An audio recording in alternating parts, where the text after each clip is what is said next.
right. Jump in. Again. So I think we pretty much like watching a movie, making a few decisions here and there.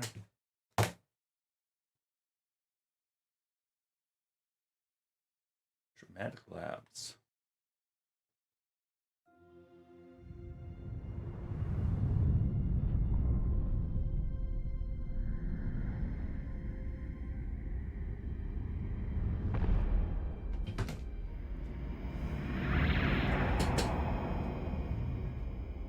Captain's log, stardate 57931.4.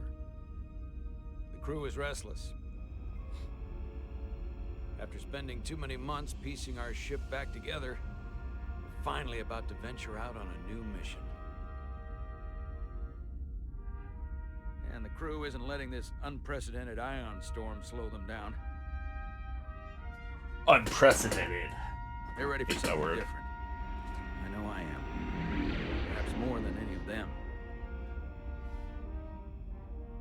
Fortunately, nothing ever stays the same. It's entropy, the nature of the universe. Change is inevitable. And while entropy says order gives way to chaos, in this case, change is good.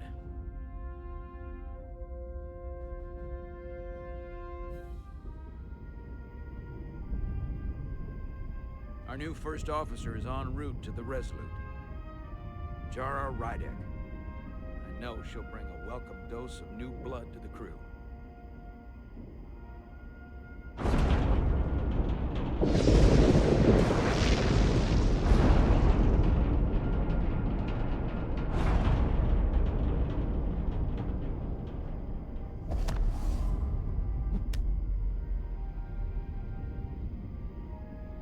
Thanks. No problem.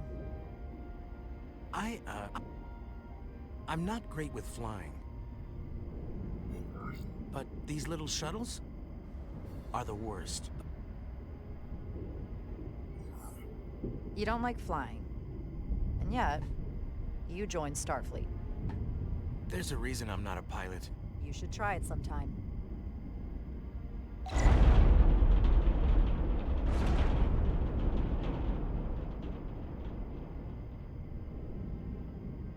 Sorry, I'm a little anxious. I hadn't noticed. I'm on my way to my first assignment. When we get to the starbase, I'm transferring on to the Resolute.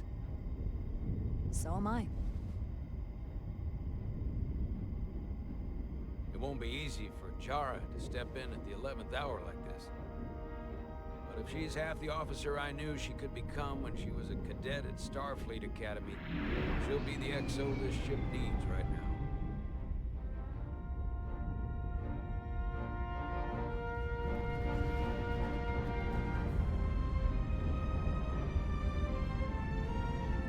Based upon Star Trek, rated by Gene Roddenberry.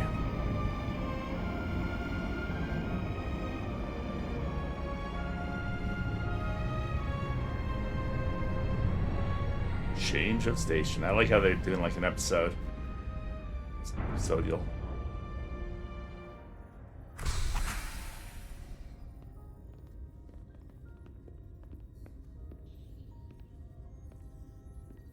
Character's a little stiff. No one walks like that. Can we go talk to our buddy first? No. Yeah, look how stiff that walk is. A starbase on the very edge of Federation space. Long way from home now. Voice acting seems good though.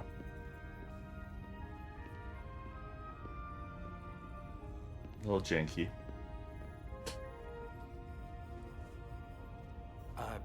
Commander? I'm not usually such a nervous wreck, by the way. I actually did well at the Academy. Oh yeah?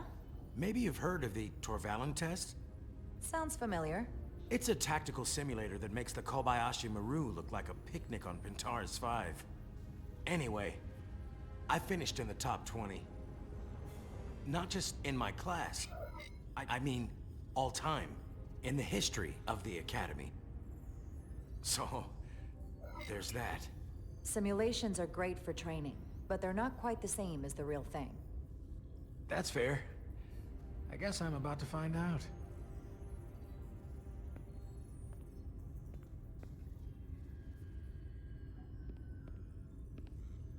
Please place your hand here. Hold it there for a few seconds. So interactive.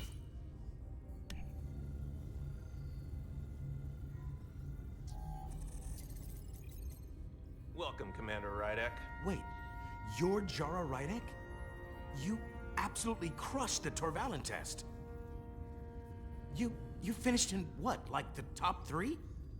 That would be me. Now I'm really... It's an honor to meet you, Commander. Sorry, I didn't realize before. I just came off the shuttle and was glad to be on solid ground. The pleasure is mine, Ensign. Paul Calloway. Good to meet you. I believe Commander Ermot is expecting you. He's in the concourse just ahead. See you on the Resolute. Kind of goosebumps. I like this. I'm excited. It's a nice little Star Trek adventure. Makes me want to play some of the older games. There were some good ones back in the 90s. Good day, Commander. There's always been one I've wanted to replay because I remember that really enjoying the story.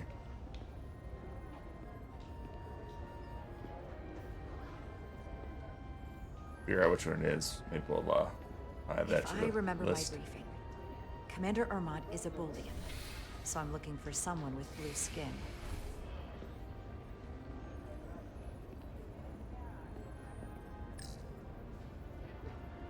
Are you all right? Yeah, I'm just... Well, I'm not sure where my departure dock is. The Resolute's gonna leave without me. Look here. The Resolute is leaving from this dock. Oh, you're right. Nerves must be getting to me.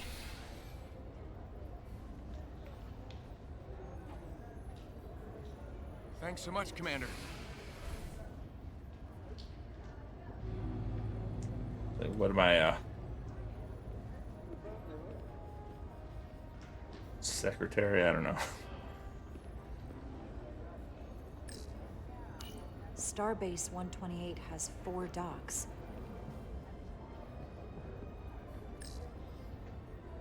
Excuse me, have you seen a Bolian around here? Yes, sir. Right back there, near the replicator. Ah, there he is. Thank you. Happy to help, Commander. A little racist. He could just be, blue. I'll replicate myself a meal once I'm on board. Excuse me. You hear the Resolute's getting a new first officer? Someone from the crew got promoted?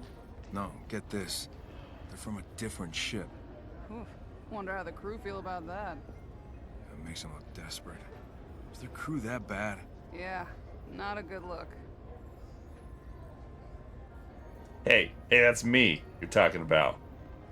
You got this?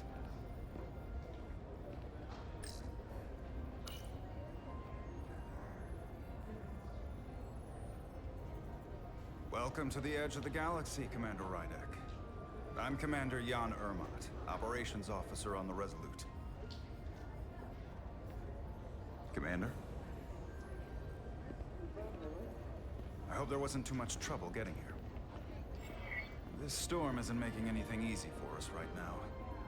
I know conditions are less than ideal at the moment. It was a bit bumpy, but otherwise okay. My apologies. This storm is unlike anything I've seen before. We're grateful you were able to come fill our first officer vacancy at such short notice. Vacancy. From everything I've read and everything I've heard, we're lucky you were available to us. Coming from a premier starship and all. To our little research vessel. What exactly have you heard about me? First in your class at the Academy. Received the Starfleet Award of Valor during the Dominion War. Most recently, Tactical Officer and Chief of Security on the USS Endeavor. You've done your homework. Like I said, we're very lucky. It's a fine ship you got there. USS Resolute. She may not look like much compared to the bigger ships, but as far as science vessels go, she can more than hold her own. And she doesn't look so bad considering 6 months ago she was nearly cracked in half venting plasma fighting for her life. It was an accident? The equipment malfunction. An accident suggests fault, but no one's to blame. It was a planned test, but the warp core was pushed beyond its limits. It destabilized the dilithium, there was a runaway reaction, and the warp bubble deformed.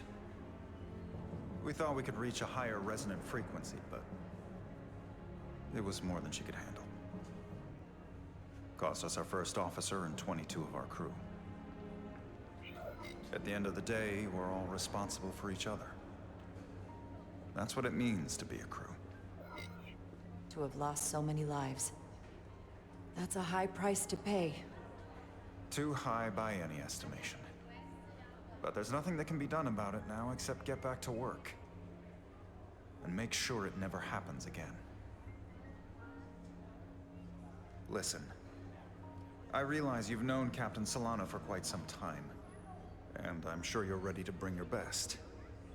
But I should warn you that when the captain announced you would be the new first officer, there were those who felt it was a mistake, that he should have promoted from within. So you might want to tread lightly at first. Until they come to value your contributions as much as he does. Trust is earned, and it sounds like I have my work cut out for me. But I plan on winning them over. I don't doubt that. I just figured it was better to know what you're walking into. Of course. Starfleet has assigned us a high-priority mission to the Hotari region. Jer made a good impression with Commander Almat, coming off as shrewd and inquisitive while showing empathy for the crew of Resolute suffered. Kelly was grateful for Jared's sense of humor when he was nervous on the shuttle flight. I guess we played 2 characters.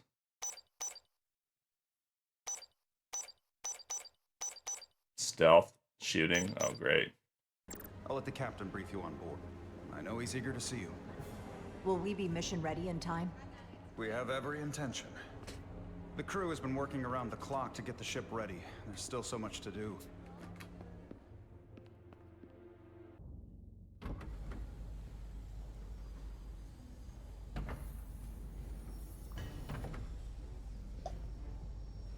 This must be the other member. Stuck. I got just the thing. Find the plasma torch. Don't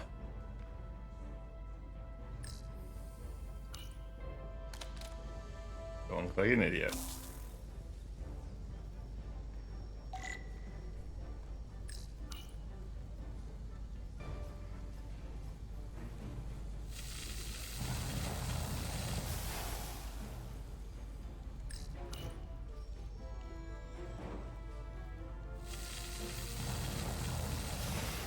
I feel like some of this stuff's gonna be timed.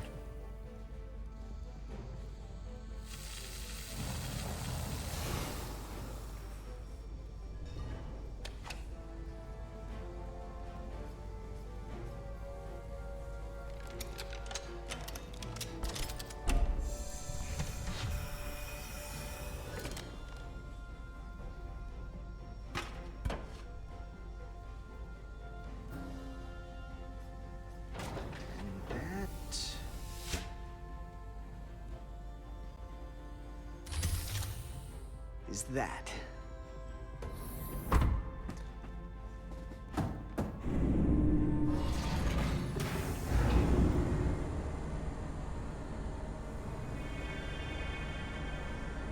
The Lower Decks. It's a great animation series. Fortunately, I thought the thing was totally fried. they canceled after season 3.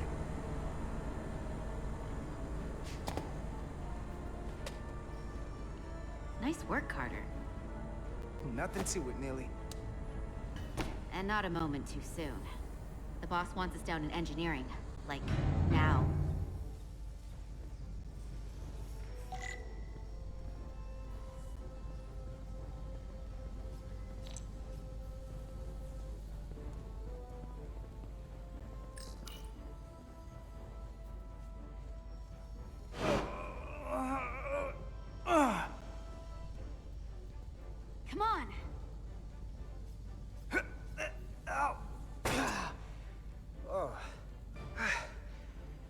These are heavier than they look. Makes more sense than zero G. You're welcome.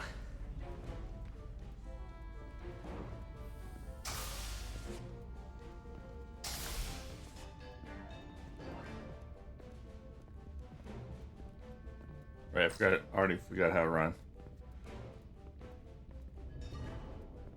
Junction 34B gives you access to the tubes Hey, behind cargo need any storage help? all the way to the turbo lift. Not after the retrofit. Okay. Vulcan Good luck. said the opposite.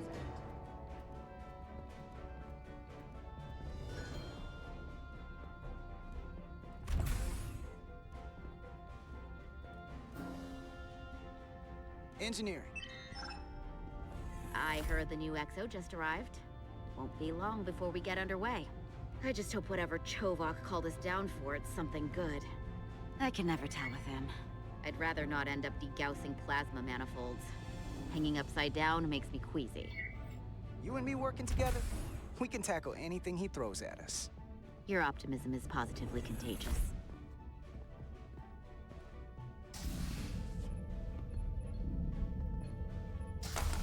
Looks like we got here before. Lieutenant Commander Chovak. We were just looking for you, Commander. Petty Officers Edsalar, Diaz. I was beginning to think you would be late. We are all hands on deck right now, which means if you are not at your post at the appointed time, I do not have someone to replace you. A point I have been forced to make to Petty Officer Edsalar on repeated occasions. Well, Commander Chovak, isn't it true that if we were almost late, it categorically means that we were not late? That is correct, Mr. Diaz. I mean, if anything, Edsalar and I are following the schedule to the letter. Yes, perhaps I should adjust the schedule accordingly. So, I don't suppose you wanted us down here to check. I guess that was done.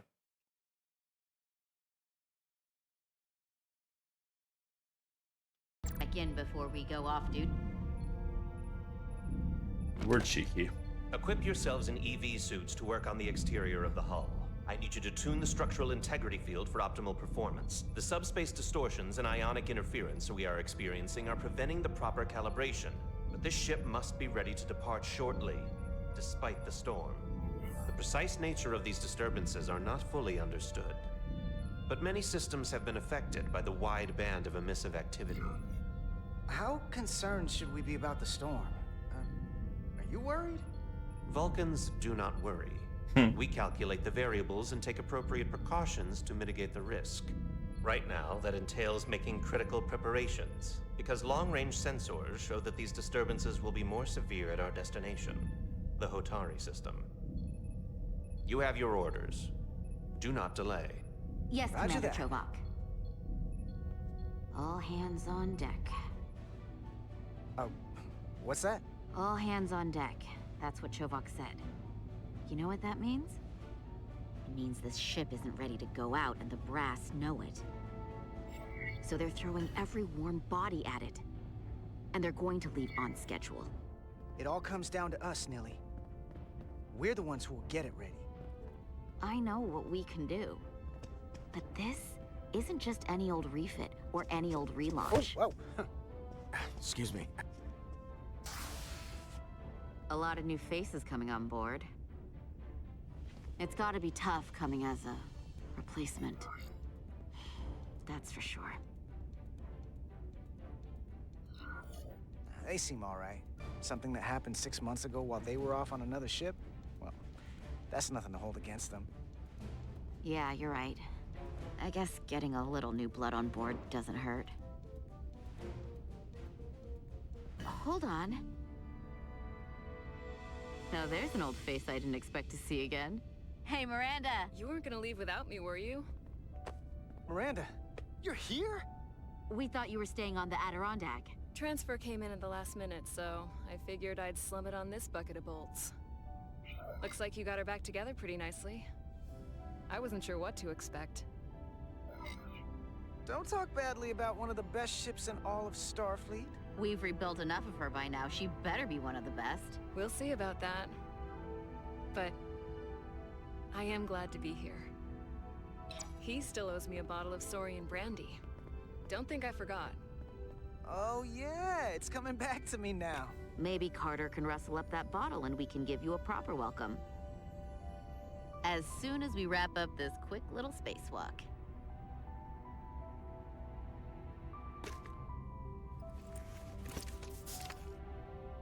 Here, let me help you. Thanks. So what's the word? Are you back in the security rotation? Yep.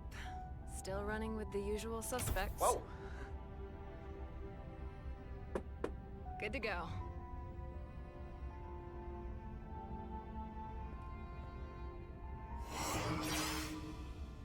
See you on the other side. They definitely have a thing going. Activating magnetic souls.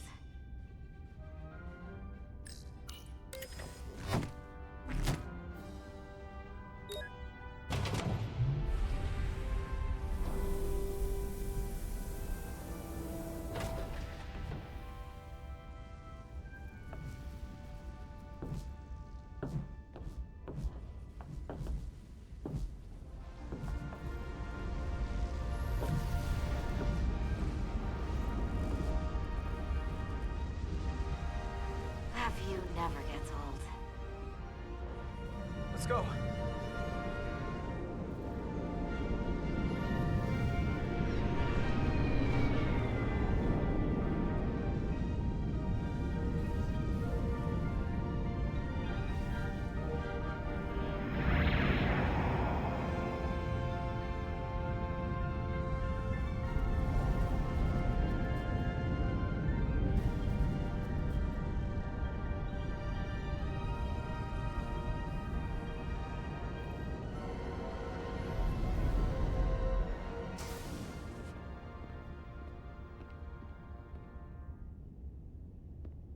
Captain Solano should be here momentarily.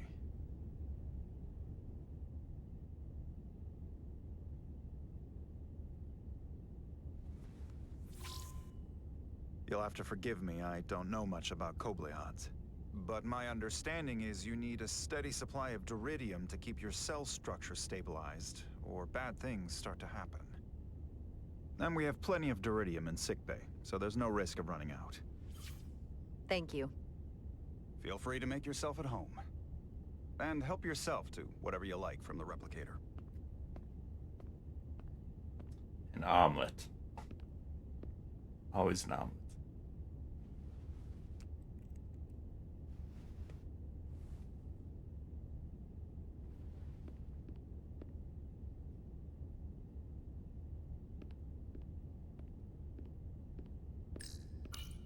Just a sip of something. I don't know what Ractagino is. Decisions. Ractagino. Probably an alcoholic beverage.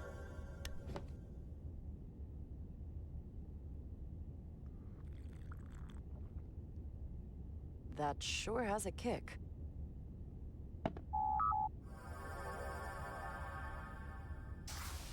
Jara Rydek. Last time I saw you, it was graduation from the Academy. You'd already secured one of the most prestigious assignments possible. And you were burning with enough ambition to fuel 7 trips around the Necrit Expanse. It's good to see you again, Captain. I could not be happier to have you on the Resolute. My only regret is that we couldn't provide you with a warmer welcome. The arrival of a first officer to her new ship deserves a bit of fanfare.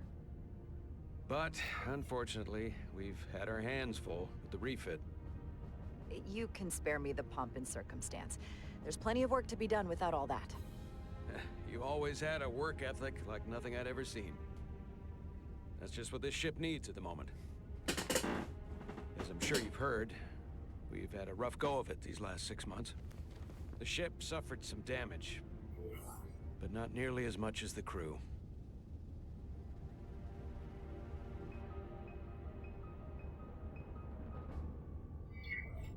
I heard that you had an equipment malfunction. Is that what they're calling it? No, that's just someone being generous. If anything, it was a leadership malfunction. We were on the verge of a major scientific breakthrough. A quantum leap forward in warp core technology. 10,000 teradynes per second. The ability to travel at a sustained rate of speed longer and faster than we ever dreamed. What would have been the crowning achievement of my career. Right there, within our grasp.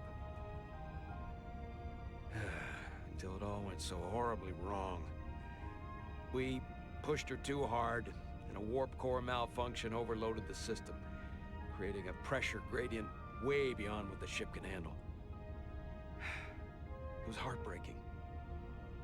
We lost some of our best people. As captain, I have to take full responsibility. It was my decision to make, and I have to live with the consequences. You have to look to the future. You can't dwell on the past, on things you can't change. There's nothing that can be done about it now. In my defense, I will say, I might have avoided the whole ordeal if my senior staff had been willing to trust me. There was a lot of pushback from my former XO, and I think that cost me his confidence. I don't want you to pull any punches. Certainly not on my account. But once we decide on a course of action, I need everyone to fully commit to the mission. Anything short of that just won't work. And that's when things start to go sideways. This is your ship, and you are the captain. So as far as I'm concerned, whatever you say, goes. That's the kind of support I'm looking for. Look, I'll be blunt. We can't afford another mistake. Or at least, I can't. I feel like my career is hanging in the balance here. We need a win. Something to restore the crew's confidence. I understand. On a more positive note, Starfleet has tasked us with what they're calling a mission of the highest priority. That's all Starfleet's missions. To Hotari space.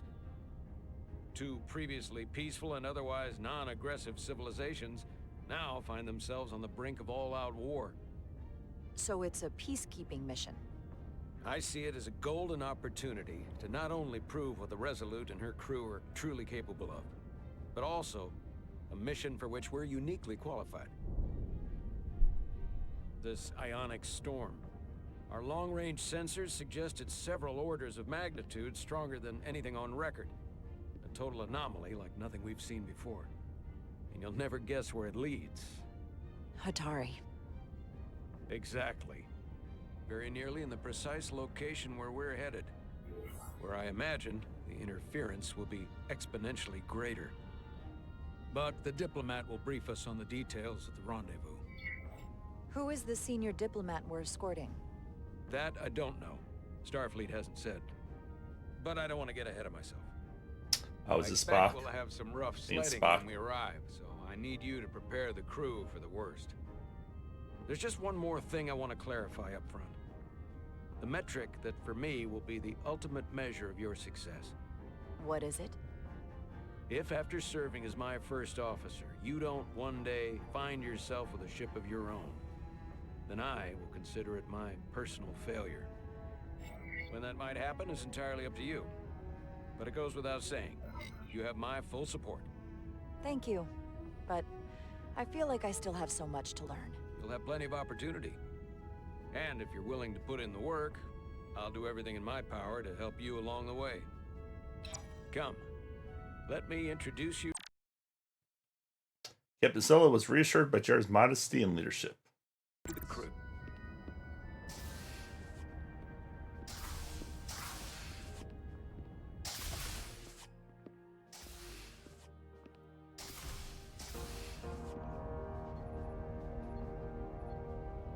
Captain on deck.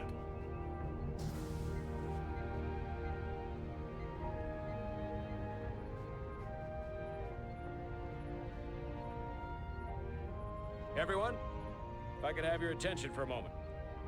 I'd like to introduce Commander Jara Rydek, our new first officer. Some quick introductions. This is Lieutenant Handar, our helmsman, one of the best in the business. One of? Well, what he lacks in humility, he more than makes up for in ability. A pleasure to meet you, Commander. Likewise. Next, we have Commander Westbrook, our Chief Science Officer. I've come to rely on his expert counsel on a regular basis. Pleasure. Commander Rydek, it is such an honor to meet you. This is our tactical officer, Lieutenant Bedrosian, who's been looking forward to meeting you for about as long as I can remember. I've been following your career for quite some time. So, and I look got a forward to stalker. learning as much as I can from you. If anything, the honor is mine. Well, I have to admit, one of the reasons I've followed your career is because you're part Kobliad. Because of what you've overcome. Starfleet stands up for people who can't defend themselves. And you were one of those people once. But since then, you've done so much to protect others who need it. I really admire that. So, you've been something of an inspiration to me. Not that I've done anything close to what you've done. That's very kind of you to say, but enough about me. We have a lot of work to do. Oh, yes, of course. And then, of course, you've already met Commander Ermont. Please, do everything you can to make Commander Rydek feel at home here. I'll be on the starbase. I have an urgent meeting with the starbase commander to get our authorization to get underway. If they drag their feet any longer, we won't make our rendezvous.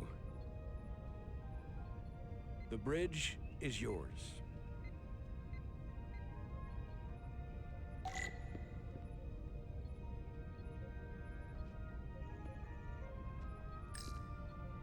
Operations. Staffing, supplies. There's a lot to keep track of on a starship. Good thing we have Commander Ermont.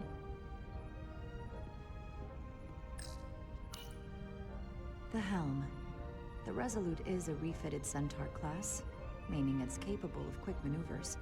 Can't wait to see what she can do.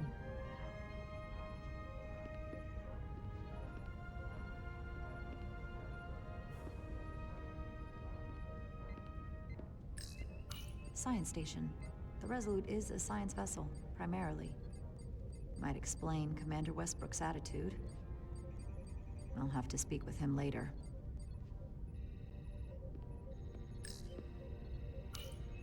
The first officer seat. My seat. Right now, though, I need to fill in for Captain Solano.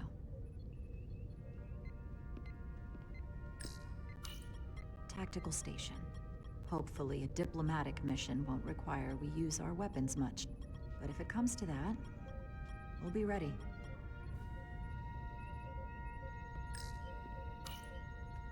So many decks. Full of crew that are now my responsibility.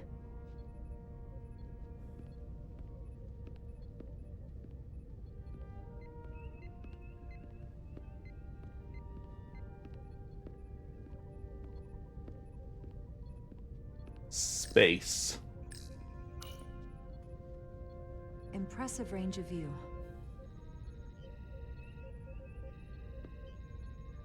It's a weird thing to comment on.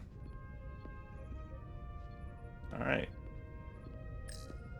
Turbolift could take me anywhere on the ship, but I'm right where I need to be. God, the walk cycle. It's so weird. What's over here? This door. Want to tell me?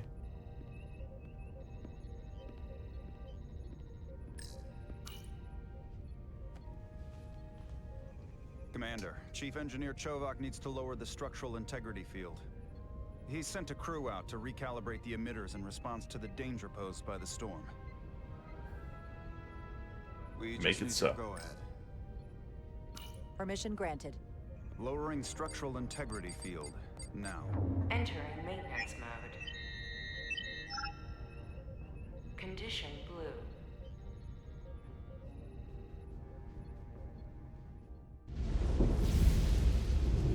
The storm is getting worse. Looks like they turned off the SIF. Great. Let's get to that emitter.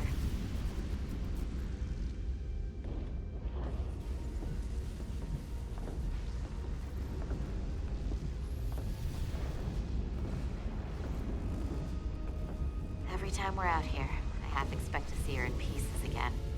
She's still got some scars on her. It adds character. When I joined Starfleet, All I wanted was a ride out of town. But this isn't exactly how I pictured it. On the outside of the ship? No. Sometimes it feels like we're just part of the machinery.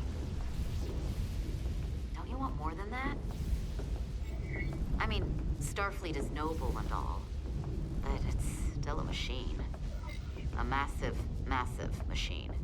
Now, what are you complaining about? We got the best seat in the house out here. You wanted to get away. I enlisted because I didn't want to wait years just to get out and see the galaxy. I wanted to go somewhere, see new worlds, look up at a sky no one's ever seen before. Just because I'm cranking a hyperspanner up in a Jeffries tube today doesn't mean that's all I'll ever be.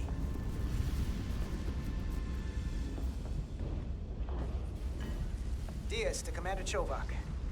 We are at the Sif emitter. Acknowledged. You may proceed with the recalibration.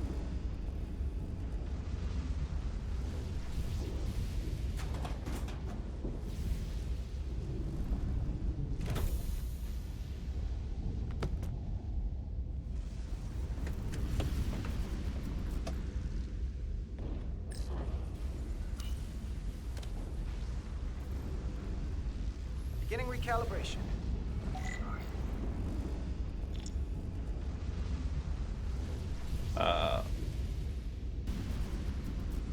Turn those to center the circular indicators. Careful. Too much action and harmonics will deflect the alignment.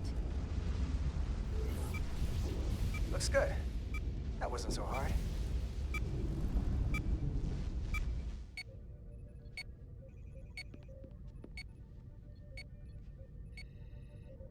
Commander Westbrook, right? Chief Science Officer. You remembered my name and my rank. Impressive. Yes, I am the Chief Science Officer, and I have the dubious honor of being the most senior officer on this bridge. I know this ship inside and out. Better than just about anyone. What a very impressive list of credentials. This is a research and discovery ship, first and foremost. Now with a former tactical officer as its new first officer. I'm curious, though. A Kobliad, or half in your case, is an odd choice for first officer, given your vulnerable condition and all. But if, as an example, we found ourselves in a hostile situation, and you were suddenly incapacitated because you needed an infusion, what would happen then?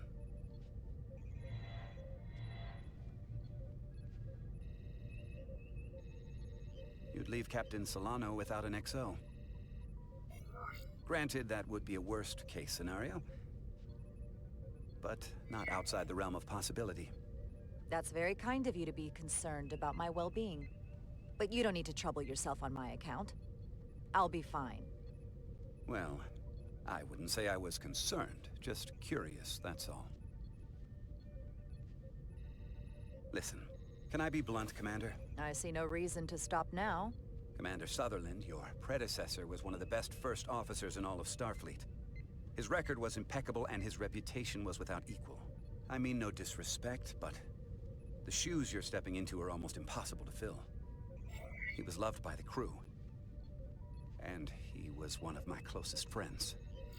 So I can only hope that you'll live up to expectations.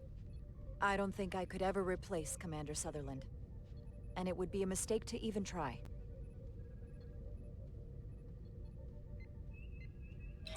Seeing as Captain Solano is on the star... I think we got a neutral one on that one.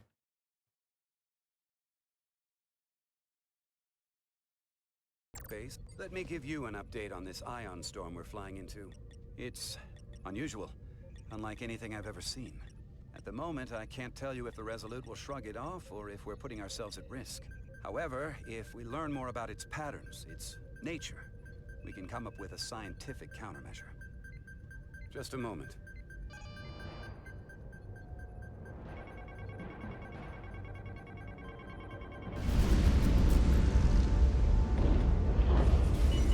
We've got a massive energy wave inbound. On screen.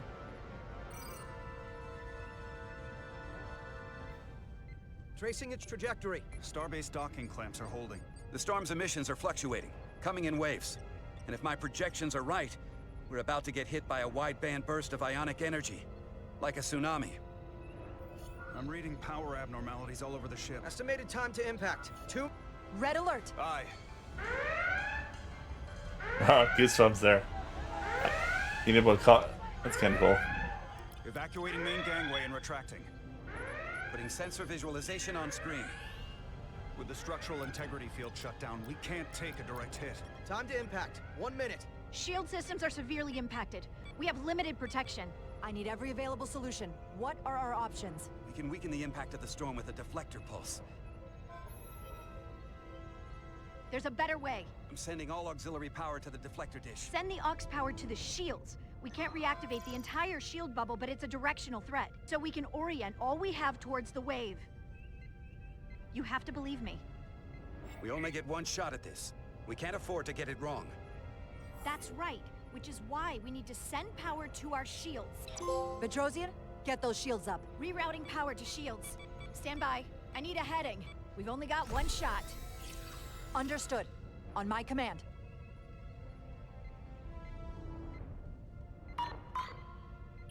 Heading locked. Raise shields!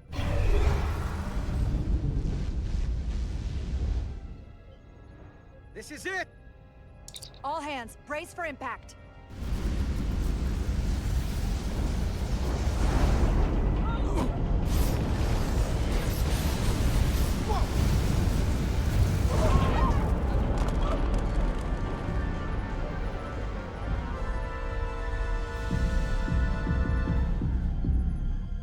What happened?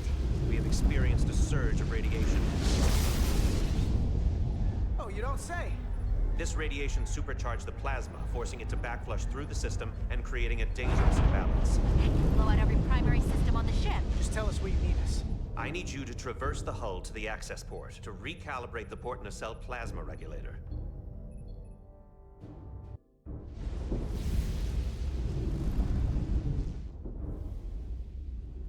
We've reached the first access point. Understood. Do you see the override for the level 1 failsafe circuits?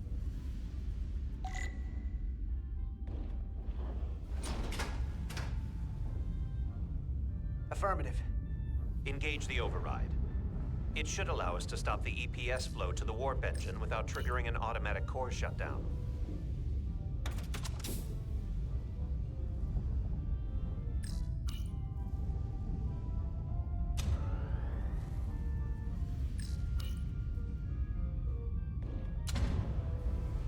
Failsafe override engaged. Are you sure? I am registering some crosstalk in the bypass circuit. We need to route the signals so they don't interfere with each other. Puzzle?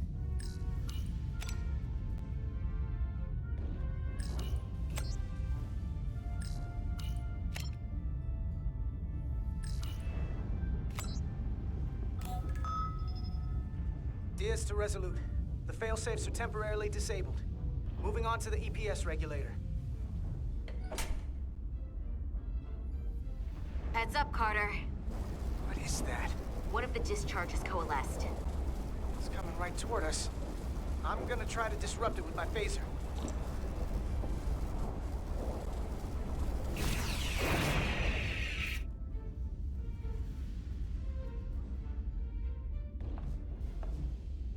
So we gotta climb up the pylon.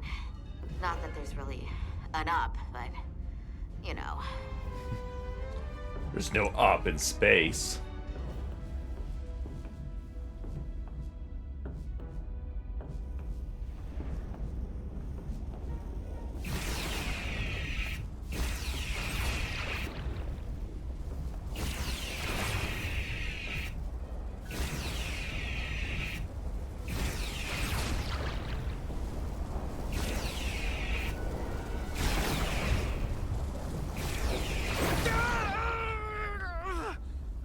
Are you alright?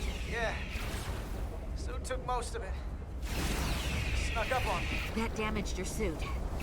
Energy damping is down to 60%.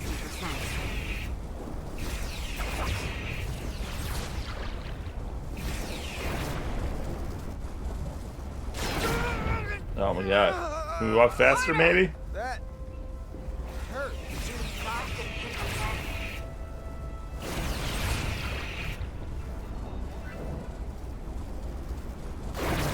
Oh god. Retry. So we gotta climb up the pylon. Not that there's really an up, but you know. Yeah, how do we run? Run. Oh. Oh, we can't run because we're on space boots. Damn space boots. Can't run in those space boots.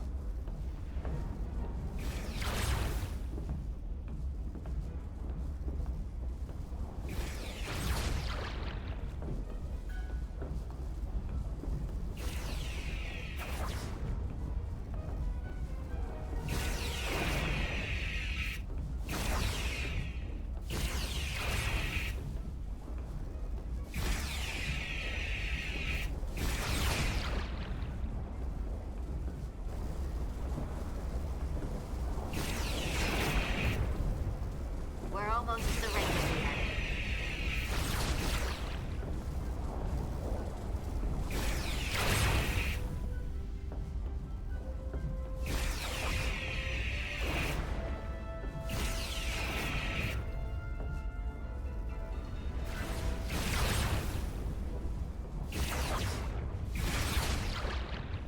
We're at the regulator point.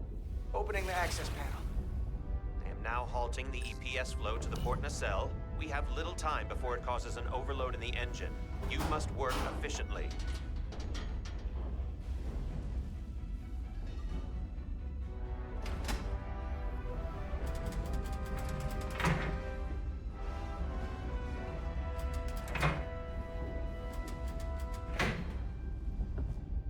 EPS manifold adjusters reset to neutral.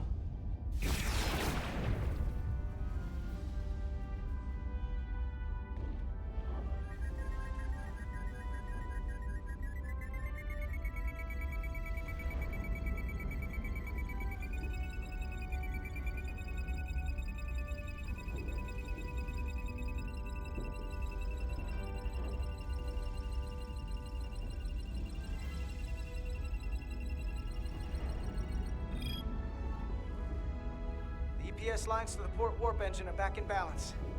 Not exactly. Once I cycle the manifold nozzles, Chobot.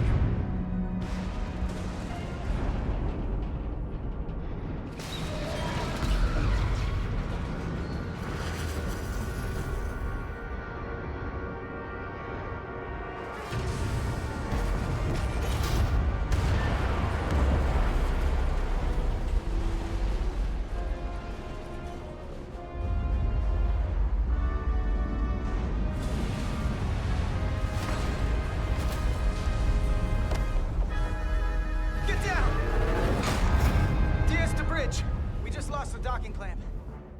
We've got a lot of debris coming down. All vibrations, too. We can't finish the EPS regulation in these conditions. Please advise. We have to release the ship from that other docking clamp or the hull will be ripped apart. There's a problem. The clamps are supposed to disengage automatically in an emergency, but it's not working. Not working? What are our options? The docking clamps are fitted with exploding bolts for an emergency release. We've got crew out there. That'd be like setting off a bomb next to them. Maybe there's another way. Starbase is hailing us. Put him through. Resolute, the remaining mooring arm is failing. You need to disengage from the starbase now. The damage to the station will be catastrophic. The docking clamp isn't functioning. We're exploring our options. The option is to detonate the emergency release.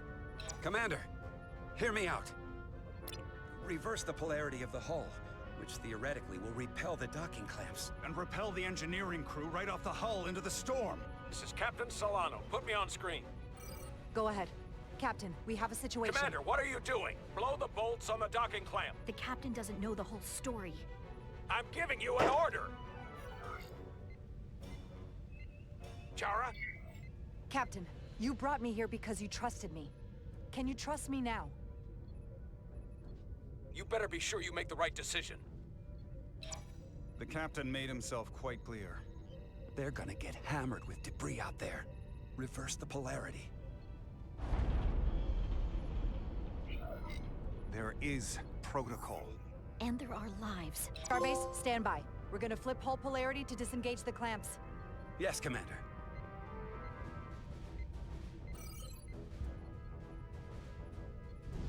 Repair crew, this is Acting Captain Jara Rydek. Be advised, we are going to reverse hull polarity to free us from the remaining docking clamp. Tether yourself and deactivate your boots on my mark. Understood. This is so good. 8, 7, 6, 5, 4, 3, 2, 1. Mark! A what? 8, What? 7, 6. I did it on Mark. 5, 4, 3, 2, 1. Mark!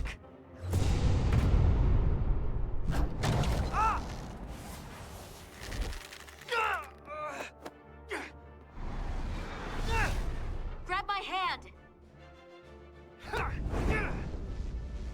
I got you. Thank you. Plasma imbalance is reaching critical condition. We are moments from primary system failure. I got it.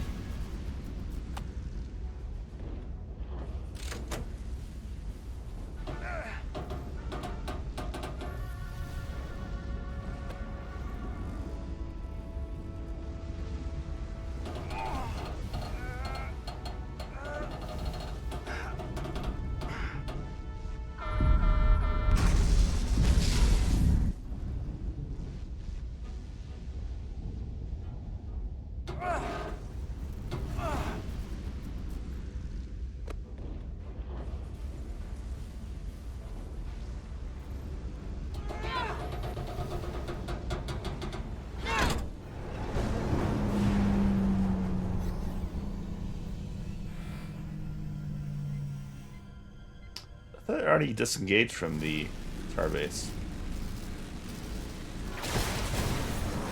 Look out!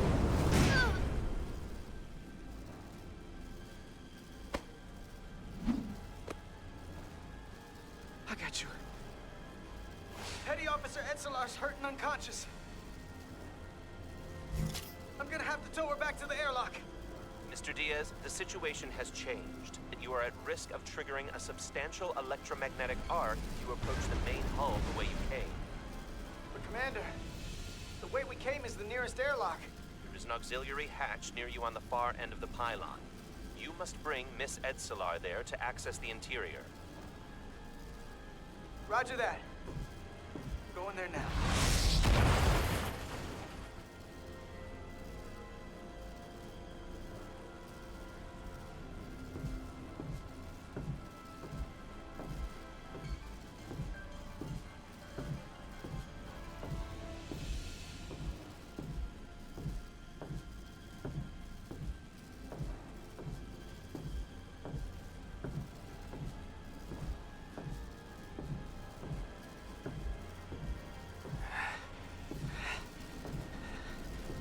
I'm at the auxiliary hatch.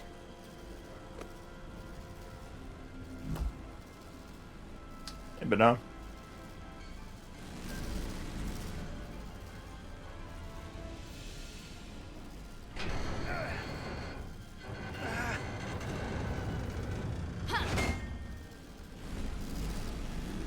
You go first. What? Let me save your neck this time. No time to fight me on this. Get in there! Not on your life. Let's not let it come down to that.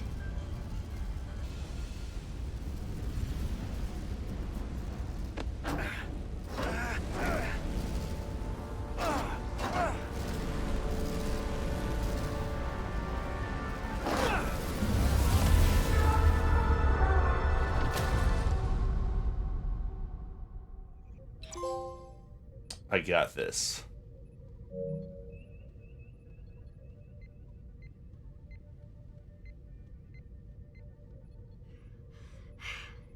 We made it.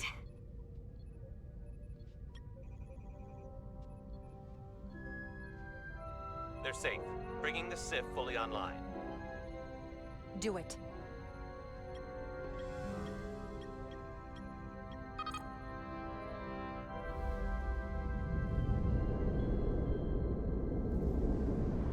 That was pretty good.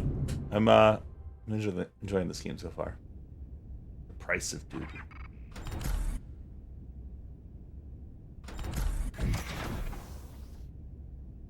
Nilly. I'm good. Help me with him.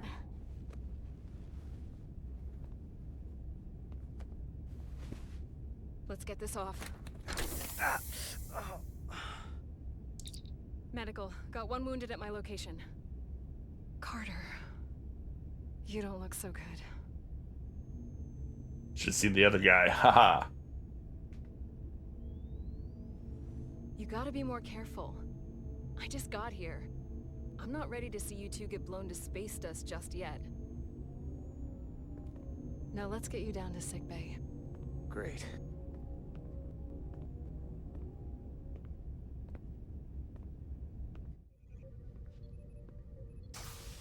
Status report. The repair crew made it inside. EPS flow is back to nominal levels. The SIF is back up. How does this affect mission readiness, Mr. Ermot? Releasing the docking clamps using hull polarity minimized damage to the Resolute. We'll have some last-minute repairs to make, but if we reapportion some of the staff, we can make our departure on time. As of now, however, we are successfully moored to the station. Good to hear. Send updates to my ready room. Commander Rydek, with me. He's gonna be mad.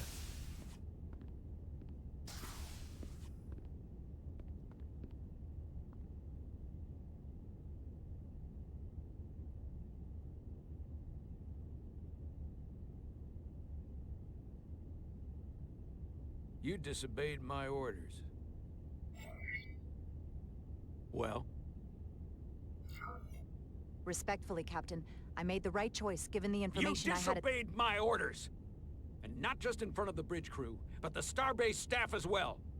Oh, this guy is full of Going to himself. get around.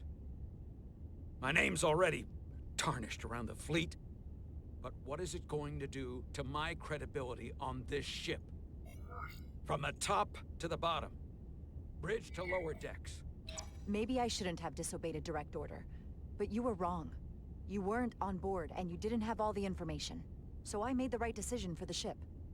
If you're worried about your credibility, put your ego aside and trust your crew. Trust me. You might have won some fans on the bridge with that stunt, but not everyone. Lieutenant Commander Chovak has already bent my ear. I'm sure he doesn't take it personally. He'll get over it in time. Mr. Chovak is more complicated than he would want to admit. I guess we all are. And, if I'm being honest, I'm not sure what I would have done in the moment either. You never really know if you weren't in those shoes. So, let's just boil it down to, you did what you had to. That'll have to be good enough for me. Thank you for understanding, sir. I'm sure no one knows the burden of command as well as you do. I'm sure you will, someday. Despite it all, we got our final Starfleet clearance to depart. All right, let's look at the what happened here.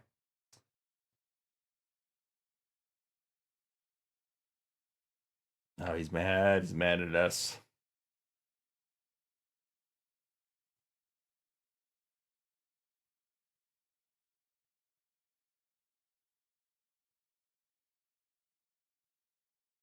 So Chovak is annoyed.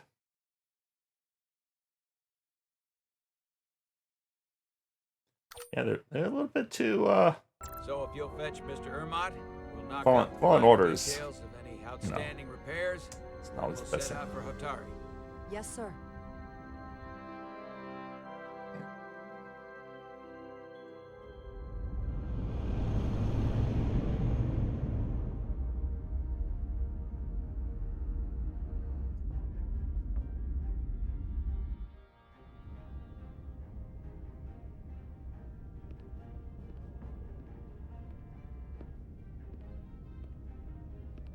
All departments reporting full mission readiness. We've got our full complement on board. This is my favorite moment, right now. The start of a new mission is always full of possibility. The Orion Syndicate could sell it as a drug. Don't let the Admiralty hear you say that.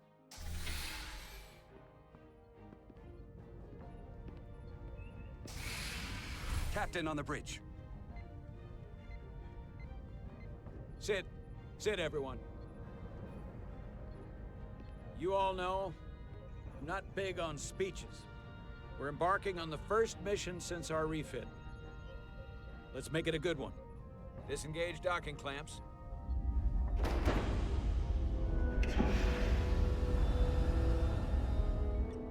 Docking clamps released.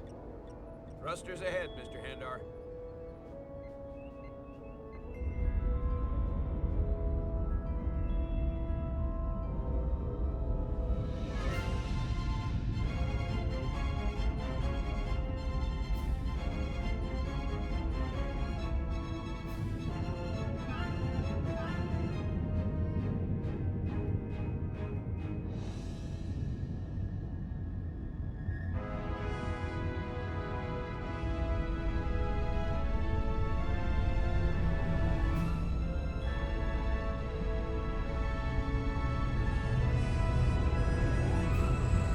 That should do it.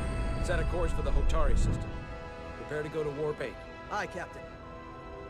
You know what? You take this one. Me? Oh, nice. Do it. Helm. Do it. I like how they give you different options. I'm always like, do it more.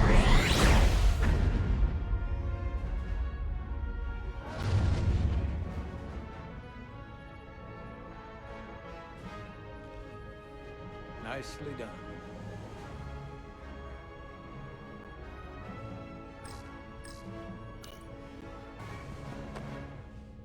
Easy. Thank you. I'm fine. Really,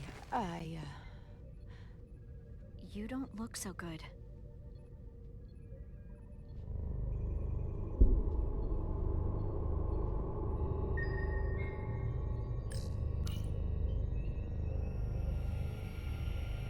I have to get to sickbay. Go.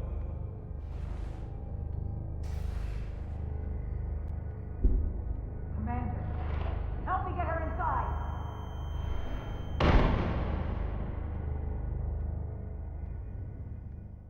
It's not a good start.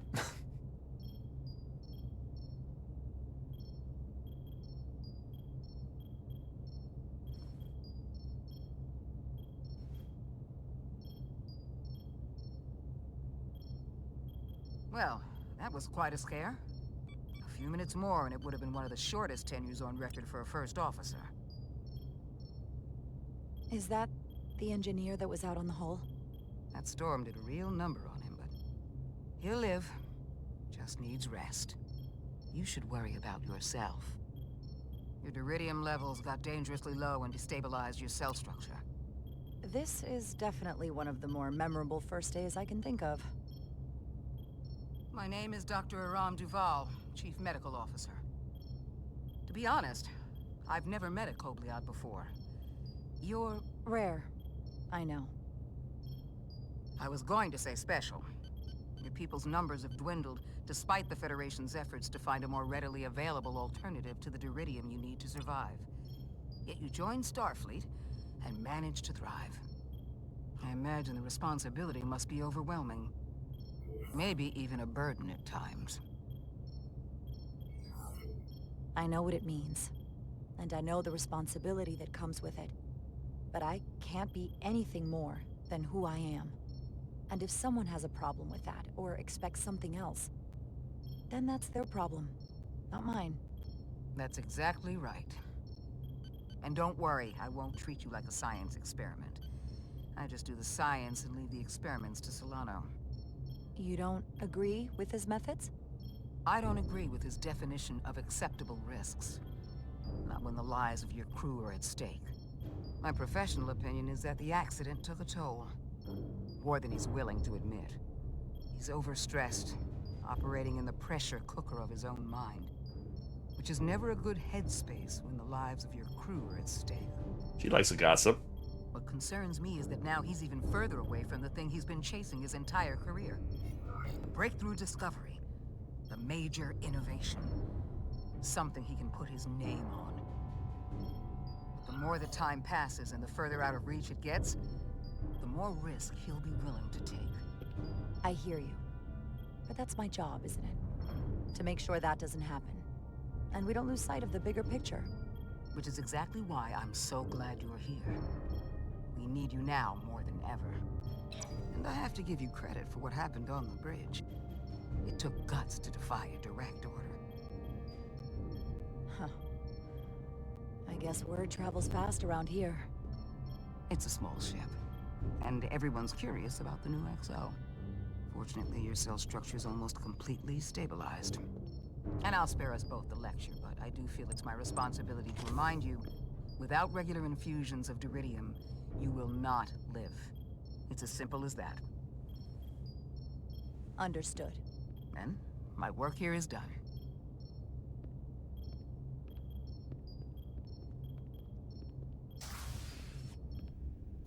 Lieutenant Bedrosian. I came to see if you were okay. We were all pretty worried on the bridge.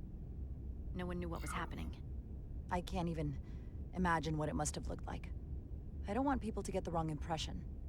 No, not at all. You don't have to feel embarrassed. Everyone understands this is part of what it means to be Kobliad. You trusted me earlier with the shields, and I appreciated that. I want you to know that I have your back. Thank you.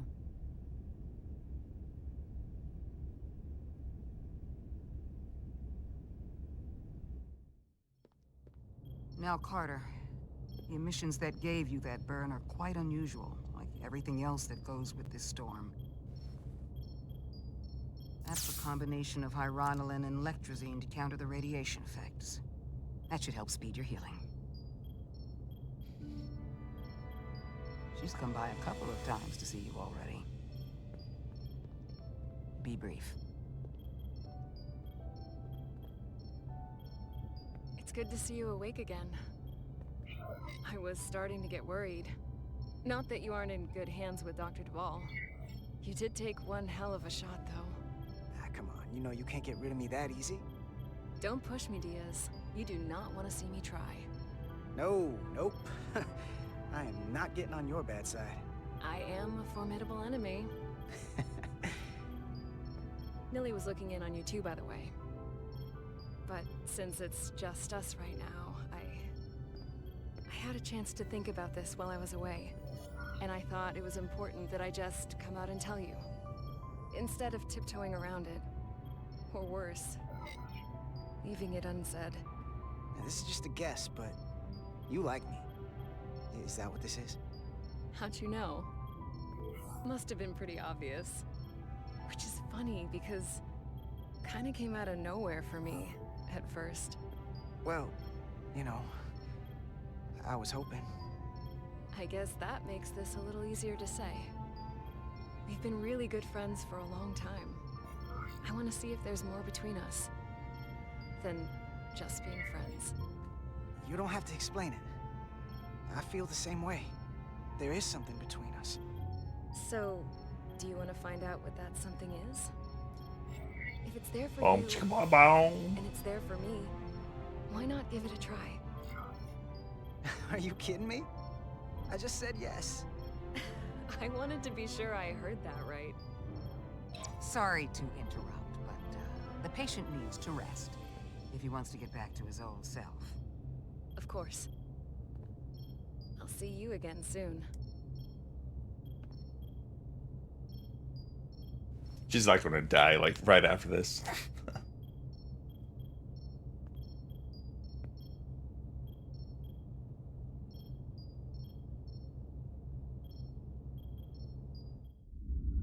Cast adrift. Approaching the rendezvous point outside Atari space. And they don't give you, like, I think they give us more breaks in between.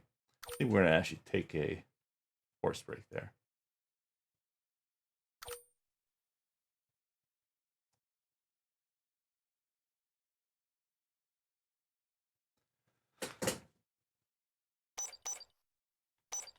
Yeah, let's take a few minute break and then we will pick you back.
All right.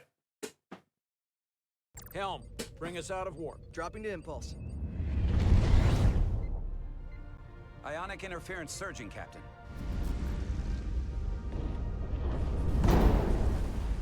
Shield integrity holding. We can take it. We are at the correct coordinates to meet the shuttle. Commander Rydek, find us our diplomat, if you will. Aye, Captain. They're in the Let's shuttle? reduce the noise. Filter out environmental signals. I can manually tune what's left for Federation signal types.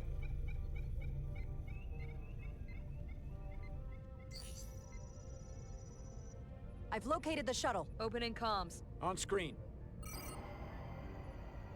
Shuttle to Resolute. Shuttle to Resolute. Debris field. Lost maneuvering. Losing. I can't get it any clearer. Won't get a transporter lock. It's just not happening. Power up the tractor beam. We'll pull them directly into the docking bay.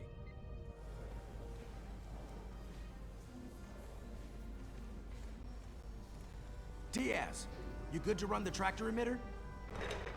Yes, sir. You sure? I'm sure.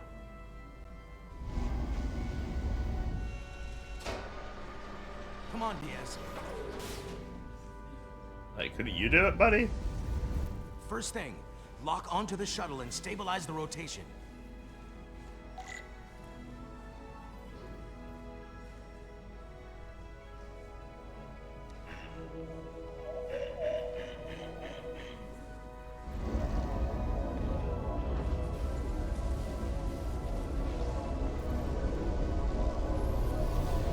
We're pulling in debris.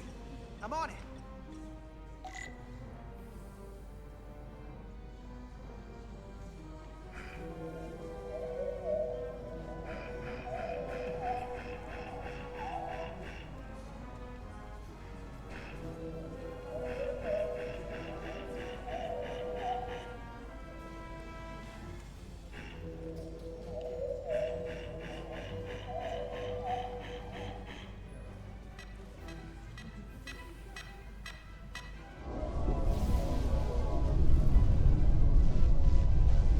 That's gonna take out the shuttle.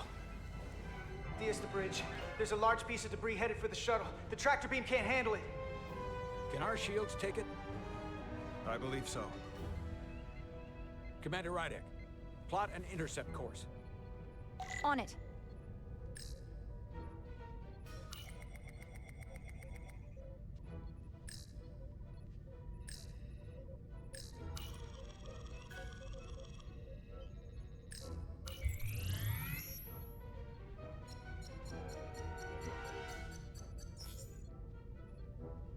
Here we go. Maneuvering thrusters bearing 53 Mark 17, 200 meters on an intercept course. Maneuvering.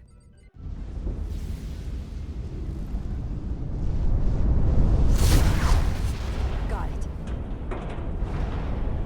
Whoa! Someone's working hard on the bridge.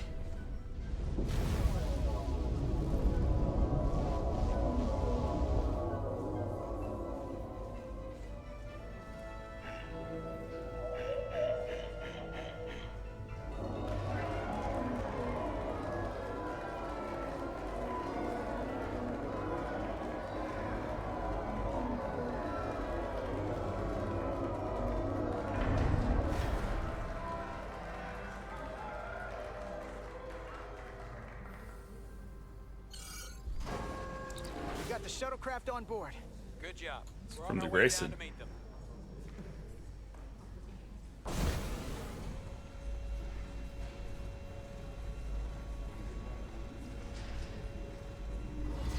Yep. Terra firma, so to speak. Rest in peace. Ambassador Spock. So they just got like a sound alike for it? The captain will be right down to meet you, sir. In that case, I will wait for him here.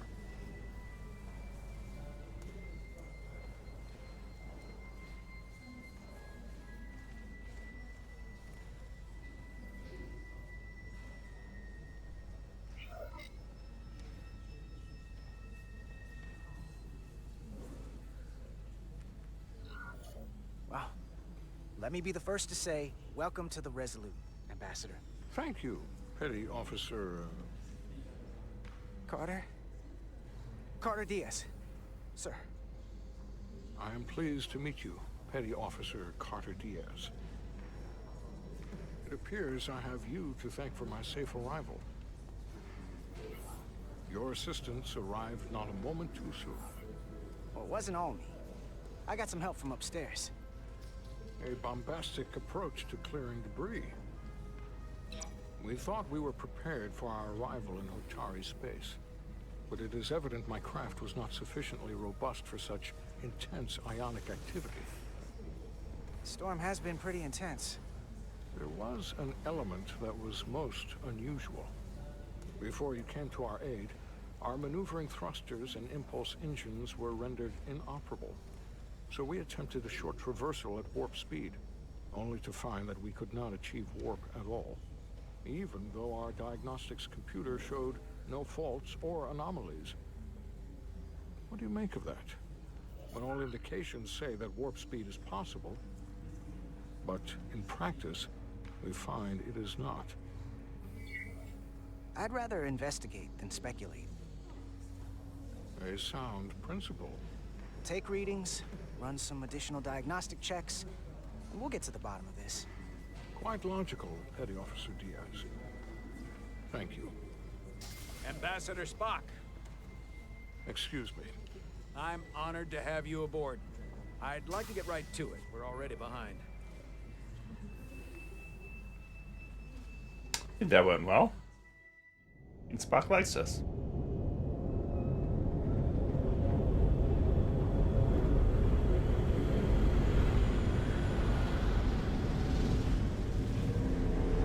A provocation to war.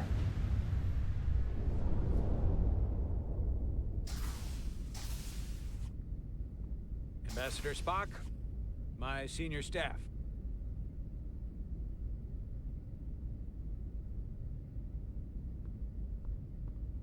It's not every day that a captain gets to welcome a Starfleet legend aboard. You flatter me, Captain Solano. But legend implies the past tense, whereas I am very much focused on our present circumstances. I didn't mean to suggest you were stuck in the past. You're right, Ambassador.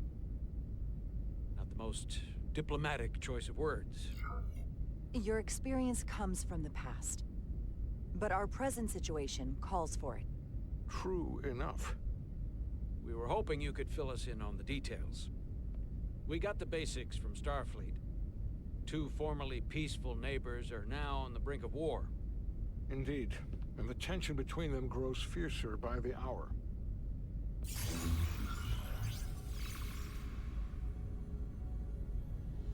Lydia and Hotari. Illydians are the more advanced species. They made first contact with the Hotari over a century ago. This is Tau, the Hotari moon. It is rich in dilithium, and for decades, the Hotari and the Illydians have shared a mining operation there. The Illydians provide the technological resources, while the Hotari have served as the labor force. The stability of that arrangement was the source of their peace, until recently. The Hotari have suddenly and forcefully seized control of the mining operations and expelled the Illydians from their system. That is the official story, as told by the Hotari when they requested Federation mediation. But the details remain scant. Communications between all parties have been limited by the ionic interference. How is it the Hotari were able to turn the tables and take the mines against superior forces, especially after decades in this arrangement? Unclear. The answer to that question may be the key to a new, lasting peace, and one that I hope we can uncover during these negotiations. But it is unlikely the relatively primitive Hotari forces would stand a chance against the Illydian fleet if this escalates to open war. Left unchecked, this conflict will result in more bloodshed, which is what we are here to prevent. And the dilithium trade hangs in the balance. Clearly the Hotari have been exploited in this relationship. Maybe we can persuade them peace is the more profitable alternative for everyone. They both profited from the mines. And for the Hotari, something is better than nothing. Peace is our objective, after all. That is correct. We can call it profitable or mutually beneficial, but at the end of the day, the Hotari are still being exploited for their own resources. True peace is not merely the absence of war. And as such, this conflict will surely come again. Neither the Illidians or the Hotari are members of the Federation, so we can't make them do anything. There is an additional complicating factor I should mention. In the past, the Federation has relied on the Illidians as a source of dilithium. That certainly changes things. The Federation sources its dilithium from a lot of places. Yeah, and this is one of them. So we've already played a part in this. Unfortunately, that is indeed the case, Commander Rydek. We're morally obligated to make this right. Hold on. Our only obligation is to negotiate the peaceful resolution of this conflict. Given the Federation's involvement in the Iridium dilithium trade, Captain Solano and I must make every effort to appear neutral in these negotiations. What worries me is if this whole thing unravels, and we're at the mercy of the storm at less than full strength. We can't let it come to that. Considering what the Ion Storm has done to our ship, and the Ambassador's shuttle, we have to assume the Illidian fleet has had problems with it as well. Or they caused This it. recent surge in the energy disturbance temporarily levels the playing field. Commander Westbrook is correct. The energy anomalies around the Hotari systems have been noted in the past. That may answer why the Hotari were able to strike back after so long. They finally had an opportunity, and they took it. That would also explain the Illidians' restraint. And reason to learn as much about the energy anomaly as we can while we are here. We do not want to be caught at a disadvantage of our own. So I trust we understand our circumstances. We're operating on a strict timetable here, and we're going to be leaving for the negotiations shortly. Commander Westbrook, I want you to leverage our systems to investigate the anomaly from here while we're gone. Aye, Captain. Thank you all. Dismissed. I want to speak to both of you privately.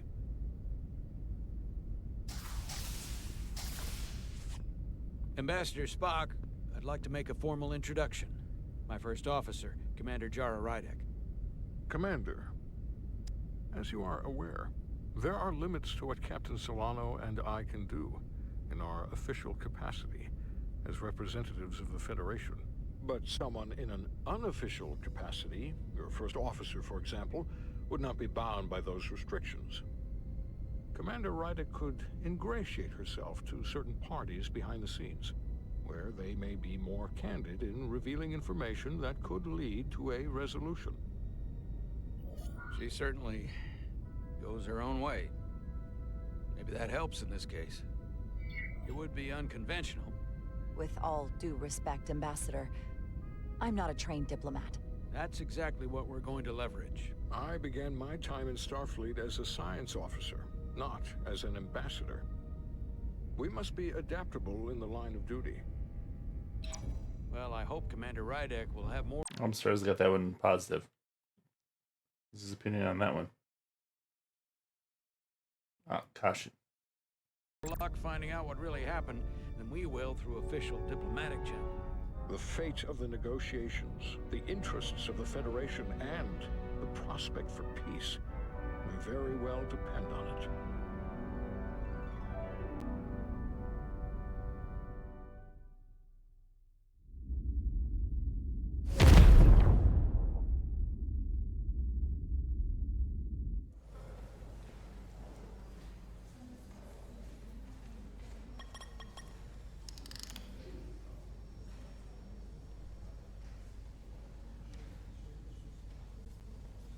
Mr. Diaz, I understand you have already discussed the warp drive failure with Ambassador Spock? I have. It is imperative that the Ambassador's shuttle be flight ready. I need you both to ascertain the root cause of the system failures he encountered. I'm surprised, Commander. I thought you would have wanted to work on Ambassador Spock's shuttle yourself. I respect the Ambassador and his many accomplishments, but I do not derive any satisfaction from interacting with his shuttle as if it were somehow transubstantiated through its association with him. Especially when I have the entirety of this starship to concern myself with. I am not the chief engineer of this shuttlecraft. When you look at it logically, yes, it is just a shuttle. No different than any of the others. There is plenty that is different about it, and that is what you are to investigate. But please limit your findings to observable scientific phenomena. We'll try to restrain ourselves. Then I will leave you to it. Make note of any abnormalities in your report. Carry on. It seems like he's warming up to us. Yeah. Even Chovok has to look at that face and know you've earned some real respect. And I have to admit that I owe you one. You were right to make me go first. I don't know what I was thinking. You've pulled me out of trouble how many times? Call it even. Okay. At the very least, maybe I can track down that bottle of Saurian brandy you're still on the hook for. But first, we have work to do.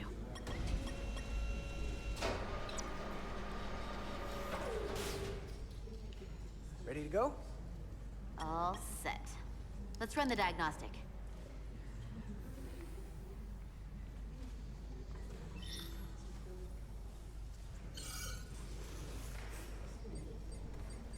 So, I know about your talk with Miranda.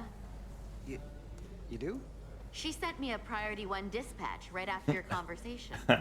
Priority 1? I'm happy for you. Both of you. Thanks. But I'm only going to tell you this once. Don't screw this up. Because I would be very unhappy if you tried this out and then, I don't know, 6 weeks or 6 days later, I have to start splitting holidays between the two of you. All because things went south and you're not on speaking terms. That just isn't gonna work for me. You really don't believe in me, huh? It's not you. Or her. Just running the numbers, and things don't work out more often than they do. I like my friends, and I like our group.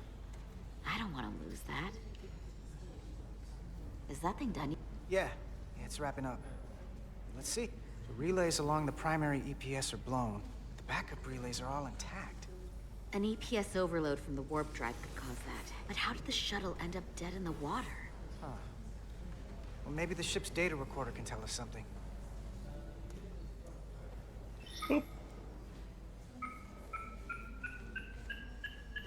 Here. They were only about 8 minutes from their plotted warp point. No faults, just those warnings. What are they?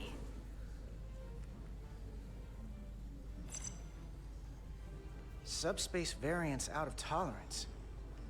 What does that mean? It means the main navigation array lost sight of space somehow. Will the array going offline cause that? Yes, but it should have also thrown a fault code. The warp field became inverted suddenly. I've seen this happen when the center warp coil cracks. A cracked warp coil throws a fault code. Still, we should take a look. There was a complete warp cascade failure. Wow.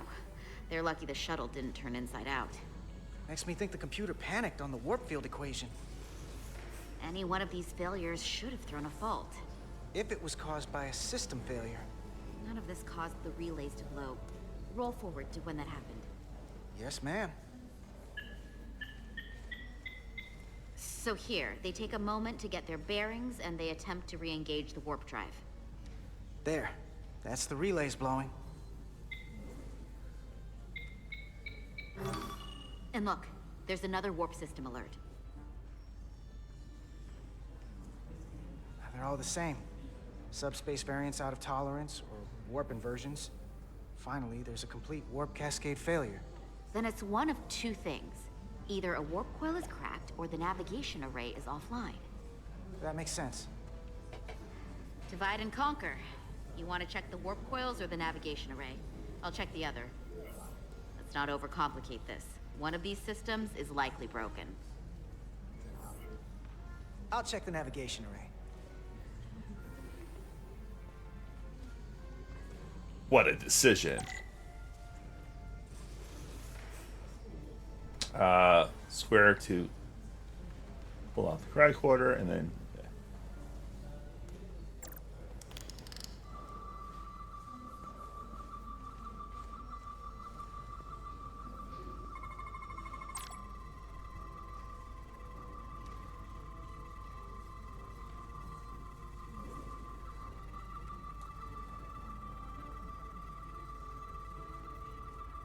okay.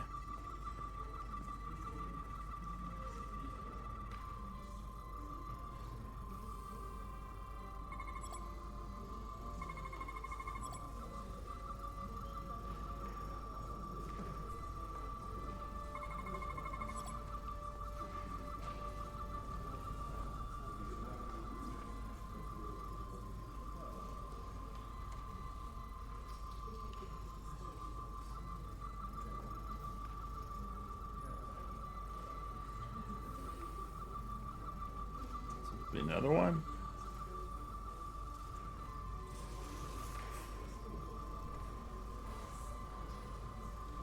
Oh, we have to go bio radiation.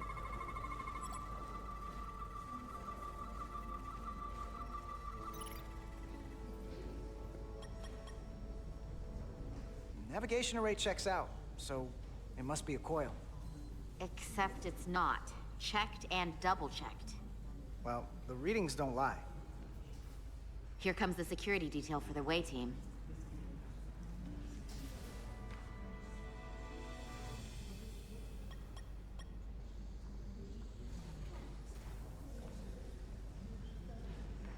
Hey. I'm not here. We're escorting the negotiating team to the surface as soon as they come down from the bridge. I don't want to interrupt some important work. I was just hoping to see you before I go. The captain and the others will be here any minute now. Should be an interesting ride down to the surface. You're the one with the important job to do. Keeping the captain safe. And Ambassador Spock. It doesn't always feel that way. Baking in the hot sun, standing guard next to an empty shuttlecraft. But it has its moments. Hey, Maris. Aren't these those button pushers you're always hanging out with? And you're the phaser jockeys we always beat in Parisi squares, right? All aboard for Hotari. Bunch of jokesters. Is that another one of the captain's railroad things? Gotta be. I just usually zone out by the time he gets to the whole, steam engines were the warp drives of their day part. Catch y'all later. You don't want to miss your train. I do have to go.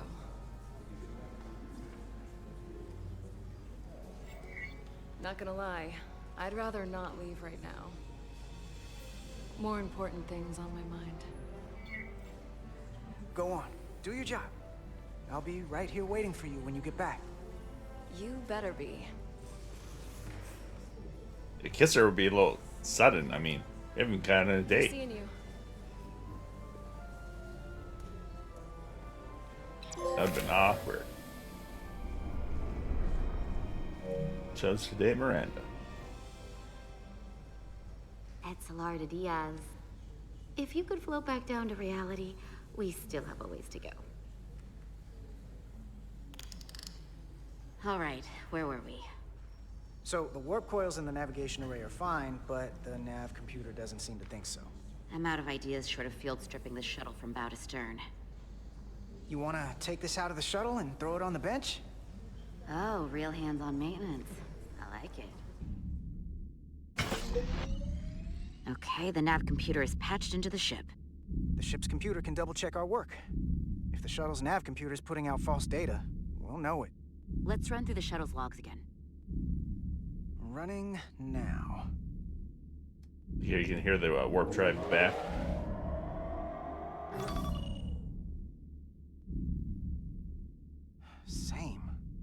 warp field inversion and a cascade failure.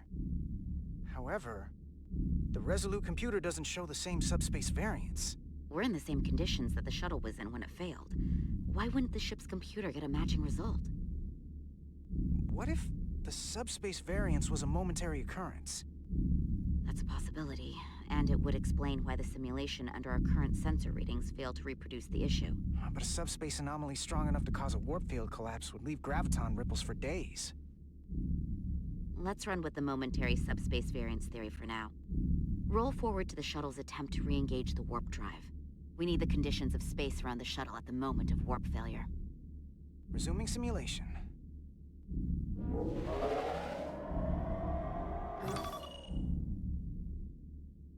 Error in warp field calculation. Cochrane formula variables are out of range. That right there. Take the shuttle sensor data from that moment. Computer, why did the warp field calculation fail? Warp field pressure returned non-orthogonal. Results are undefined. That doesn't help. Wait, what if we use a different ship? Put the Resolute into the simulation instead of the shuttle. Yeah, it should warp just fine. Unless... Computer, run the simulation with the Resolute. Resolute simulated. Computer, give me manual control on the warp power. Static field intensity, warp 1.1. 1.2. 3. Warp pressure is destabilizing. Error in warp field calculation. The warp drive has experienced a system-wide cascade failure. Warp field collapsed. Subspace variance is out of tolerance. Cochrane formula results are undefined. Bingo. What-o? The same moment when the shuttle failed to warp, so did the ship. Whatever happened to the shuttle just happened to us. The Resolute will not sustain warp. We can't leave Hotari space.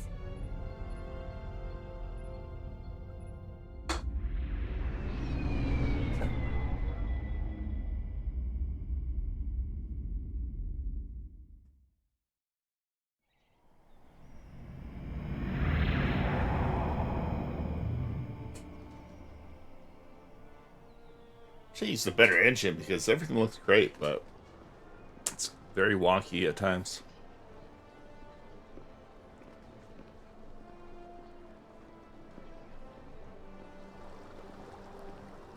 Ambassador Spock, Captain Solano, welcome to Hotari.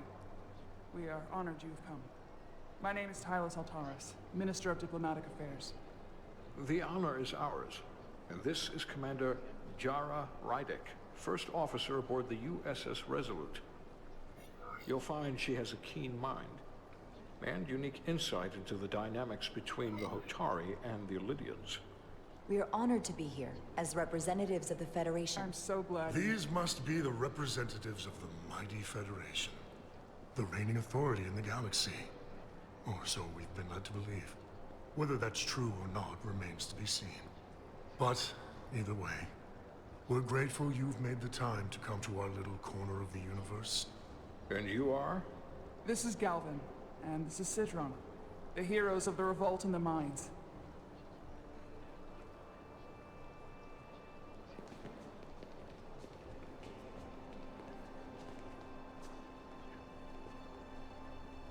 Let's hope this is the last time we ever have to come here. If you'll excuse me.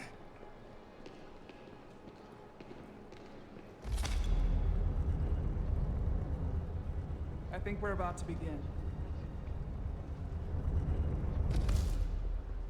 Did you hear the arrogance from that guy? I don't know what we're walking into here, but that guy was something. That may be true. But let's keep an open mind going into the negotiations. Hopefully he's just one voice amongst many. Then let's hope he's the outlier. The Hotari have invited us as their guests, so we must show them the proper respect.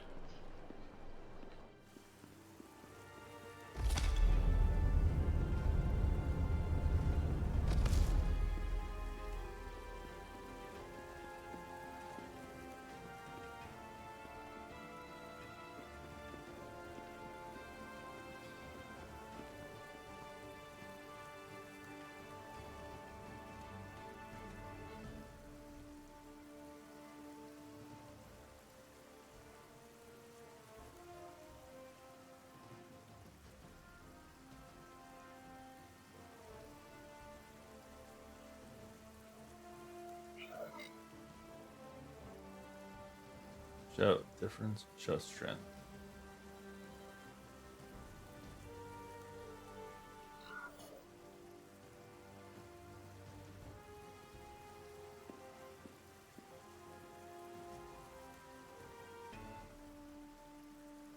Ambassador Spock, welcome to Holtari Prime. The honor is mine, Your Majesty. That the Federation would send one of their most respected representatives is not only an honor to the Holtari people and their queen, but a recognition of our stature and importance. Let's get on with it, shall we? With all due respect to the Federation and their ambassador, they have no authority here. We are not members of their alliance. We are not subject to their rule, nor yours. We demand the immediate return of all mining operations to Elydian control, as it has been for centuries and will be for centuries more. That has always been our understanding. That understanding has changed. Then you invite war! And if you cannot remain silent, you will be silenced. But his point is well taken. What is the Federation's interest in this matter? Perhaps you would have us trade one oppressor for another? The Federation remains neutral. Our only interest is the peaceful resolution of this conflict. We are here at your request, Your Majesty. For now. I'm trying to keep an open mind here, but it's not easy. I thought they wanted us here. Was there something you wanted to say, Captain? Oh, no. My apologies. And what about the Kobliad? She's not She part can of... speak for herself, can't she? Then let her.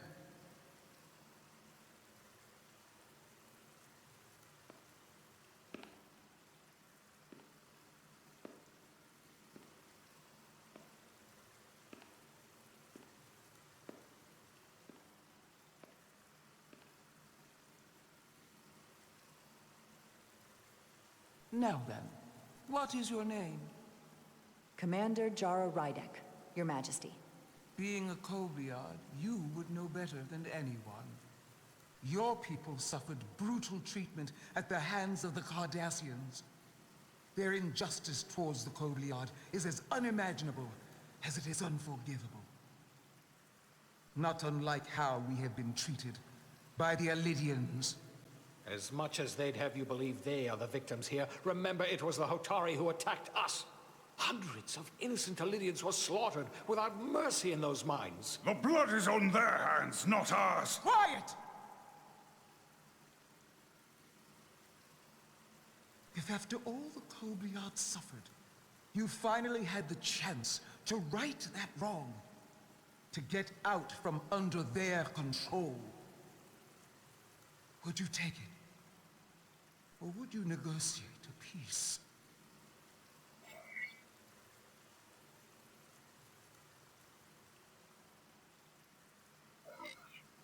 I can't speculate on something that never happened, Your Majesty. Sadly, that opportunity never came for the Kobliad. No, it did not. But we'd be wise to learn from their example, before we too find ourselves facing extinction. The Federation is the most powerful, most advanced alliance in the galaxy. It's widely known we have an abundance of dilithium in our mines. And it's in your interest to secure a steady supply. Your Majesty, if I may. Ambassador Spock would have us believe you're here as a neutral party in the interest of peace. So why are you really here? I want the truth, not your Federation rhetoric. It's possible the Federation has an interest in both peace and securing a steady source of dilithium. One does not preclude or prevent the other. But that's just my personal opinion. Given the Federation has done business with the Elydians for decades, I would agree. It's entirely possible, if not highly likely. What they haven't said, but cannot deny, is a simple truth. The dilithium trade would not and will no longer exist without a Lydian involvement. We created it for the benefit of everyone, especially the Hotari. We've given them warp technology. We've let them share in the profits. We've made their lives infinitely better than before dilithium was discovered. All of that goes away if the Federation turns a blind eye to their treachery.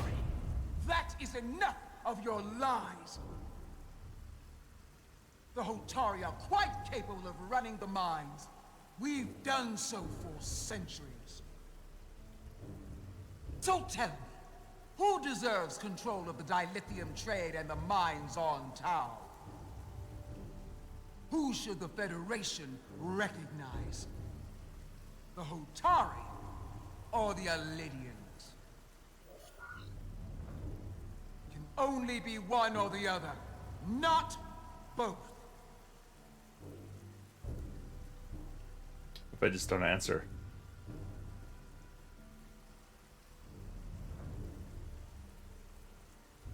I have to answer.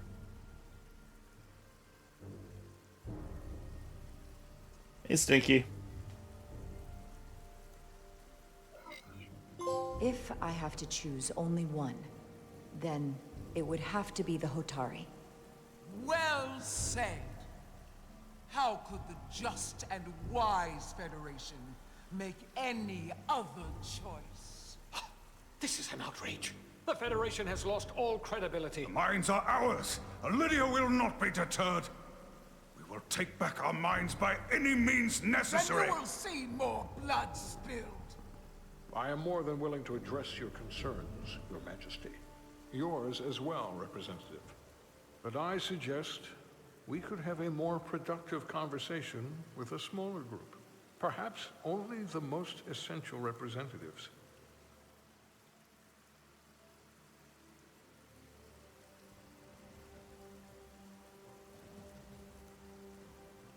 I suppose there is some sense to that.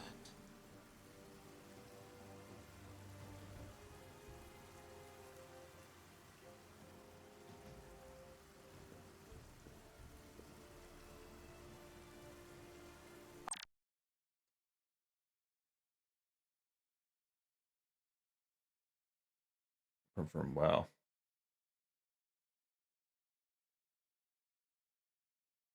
I hope we meet again, Jara Ryder.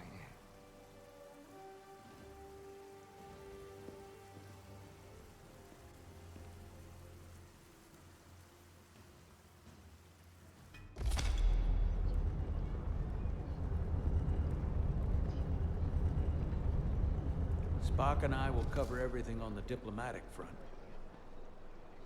You make nice with the locals and see if you can get some answers. We need to find out why the Hotari are so willing to risk war. What happened in those mines?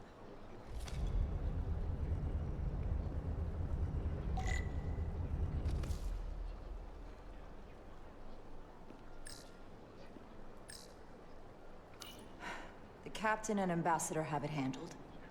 I've got my own mission.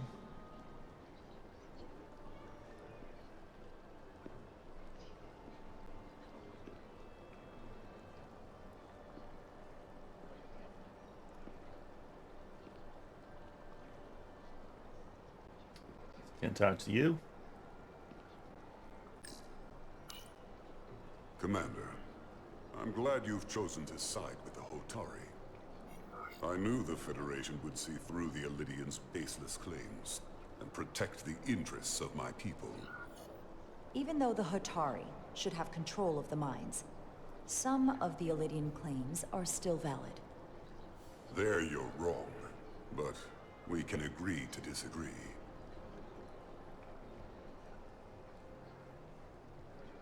I assume you were there the day the mines were seized from the Elidians. Not seized. Reclaimed. And restored to their rightful owners. Yes, I was there. We had to be decisive. Before the Elidians could even realize their worst nightmares upon them.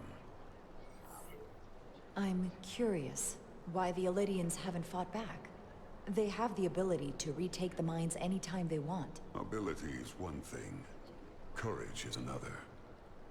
The Illidians know any hostile action on their part will not end well. They respect one thing above all else, and that is force. The greater the force, the more certain the outcome. Any talk of making peace is just that, and worth little without the strength to secure it. Which makes me wonder about your ship, the Resolute. Undoubtedly the Federation's finest warship. Ready to contend with anything the Illidians might have in store. Or is that not true? Maybe I've misjudged it. It wasn't designed as a warship. More for scientific research and exploration. But the Federation must have ships designed for war. Technically, they're Starfleet ships representing the Federation. But yes. I see. Sidron. A pleasure meeting you, Commander. I'm sure we'll cross paths again. I feel like I should have been more strong with that response.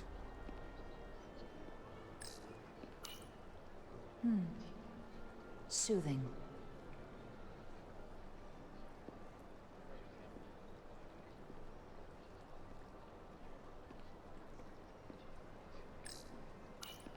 Commander Rydek, I'm encouraged to see the Federation supporting my people. I'm afraid of what might happen without your help.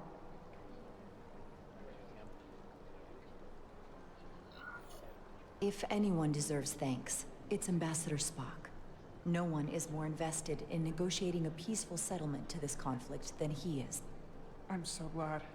We need his help before the situation escalates further than it already has.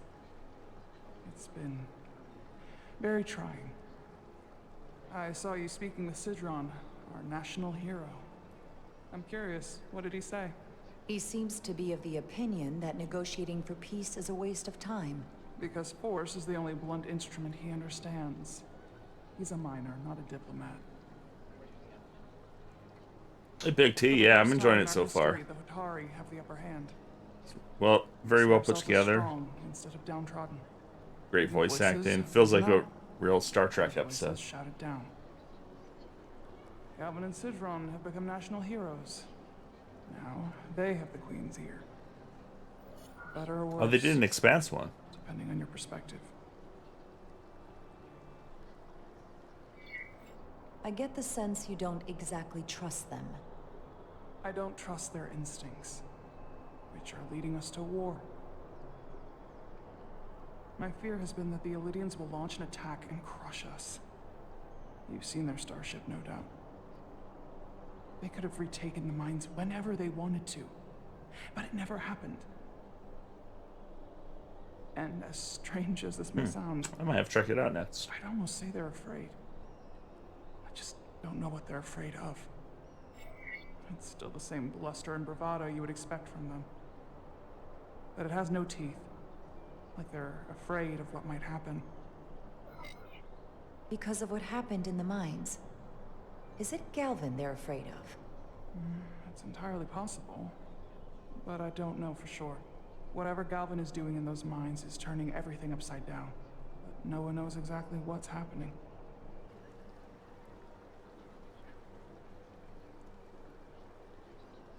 Since the day of the revolt, Galvin has seized control of the mines and restricted all access. No one's allowed without his personal authorization. And they've taken over. It's definitely got the TNG feel. Secrecy and security. I'm told it could be something they brought back from the mines. I've made inquiries, but everyone pretends it doesn't exist. I strongly suspect they're hiding something. Why would they do that? I don't know. But that's what concerns me. Whatever they're hiding, it can't be good. How can we know?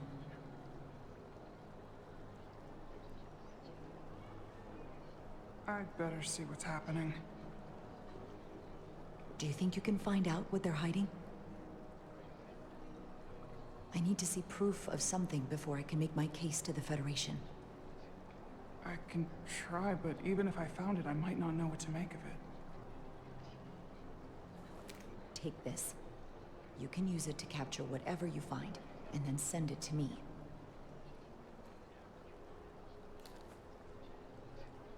Thank you. I will let you know what I find. And I look forward to our meeting again. Interesting. Sorry, I couldn't help but notice you were speaking with the Hotari this whole time. I figured in the interest of fairness, I should offer another perspective. Of course. I'm probably not telling you anything you don't already know, but these negotiations rely on the Federation's neutrality, as does any hope you might have for a supply of dilithium in the future. So, why you would choose to side with the Hotari escapes me. Without a Lydian involvement, there is no dilithium trade. But clearly, you weren't aware. Of all my concerns, dilithium is not one of them. I could care less about securing a supply, now or in the future. I'd be curious to know if the rest of the Federation shares your indifference. Major Salit Arminta, Special Attaché, Lydian Armed Forces. Pleasure to meet you, Commander. I have my issues with the Hotari, but I have to give them some credit. They know how to seize an opportunity. Inciting an uprising the same day as a massive, once-in-a-lifetime ion storm. Our assumption was that this storm was just an anomaly. Yes, a very convenient anomaly. At least that was what we were told. Of course, I wasn't there. But who am I to say otherwise? You sound skeptical. Well, the official story is that it was the storm that enabled the revolt. How else do a bunch of unarmed, unorganized miners seize control of an entire moon, much less thousands of mines? But I've talked to people who were there. They tell a different story. They say they're lucky to have escaped with their lives.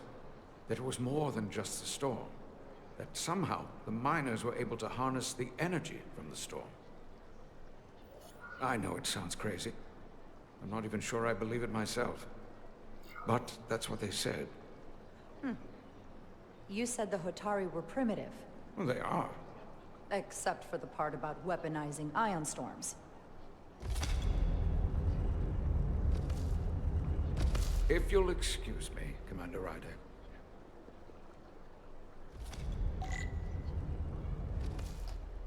That's pretty cool. I like the normally I like a little bit more gameplay in these type of narrative stories, but I actually feel like it is a good balance. I've never played any of the Telltale games, so wasn't. I know this is I think from the previous Telltale Well, that was a games disaster. people. What happened? The Hotari refused to concede anything, so the Elydians stormed out. The Hotari did not invite us here as peacekeepers. I hope your efforts were more fruitful than ours.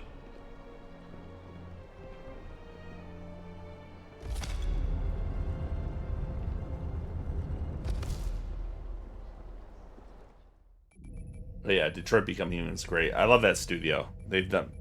Gravitational I've been harmonics following them failing to resolve. since Warp bubble stability to Fahrenheit. increase output to maximum. Increasing warp output to maximum. It's happening again. I'm excited. I think they're working on a Star Wars game.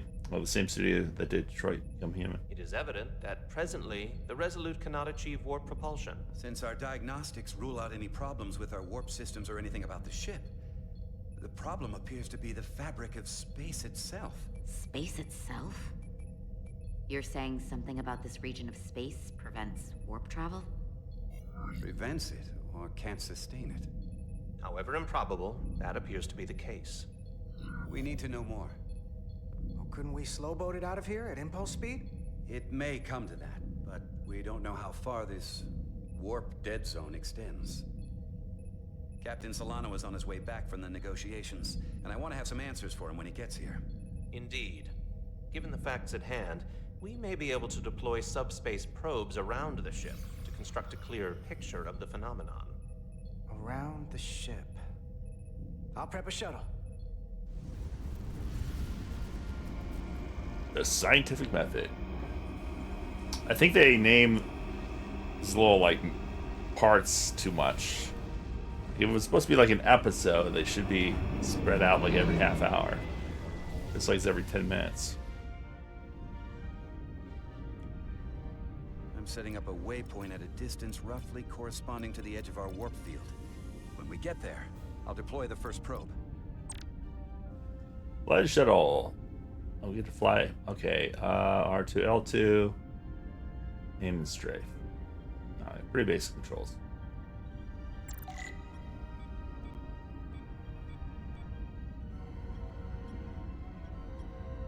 Oh, impulse.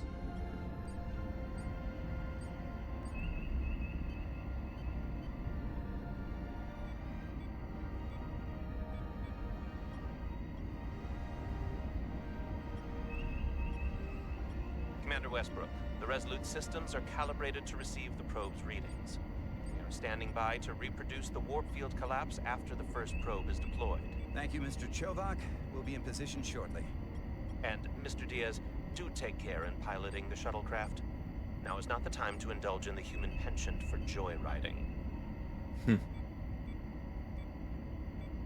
Chovak probably isn't such a fun guy to work for, huh?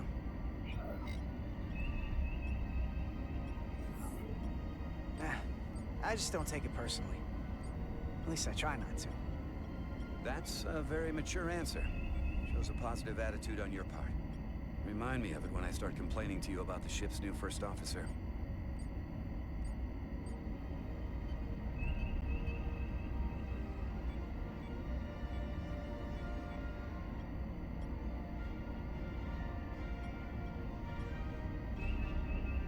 You have to play the query still. It's been on my to-do list. I think I want to play it multiplayer though. By the way, I haven't played it yet. This is far enough.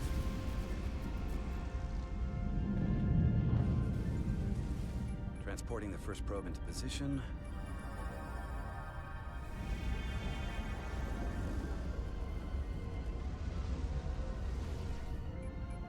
Westbrook here. The first probe is deployed. Understood. We are reading it. We are about to replay the simulation.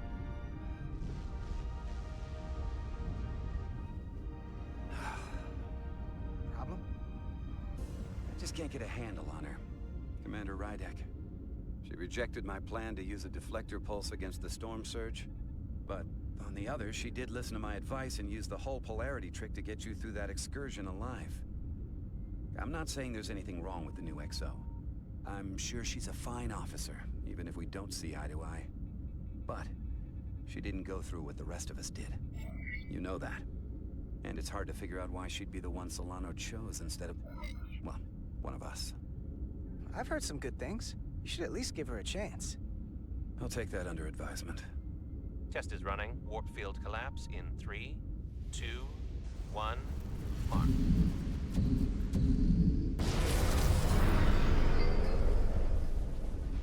Whoa. All right, that is definitely a problem with the fabric of space. We need to get another probe out there.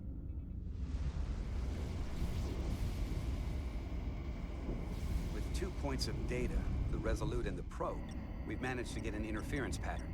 I'm setting a waypoint to a particularly strong area of interference. We'll deploy the second probe there.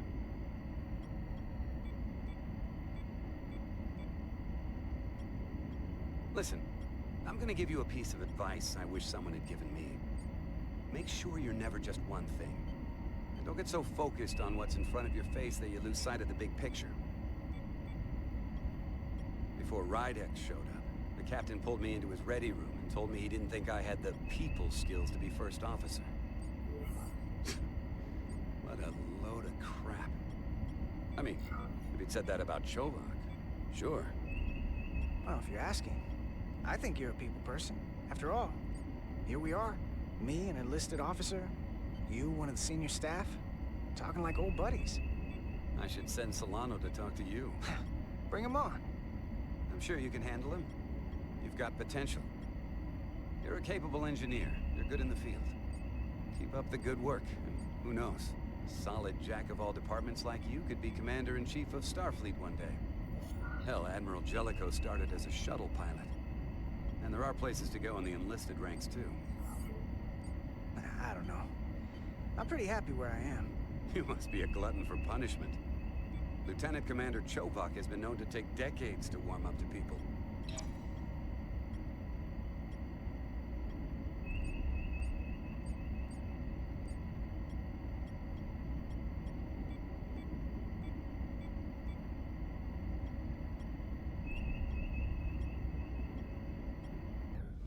Here. This is close enough. Stop the engines. Deploying the probe. Westbrook to Commander Chobak. We're ready for another sampling of data. Very good. Running the simulation again. Warp field collapse in 3, 2, 1. On. There it is again. I saw it. It seems to be directional. Well, what about the scans? Anything?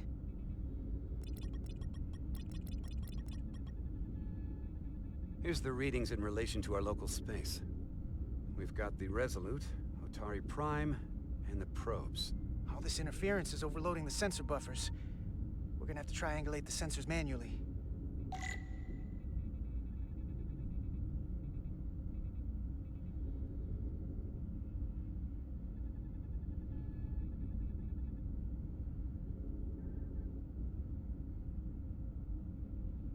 We got something. These markers indicate peaks in the gravimetric interference patterns.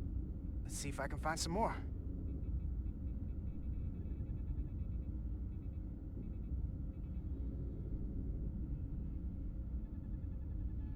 Thanks, Stinky. Have a good one. Where are you? Where's Waldo?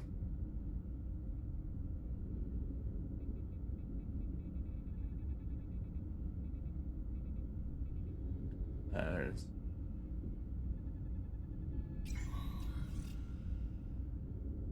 Hold up. This is coming from the moon. A beam that blocks warp travel. Aimed right at us. Someone is doing this intentionally. I don't know how they're doing it. This is like nothing I've ever seen. Why would they be doing this? We came here to help these people. And now we're getting hit by some warp-killing weapon? Now, look here. It's current readings of the ion storm. These concentrations. They line up with the interference pattern. The storm and this beam, they're coming from the same place. Carter, whatever petty local conflict brought us here, it's just a small part of something much bigger. Da da da!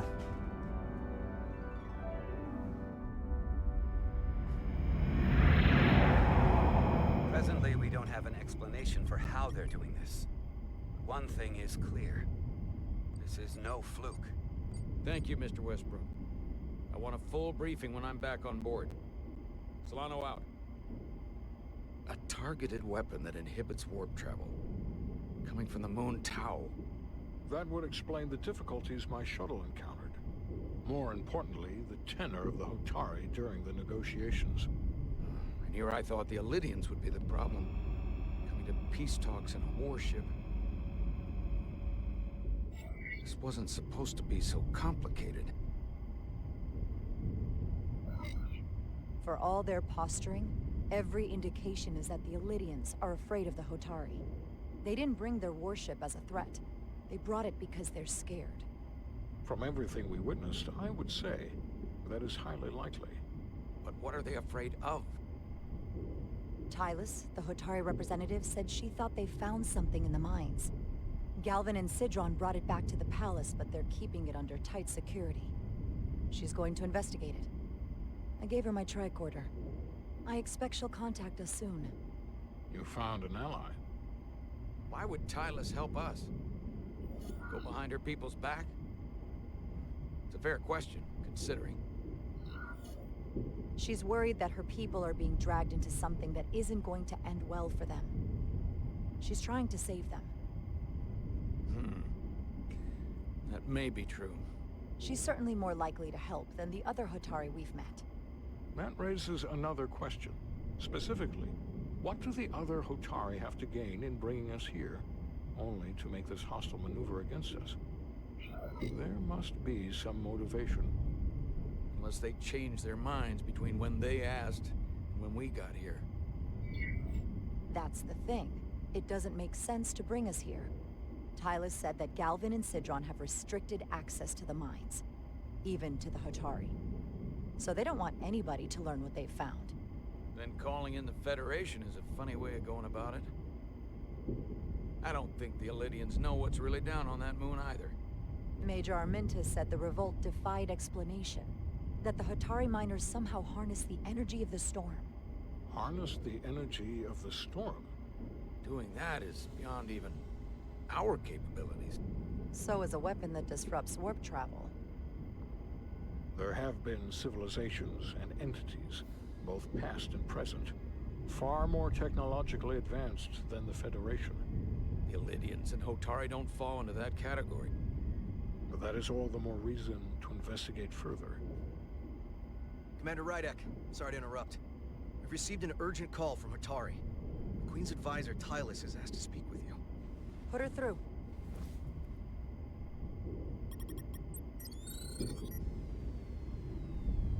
Galvin and Sidron are still with the Queen.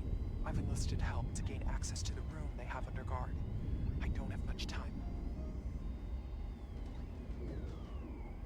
I'm not supposed to leave my post. It's only for a moment. I so appreciate your help.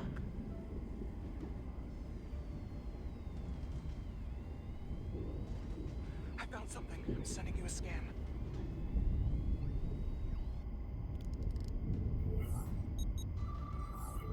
Got it. Tylus, if we needed to gain access to the mines on Tau, is that something you could help us with? I suppose it wouldn't be easy, but I have to go. Tylus. Can we reconnect? Sorry, Captain. We've lost all contact. We can only hope she escaped without harm. It was hard to tell. Tylus wouldn't have offered to help if she didn't know what she was doing. That's a lot of faith in someone we barely know. Let's see the scan of whatever the hell that was.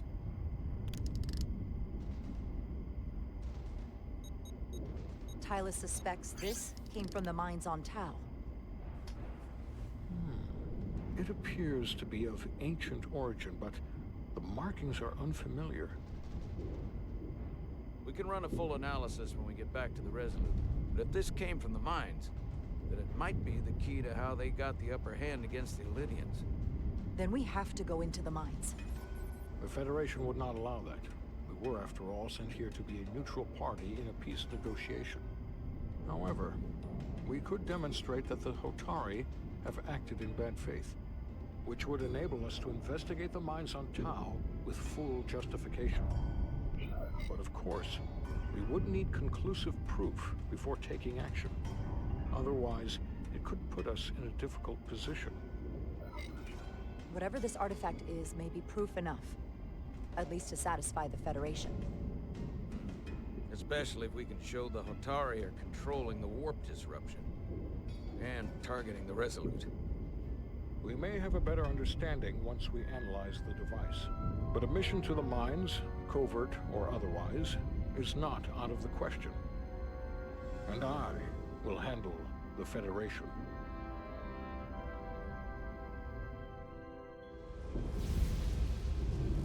As I was telling Carter, I want all the data I can get on this warp problem. And the negotiating team's shuttle has been recording data all the way back from Hotari. Even better than our probes. So pull the sensor and engine ISOs from the Melville when it sets down. Will do. I'll join you and Chovak down in engineering to run another analysis after the briefing.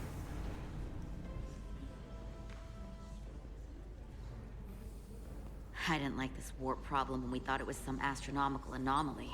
And I like it a hell of a lot less now that we know someone is doing it to us. How does it work? What do we even do about it? What do you say we pull these chips and find out? Took some damage on the way.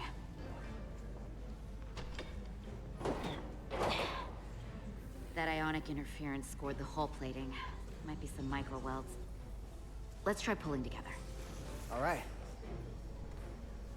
3, 2, 1. It won't budge. Gotta be the storm damage. We need to... Welcome back. Any excitement down on the surface? Excitement? No. Nothing like that. Hey, can you hand me the EJ7 interlock? From the toolbox. I don't know what that is. Not much use for one on a security detail, huh? Carter? Yeah, I'll get it.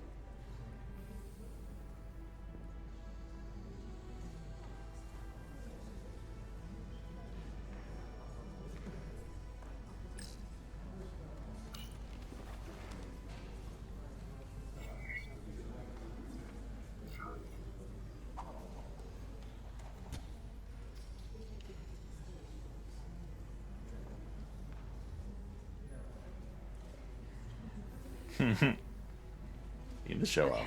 I'll apply pressure while you decouple the panel.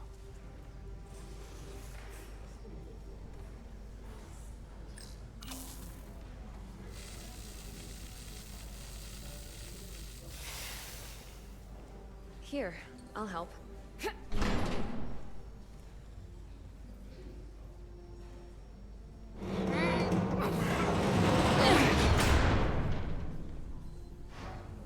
We've got this. Open up and say ah. Thanks for the hand. We have to get these isolinear chips down to engineering. No problem. You really know everything about these ships, don't you? The tools, the systems. Like a walking Starfleet technical manual. Oh, I thought security was the detail to be on. Now all of a sudden you're interested in engineering? Just the engineer. Come on, start pulling chips. I didn't go with her.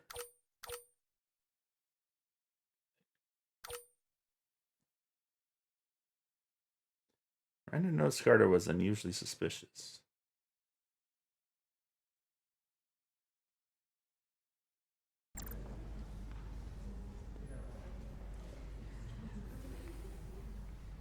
Things were strange. I don't know what's going on here.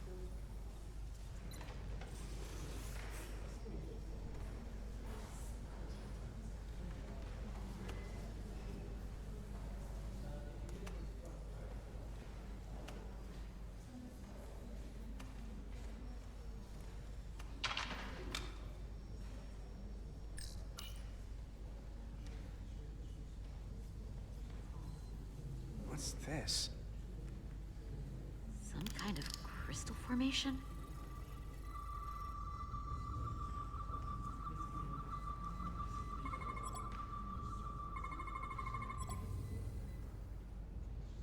Whoa. This substance is a quantized spin crystallization of hydrogen, carbon, and lithium. It's emitting tetrametric pulses at an interval of 3.8422 seconds. Quantized crystallization isn't natural. I mean, it's only theoretical as a means to engineer matter on a subatomic level. What's it doing in there?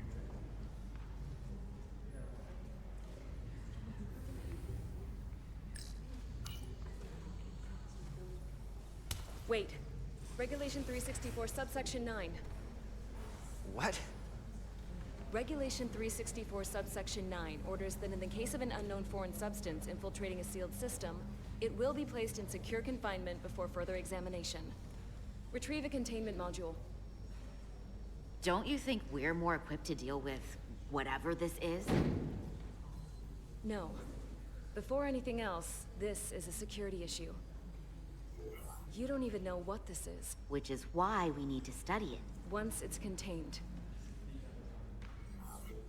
Well, if it's not natural, then someone might have put it there. It could be a tracking device. Some kind of sabotage. Or even a bomb. Which is why we need to get it to the containment lab. Come on. I can't make an exception. Not even for you. I'm still going to report these crystals to Commander Westbrook when we send the shuttle data. And I will inform my superiors. I'm taking this just as seriously as you are. But I overheard talk about the warp disruption on the shuttle. Now these crystals? Maybe this situation is more than we can handle with just a science vessel. We could trigger a distress call, get Starfleet to send more ships. Or I could send a message to my old CO on the Adirondack. Get some combat-tested vessels. We shouldn't do this alone. We're at the edge of the quadrant. Help isn't just gonna pop over like we're in Sector 001. Wouldn't hurt to try. You talk like you've never had your backs up against a wall before. This is Starfleet. We solve our own problems.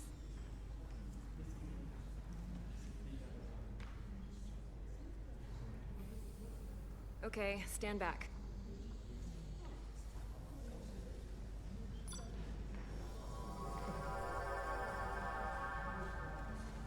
Get this to the containment lab. We'll get it set up for you. I'll let you know when it's safely confined. Oh, we'll be there. Last thing you want is to study this down in main engineering and have it explode next to the warp core.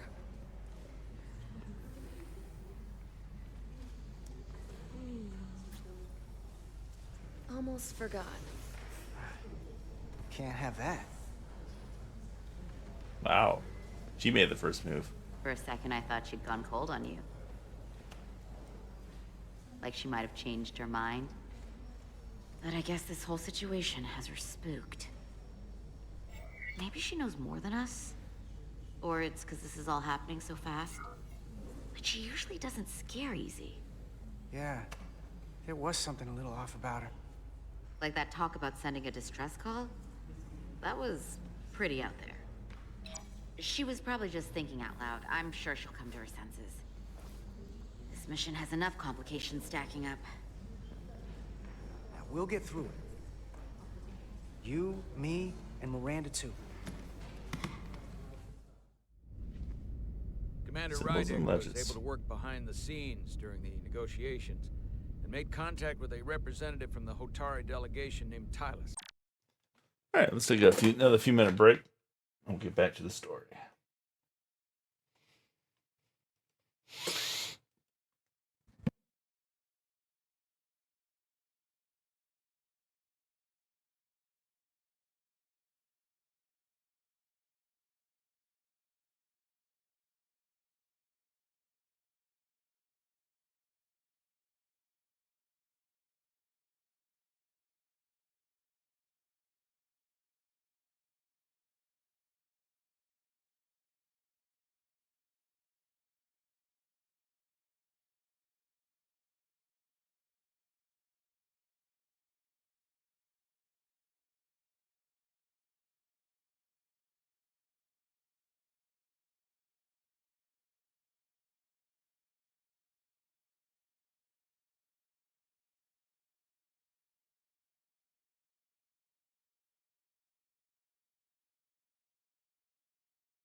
All right, we're back. She mentioned an unusual artifact of unknown origin being held under tight security within the Hotari Palace, which she believes came from the mines on Tau.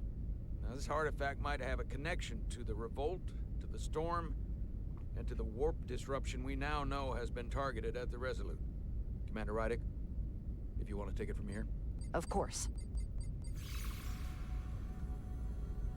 Tylus managed to infiltrate the heavily guarded location within the palace and sent us these scans using my tricorder. It appears to be some sort of control panel, possibly connected to the warp disruption weapon originating on Tau. Of particular interest is this symbol, which we couldn't identify the origin of. The Federation database has records from a vast number of civilizations. If anyone from Starfleet has come across this before, the system should recognize it. Cross-referencing with Federation records. Displaying symbols from Federation database with a 90% probability of match or higher. Select a symbol to further analyze.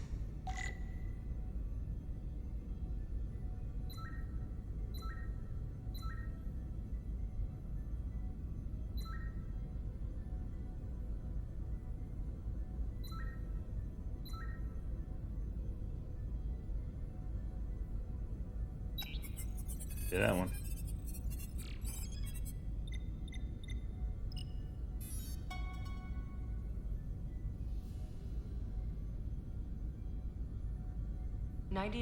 .2% match. Got it.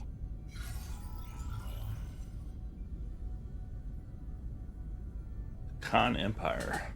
So, what are we looking at? The design and composition indicate this is a glyph associated with the ancient Khan Empire. Their civilization collapsed over 600,000 years ago, but once spanned millions of systems with a population numbering in the trillions. Fascinating. The Takan were once the most advanced, most powerful civilization in the galaxy. Is it possible the Hotari found Takan technology? I wonder if they even know what they have. Our knowledge of the Takan is limited. I have only encountered passing references to them. We don't have the first idea what this is or what it means. And we have all of the Federation records available to us. Perhaps we should see what else the Federation records show. Computer, what is the last recorded discovery of other Takan artifacts? On stardate 41386.4, the USS Enterprise D, under the command of Captain Jean-Luc Picard, discovered a Takan outpost in the Delphi Ardu system. According to the mission summary, an unbreakable energy-draining field was deployed against the Enterprise and a Ferengi ship. The Enterprise was only able to escape after negotiating their release with an entity known as Portal 6-3, Guardian of the Takan Empire. Unbreakable energy draining field. It starts to make sense. What else is there?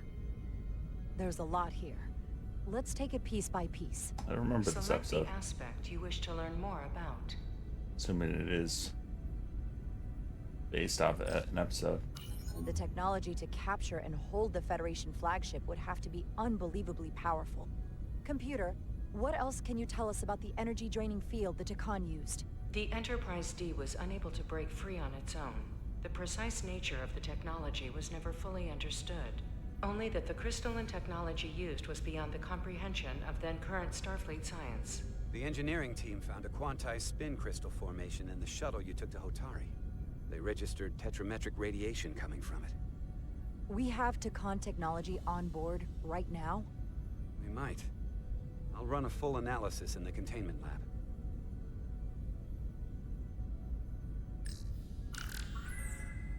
There appears to be some sort of restriction order from Starfleet. Computer, explain this restriction. A Starfleet directive similar to General Order 7 forbids entering the Delphi Ardu system or attempting to make contact with Portal 6-3. Starfleet doesn't throw up a no trespassing sign for just anybody. I suppose it makes sense considering what happened to the Enterprise D.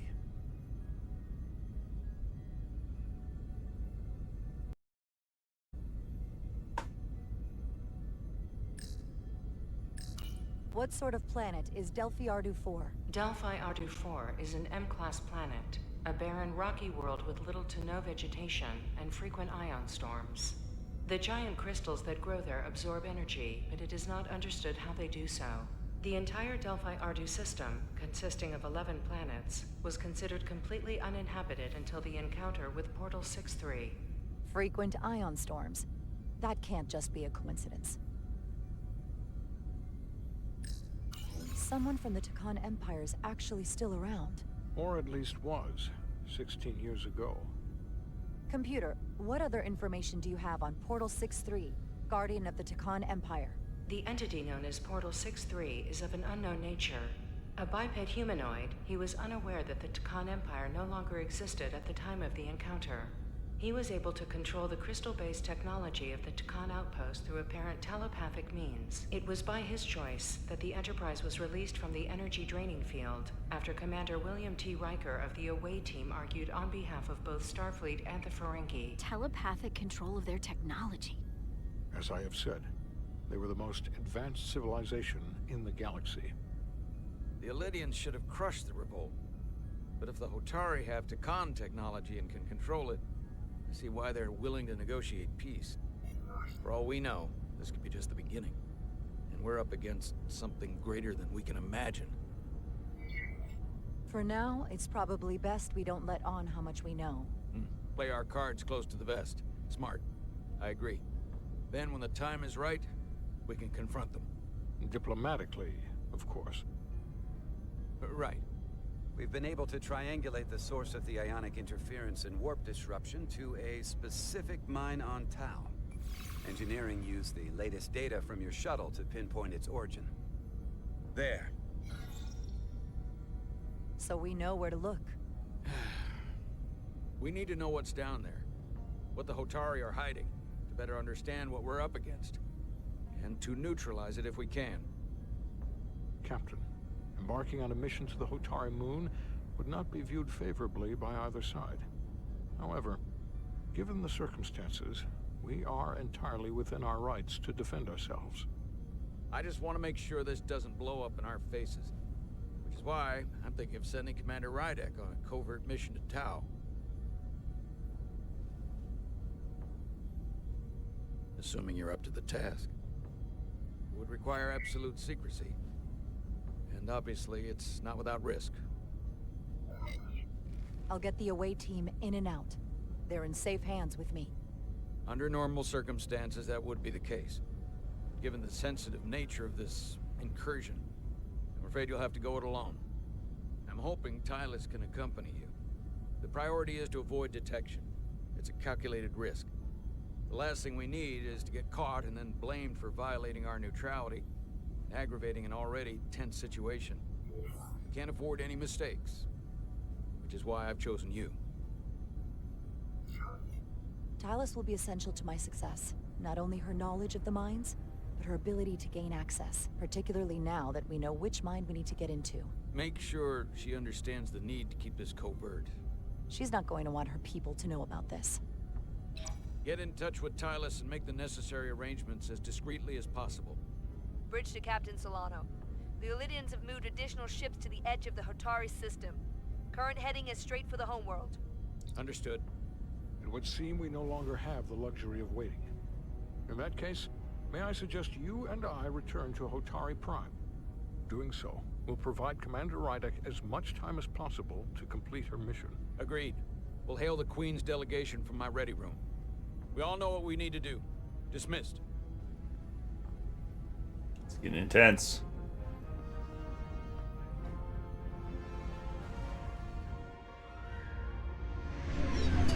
Hope she took her infusions.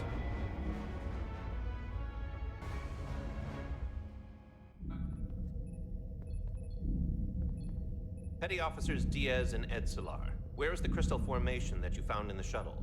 I have tasked Ensign Calloway with performing a full analysis of the tetrametric pulses. Security brought it to the containment lab. I was just there.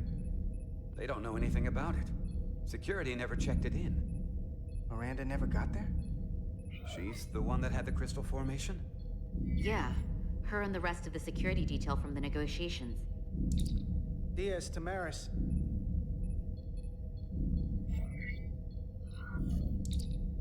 Carter Diaz to Miranda Maris. Commander Westbrook to Petty Officer Miranda Maris. Respond. Something's not right. She's still on the ship.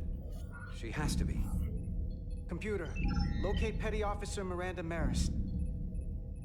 Petty Officer Miranda Maris is in the isolinear storage array on Deck 5. I'll go find her. Good. I am sure Mr. Diaz can attend to this on his own.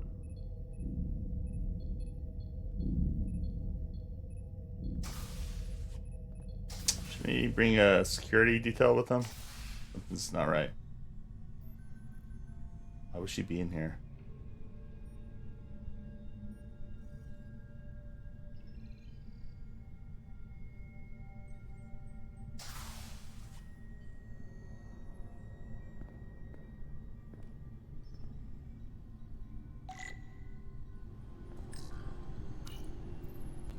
Someone improperly pulled these isolinear chips.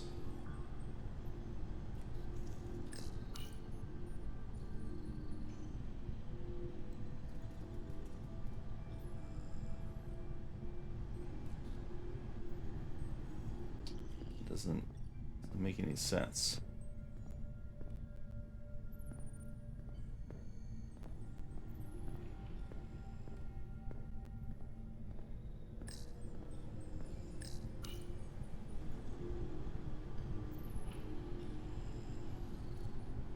Who did this? Maybe you should call security? Why did they never call security?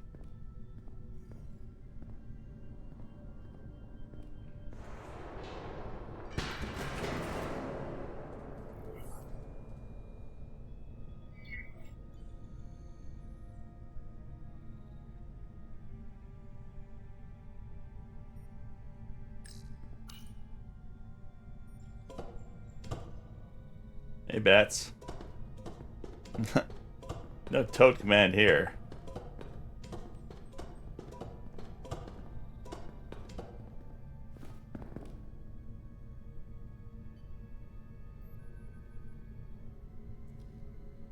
Getting intense.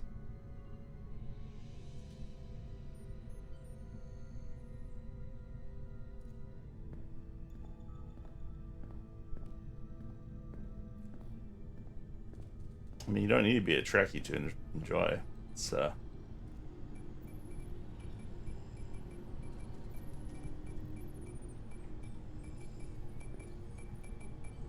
the?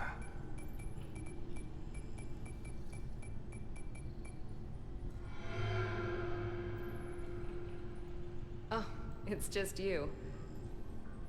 I'm busy right now. Why don't you come back later?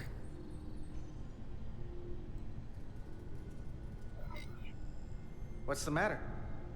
Were you worried it was gonna be someone else? No. I mean, I'm glad it's you. But I'm through here, so I can't stay and chat. I have other things to do. Sorry you came all this way for nothing. What exactly were you doing in here? I saw you accessing files, copying them onto that. This is secure data. It's really not my place to talk about it. Look, I appreciate that you came to check on me, but I'm fine. You worry too much. We're on a starship. I'm worried because you're acting strange. I don't know what it is you're really doing in here, but Commander Westbrook said the crystals you took never made it to the containment lab. Will you drop it? I don't like being interrogated, Carter. Hey, wait up! call security. I'm getting some very mixed signals from you right now. I'm sorry. I'm under a lot of stress right now. Just tell Chovak or whoever I don't know where the crystals are, and let me go about my business. I know we have some things to figure out. I don't have time to stand around and debate with you. I don't know what it is, but you're hiding something. What's in that storage drive? I told you, it's secure data. So drop it. Miranda, hold on! No. Get out of my way. Call security.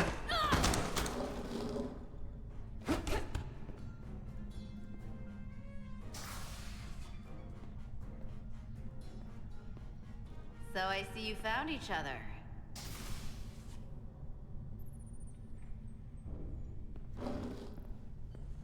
You were taking so long, the commander sent us to see what the problem was. Diaz, you were sent here with specific orders, and fighting your crewmate wasn't one of them. What the hell is going on here? Let's just let them explain. I'd like to hear that, because I know what it looks like. There's something seriously wrong with her. She's not herself, I'm telling you. What does that mean? It doesn't mean anything. Well, for one, she was copying data onto this. This drive is unauthorized. There are ISOs all over the floor.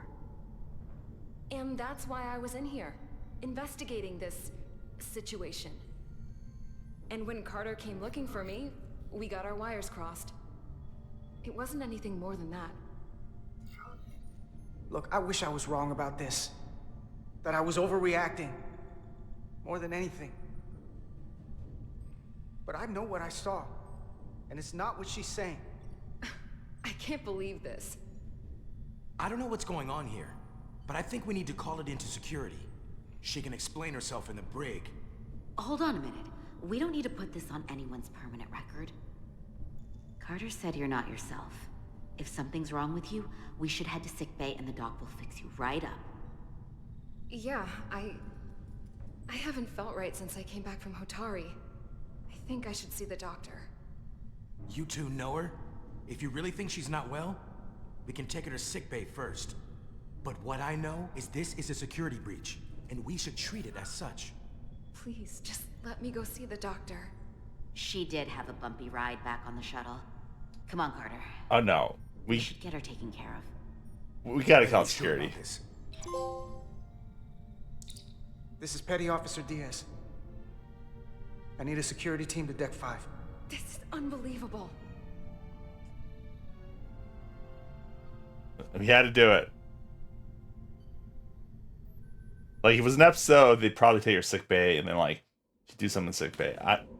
But I'd be yelling at the TV right now. So, I'm doing the right thing.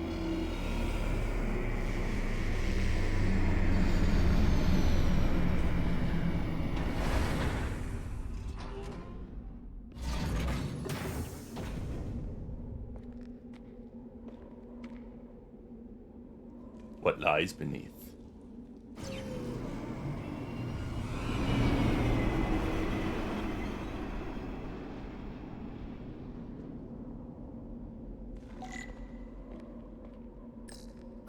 Foliage on Tau resembles underwater plant life on Earth. The universe is full of mysteries. Why would you compare it to Earth? You're not even from Earth.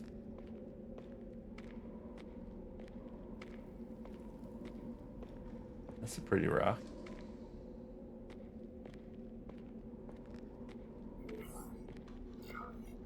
Rydick here. This is Zermatt. Any trouble getting to the surface? I'm really starting to miss transporters. As long as this storm is Oh, around, it's you stealth. better learn to like shuttles. But if you can find the cause of the interference, we might be able to get back to transporting. As if I needed another incentive. We both know there's a lot more than that riding on this. Fair enough. You'll need to get in and out of the mine undetected, so I hope Minister Tylus can help in that regard. So do I. And to keep this covert, we'll refrain from contact unless absolutely necessary. Understood. Rydick out.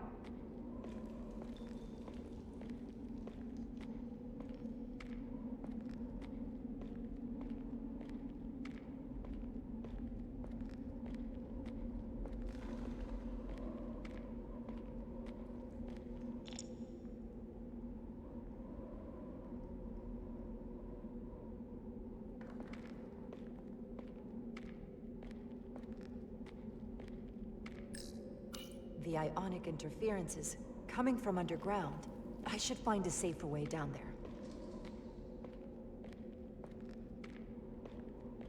Oh, I forgot I can run.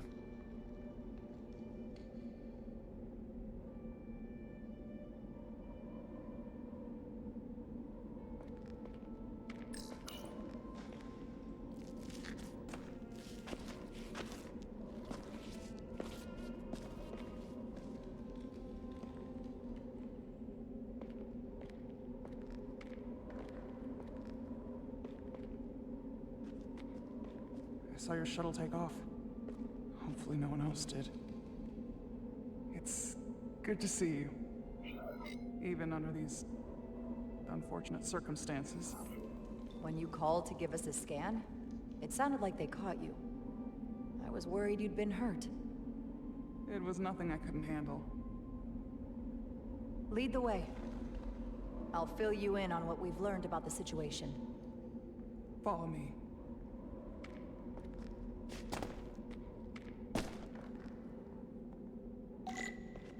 The device Galvin and Sidron brought back from the mines is being used to control some sort of warp disruption weapon that has the Resolute trapped in Hotari space. According to our readings, the power source for that device is on this moon, at the specific coordinates I sent you. That sounds impossible. But explains the rumors of the Hotari controlling the ionic storm. We strongly suspect the device was created by an ancient empire known as the Takan. The Takan? Once the most powerful civilization in the galaxy, but they've been gone for over 600,000 years. It's hard to believe there's something like that on Tau. Which is why I need proof. If we find hard evidence that Galvin and his allies are hiding dangerous Takan technology, I can convince the Federation to let us intervene. Understood. We're almost there. But what right does the Federation have to intervene?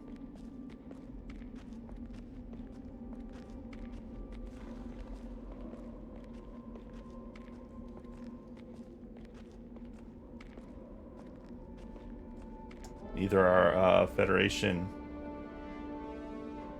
planets. Me and my homies hate the Federation. Prospect 614 North, Subdivision 20. It's enormous. Just one of the thousands across Tau. The pride of Hotari. How do we get inside? The structure that circles the mine has entry points for transporting equipment into the lower levels. They're guarded, but nothing I can't get past using my authority. Well, that's good to hear. As long as you can avoid being seen, I should be able to talk my way past any miner. And provide a little distraction for you in the process. How do I avoid being seen? You don't use the door.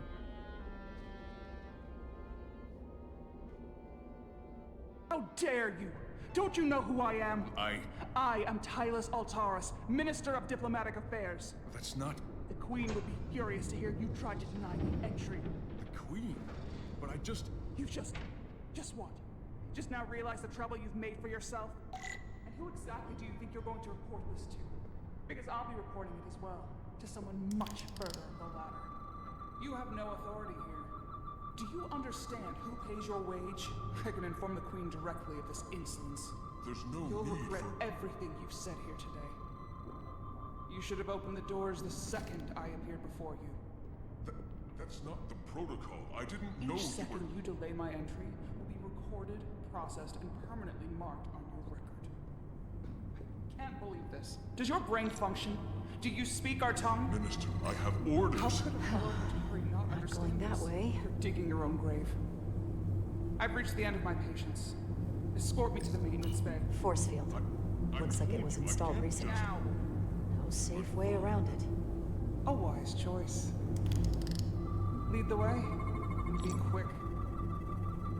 Okay. Let's get a look inside you.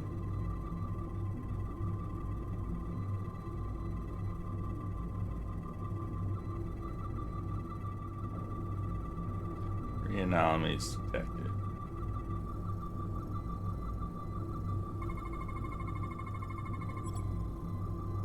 Thanks, Bats. You should live long and prosper as well. Full system access. Let's see if I can just... Bingo.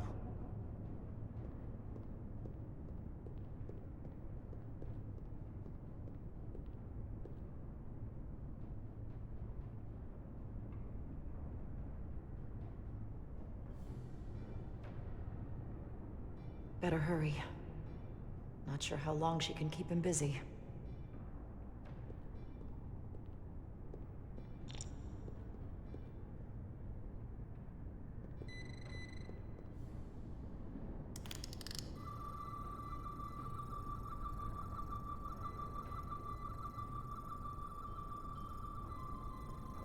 What's in the beach?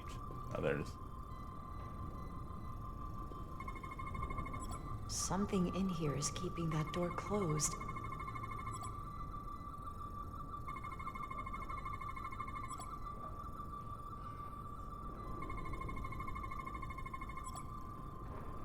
Got it. Should remove the security check on the door.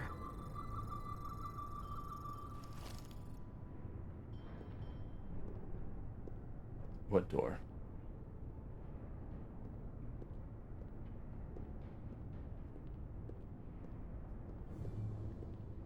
Let's just get down. Lighting's very bad.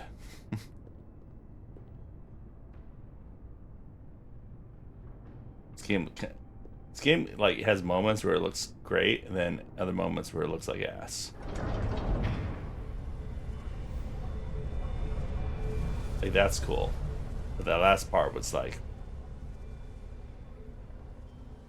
10-year-old graphics. That's okay. It is what it is.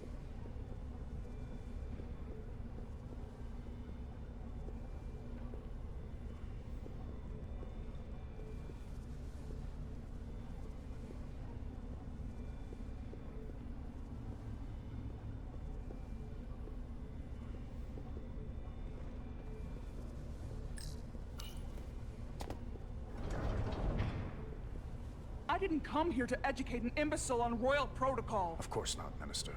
So I will be about my business here, and you will take yourself out of my sight. She's nice. Sounds very Klingon. You really let that guy have it. It worked, didn't it? I'm used to having to throw my weight around. Hard to get anyone to listen to you otherwise. Gotta admit, I'm a little afraid of you now. You're lucky we're on the same side. I'd say so. The catwalks were booby-trapped. Galvin and Sidron have gone to great lengths to keep out the uninvited. Well, we're inside. Where do you want to start? The ionic interference is coming from below us. We need to go deeper. That lift goes down, at least to the changeover station. But we can't use it without DNA authorization from one of the guards. I have an idea, but we need a few samples of DNA from the miners who work here. Samples? Fingerprints, sweat, blood. Which will trick the machine and get us control of the lift. That's the theory. Let's test it.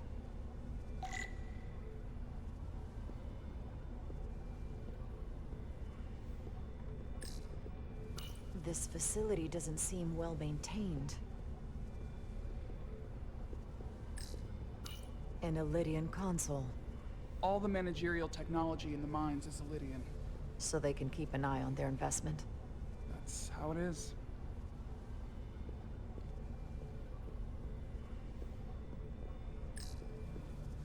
Hopefully that guard stays outside. Oh, he will. Wow, that is a lot of DNA. I should look for the most concentrated spots.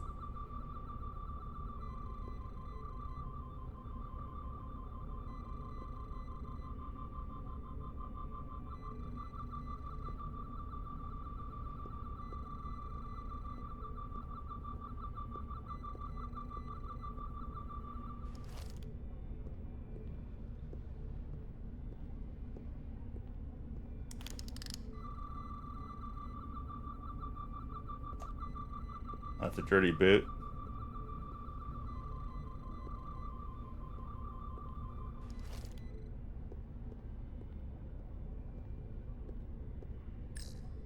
Hotari must be tough on the inside, too.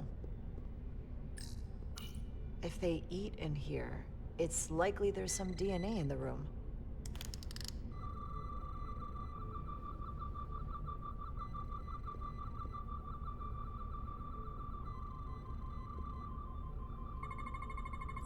There's gotta be stable DNA here.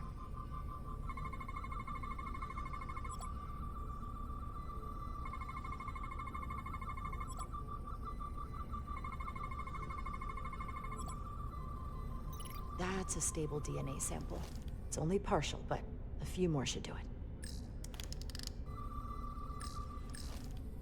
it. Leftovers. I should give this a scan. Already did it. Almost looks like coffee. Almost. I'll have some Ractigino when I get back to the ship.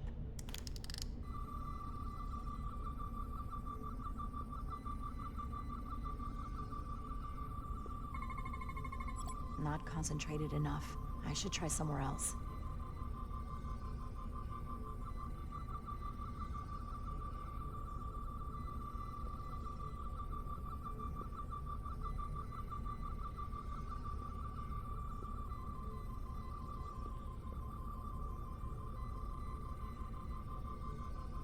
Oh, I guess this is from a pretty good distance. Oh, here we go. I can use this.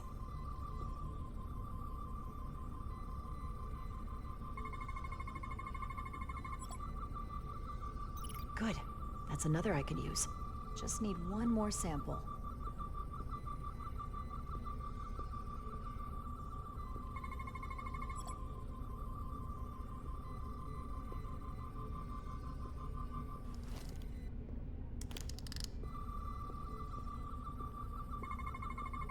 Not enough. Gotta keep looking.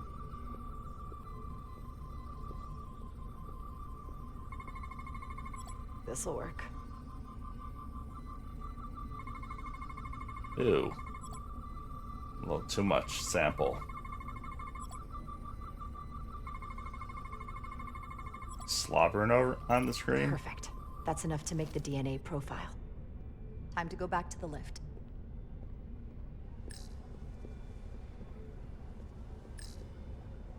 You're not coming inside? There are some things I'd rather not smell. Ah.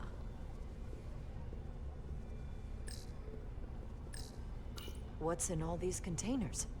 These contain mining supplies, tools, energy packs for machinery. Shouldn't mining supplies be inside the mines? It is troubling. If the workers here aren't mining...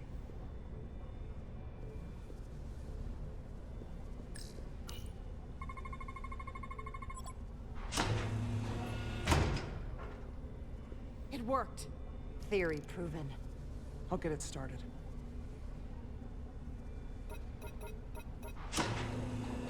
Ready?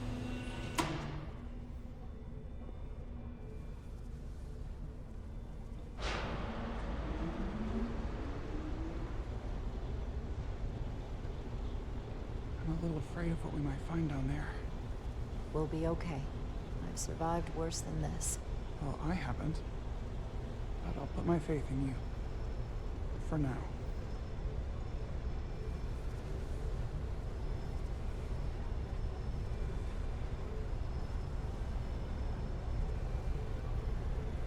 Jara. Stay back.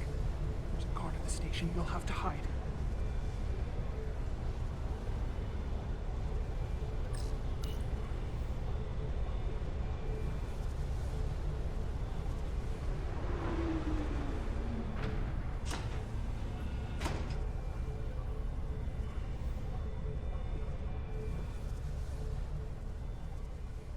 Who are you?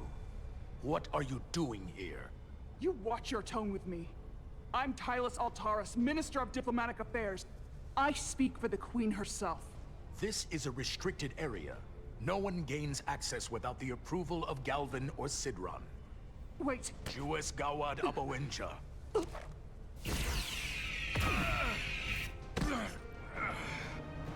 Are you all right? I don't know. Are you injured?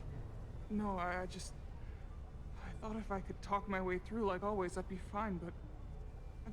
I'm a diplomat. This isn't what I do. I've never even fired a weapon. This is just... It's real now. I wasn't ready for this. Hey, I'll keep you safe. Can you? I was a tactical officer before I was posted to the Resolute. I know my way around a phaser. You saw how I handled our large friend here. I suppose that is somewhat reassuring. My authority has never been challenged like that. It meant nothing. What's her opinion on this now?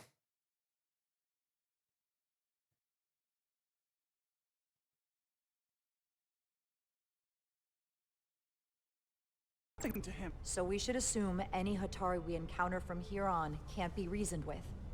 Agreed. The only loyalty they have down here is to Galvin and Sidron. Can you switch over the lift? The guard should have a scan card that will allow us to operate the switch.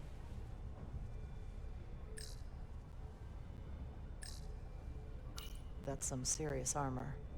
Conditions in the mines are harsh, even for Hotari. An Illydian disruptor. I assume the miners took weapons from the Illydians before they fled the mines. That explains some of how the uprising happened, but not enough. Should we take it with us? No. My phaser is more efficient. Unless you want it. Oh no. Weapons aren't my thing.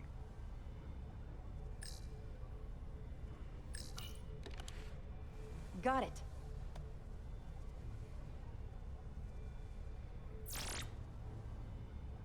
He's not dead, is he? He's still one of my people, and I didn't come here to take Hotari lives. My phaser's set to stun. He'll be perfectly fine, just unconscious for a while. I see. We don't have that sort of technology on our weapons. Good to know.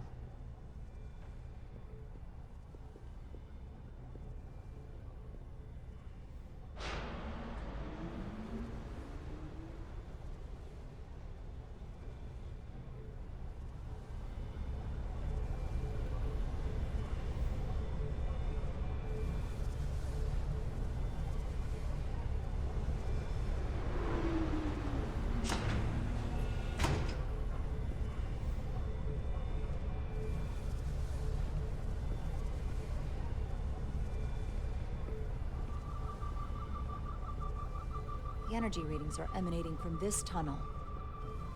It's sure to be guarded in there. Stay low and follow my lead.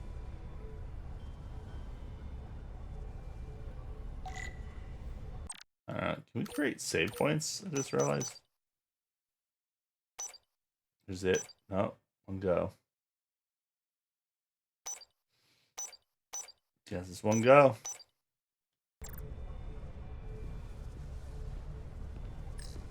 Is that all dilithium? Not all of it. We excavate large chunks of rock that contain varying amounts of dilithium ore. It's sorted and processed at the collector ship above.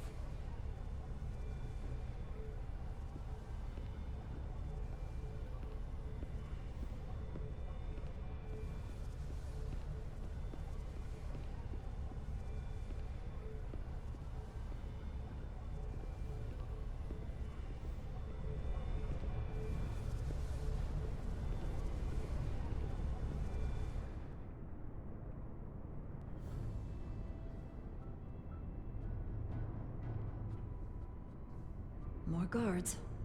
I take that as a sign we're getting close. I'll get a closer look.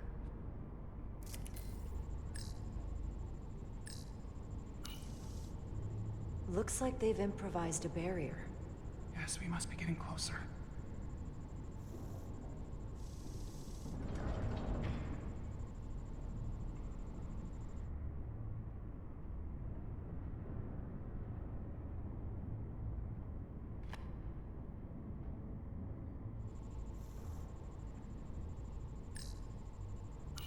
We need that particular card, don't we? I'm afraid so.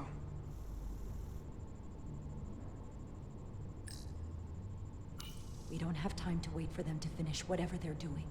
We'll have to try to keep low and sneak past them. I'm starting to see the utility of a phaser. I wouldn't stand a chance against all three of them. Well, I mean, come on. You're a pretty good shot. Can you open that door? Not without that scan card. I don't like our options here. I have to get us that card so we can open the door. How? If they detect you, Galvin and Sidron's followers are clearly willing to kill to protect whatever is in this mine. Hey, I'm trained for this. I'll be fine. What should I do? Avoid being seen. Stick to the edge of the room, and meet me at the door.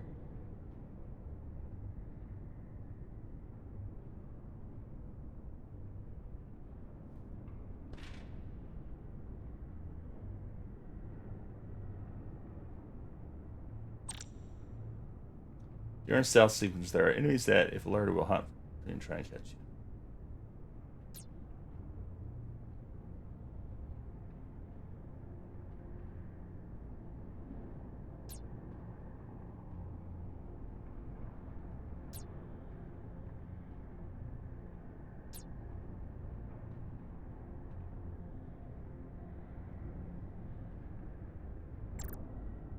Typical stealth.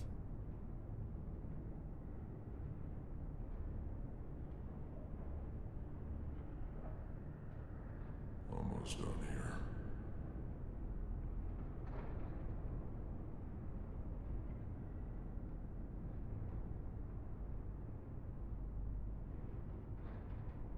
I wish the Lydians won't try something else. They saw our power, our resolve. They're terrified of us. Until the plan is complete, we're vulnerable. Then get back to work, and we'll complete the plan more quickly.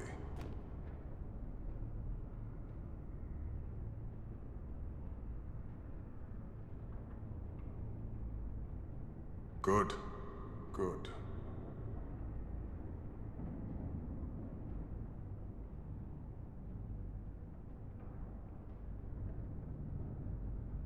Alright, so it looks like we gotta go around. Anyone who prevents our destiny shall be eliminated.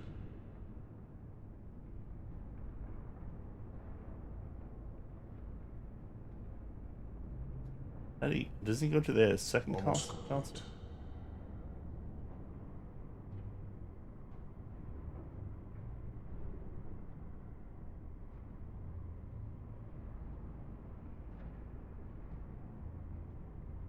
That was close. Arrogant Lydians.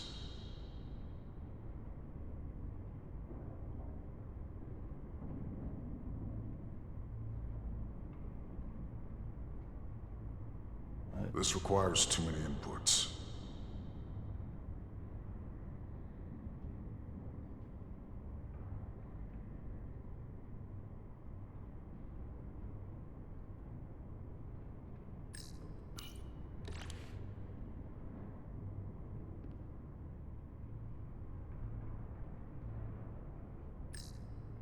An intruder.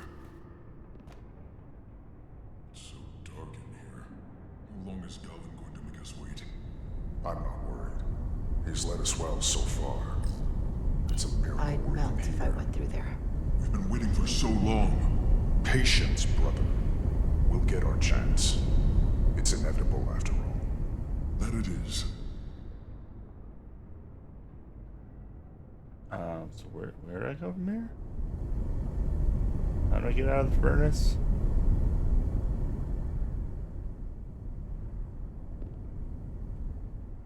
And jump.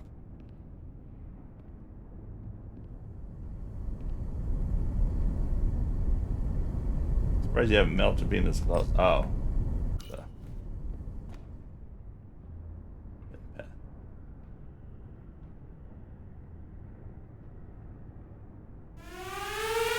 Be known.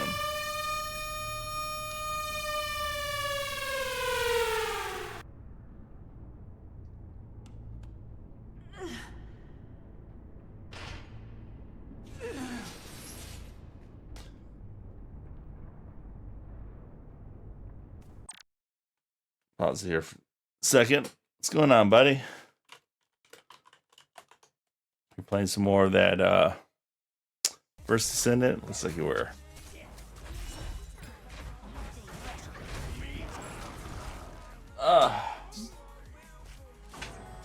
I'm playing this little story, Star Trek story. He's gonna realize I've Good so far, enjoying it.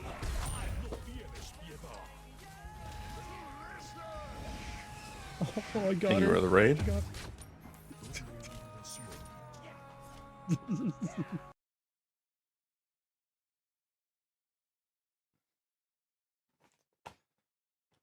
We're about to hit a important moment here. Lucky but unlucky.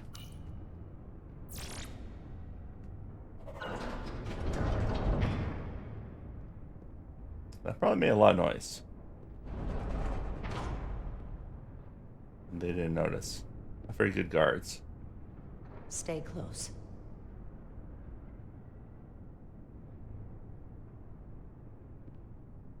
Stop! What? Motion sensors. They'll trigger an alarm. We'll be found. Invisible to the naked eye. They could be anywhere. How will we get through?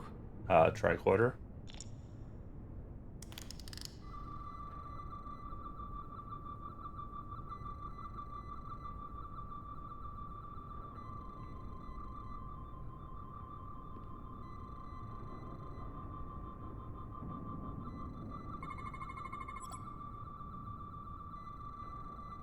Steam crash, that sucks.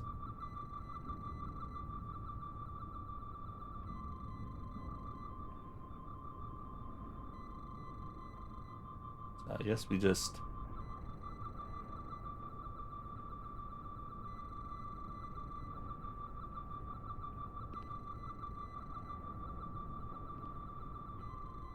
try and avoid these.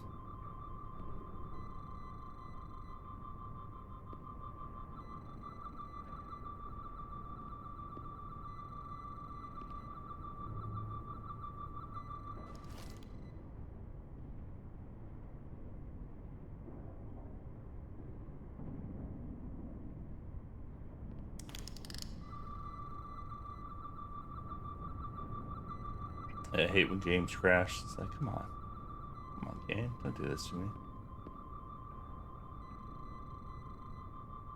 I think we're clear right here. Just don't hit that one, right?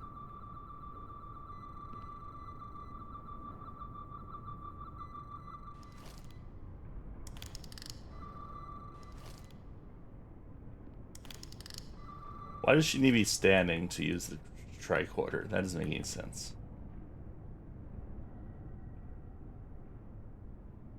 And for being motion sensors, clearly seen with our eyes.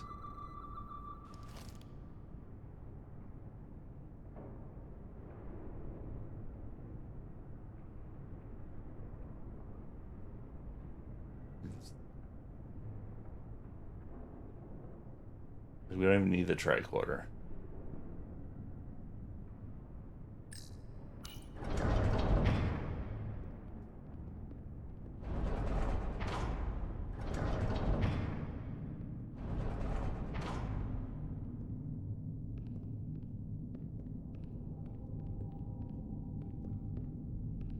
Is that blood?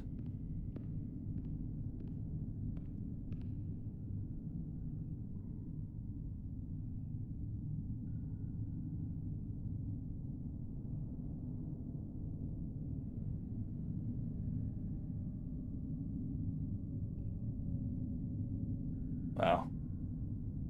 Massacre.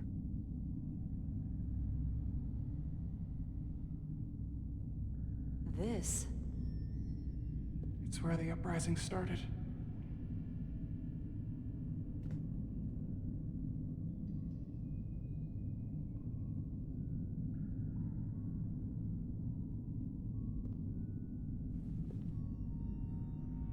Hotari don't do this. We defend ourselves, but we don't kill on this scale, this level of savagery. There's no such thing as a bloodless rebellion. I don't know if we should keep going. So much death. I don't want to end up like them. We'll make sure they didn't die for nothing. But What we learn here could save the rest of your people. Okay. Okay. Whatever happened here, it made the Illydians abandon the mines. Let's find out what they're so scared of. Hotari. And Illydian. Both sides took a beating. They just left the bodies. It's kind of messed up. These crystalline particles, they're not dilithium. Are they common in the mines? Not that I've ever seen. It's way too dark. Can we change the brightness? Oh, yeah. Definitely doesn't have HDR. There we go. Oh, that's so much better. The Hotari fortified the side of the room opposite the door. It's a good tactic, but a few... Let's lower it down a little bit. It's supposed to be a little bit dark. Crates aren't going to stop fully armed Illydian soldier. How did they win? From the blast marks, it looks like the Illydians had far greater firepower.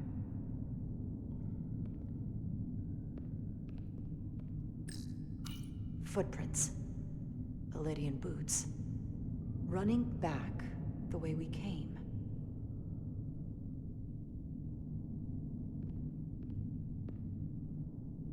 There's something over here.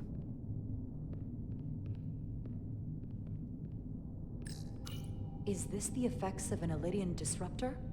Yes. Disruptors are cruel weapons.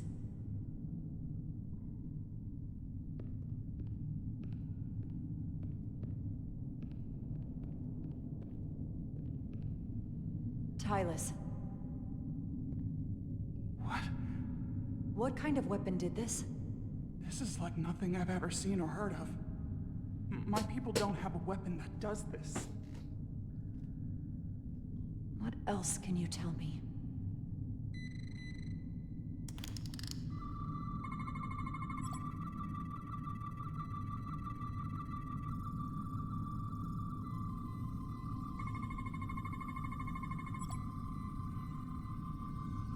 Four hearts. A lot of hearts.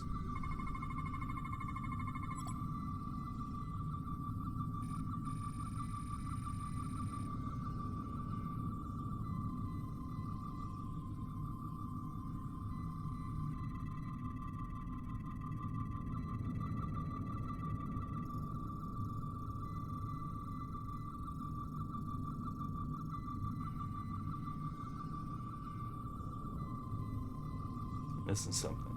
Oh.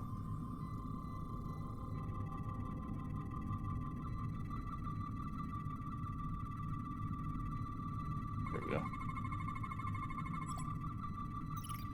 What an awful way to die. This must be why the Illydians are so afraid.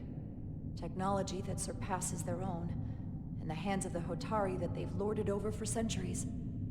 Where did this weapon come from? Well, the crystals are giving off tetrametric pulses. If I set my tricorder to search for that frequency, it'll lead us right to the source.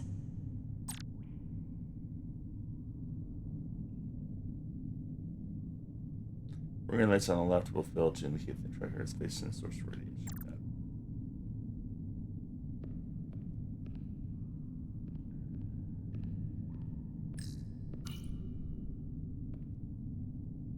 The Illydians shot to kill. But if they killed him, why was he shot in the back? Huh, you're right. The shot came from the side the Hotari were defending. We don't kill our own. And he wasn't just caught in the middle.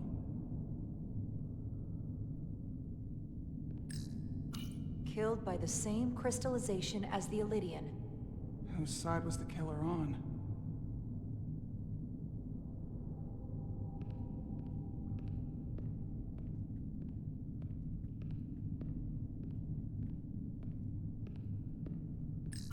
This makeshift barrier forced the Illydians to enter from the service corridor, creating a choke point. Quite the advanced tactic for a species that's never waged war. This Illydian tried to run. They didn't let him. Wonder if there's a live con or whatever. He's working with them.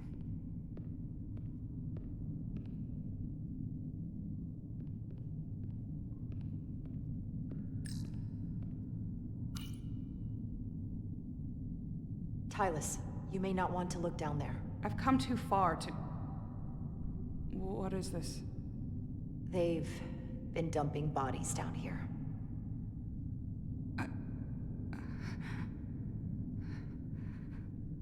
Unforgivable.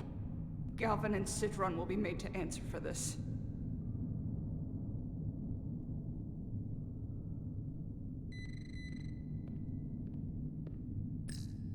More of these crystals. Another of my people dead.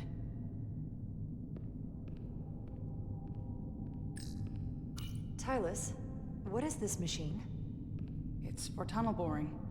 The cone on the front is covered in disruptors that allow it to melt through the solid rock. They don't seem to have finished the tunnel. Why stop here, I wonder?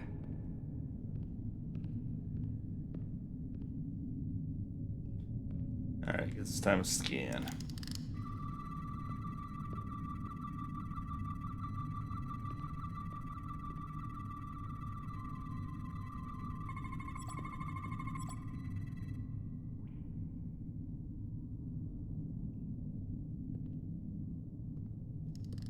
Think they parked this here on purpose? One way to find out. Need any help? I've got it. It's gonna make a lot of noise.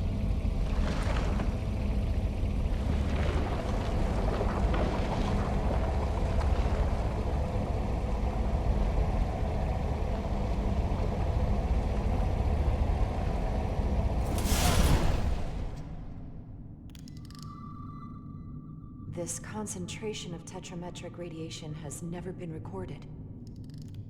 Whatever they're hiding, it's right through here. Yeah, radiation, and we're just gonna walk in there.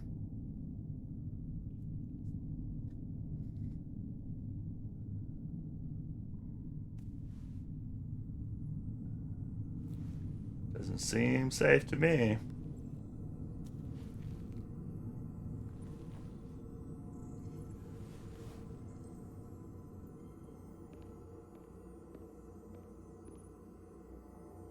This feels strange. The crystals are increasing, growing outward, replacing the soil.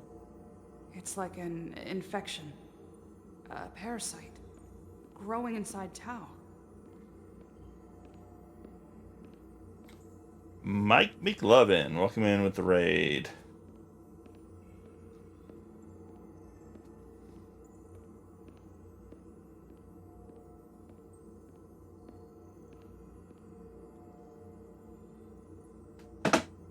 Incredible. This is definitely not Hotari.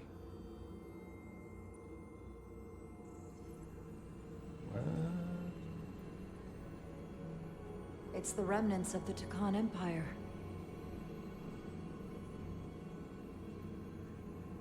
One of those consoles. I don't think we should be here. This is exactly where we should be. Every strange thing we've seen in this system, it might all come from this room. We need to learn everything we can. I mean, I'm kind of with her. I don't think we should be here.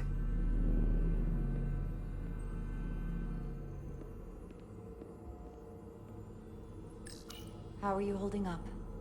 I knew Galvin and Sidron were dangerous. Now I know they're more powerful than I could have imagined. But the worst of it is knowing they got there by turning our people against their own. This place feels wrong. I'll get what I need, and we can get out of here. Thank you. Is it too, convenient that we found this place unguarded? There's an old Earth saying about never looking a gift horse in the mouth. What's a horse? Never mind.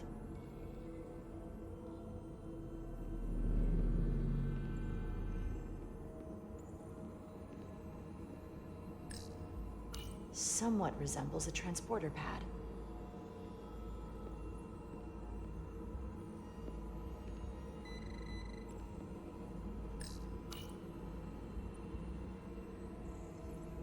Look familiar?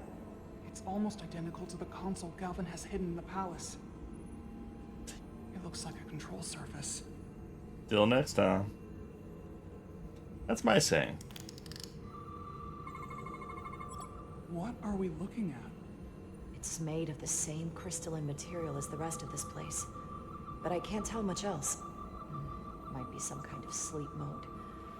I can't analyze this further unless it starts working normally. Maybe we can turn it on from somewhere else. Hopefully. Let's keep looking around.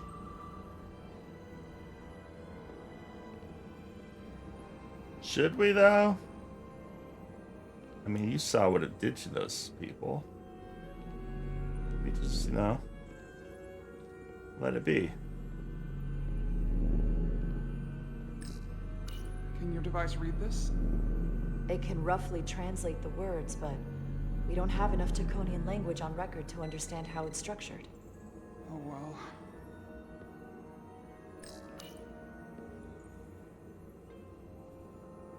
Looks like some sort of replicator.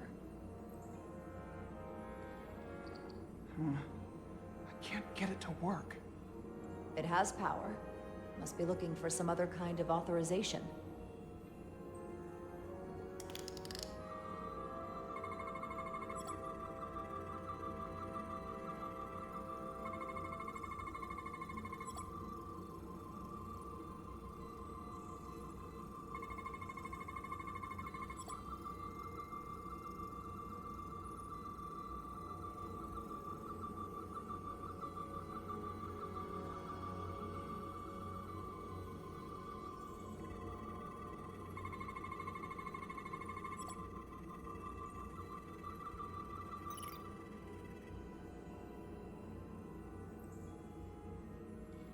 What is it?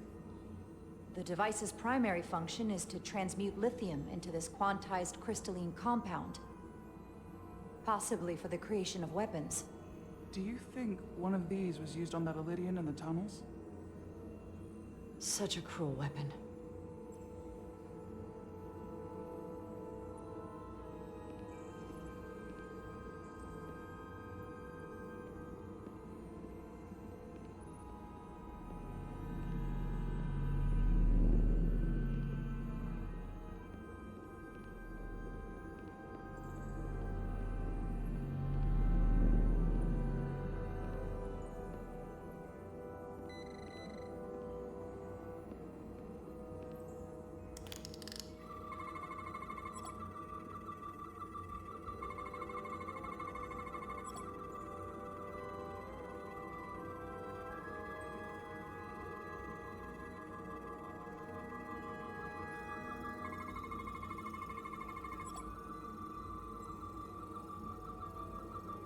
Empty and full slots are differently structured. Storage devices also. This suggests there's some type of complex life form contained within each crystal. Life form? There's something alive in these tiny crystals? That's what it says, but hard to imagine how that's possible.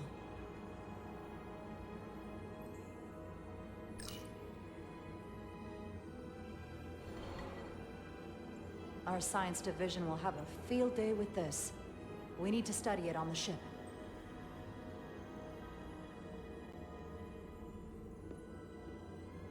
Interesting.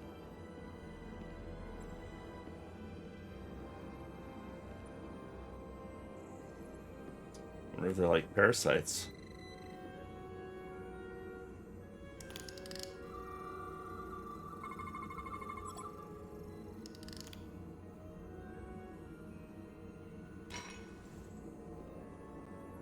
Crystallized lithium compounds. Its internal structure is extremely ordered. In fact, the states of these crystals on a subatomic level suggests a storage device of some kind. Energy levels are both stable and ordered, like information. Some of them appear to be depleted. What kind of information would you deplete?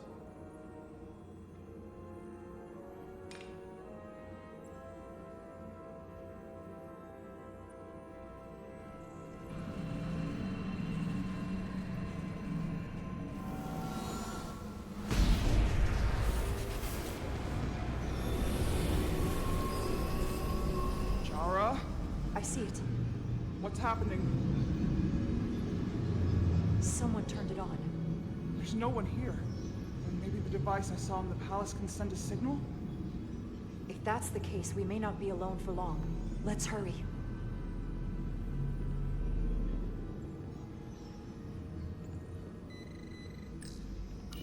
I can feel the power coming off it. I've never seen this kind of energy before. I'll need to record this with my tricorder.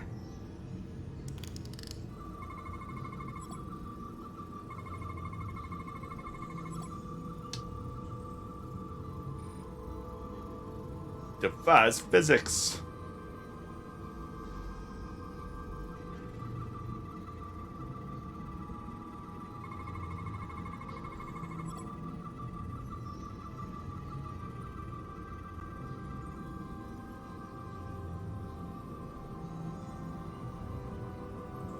It's the third anomaly.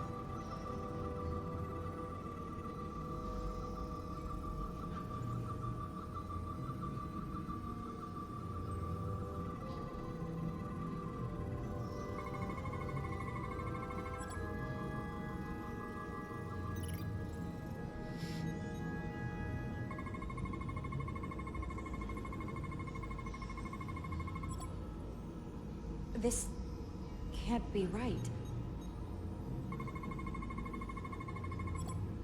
It's putting out almost 50 zettajoules of energy. I assume that's a lot? Enough to power this entire quadrant. This amount of power, the kind of radiation it's putting out, it's the cause of the storm. The warp disrupting beam, all of it.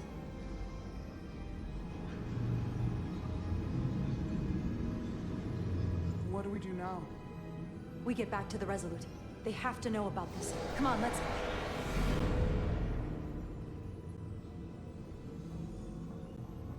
Quickly.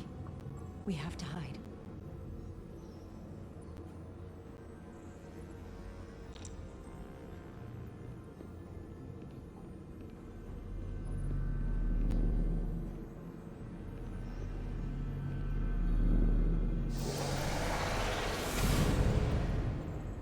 This is outrageous! I demand you let me go! No need to complain. You're about to receive a gift beyond your wildest imagination.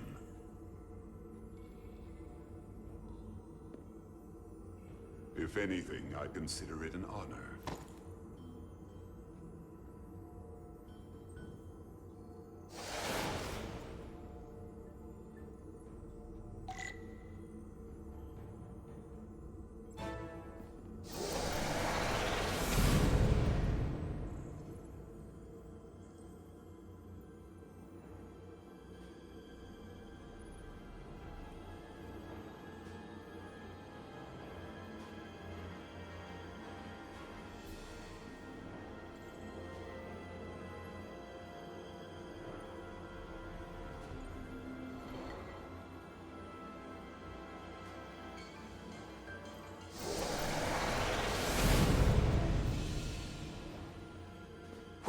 What is that?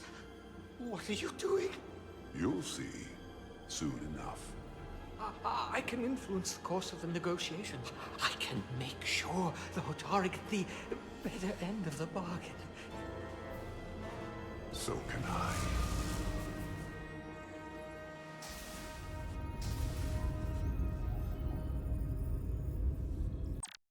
All right, let's get intense.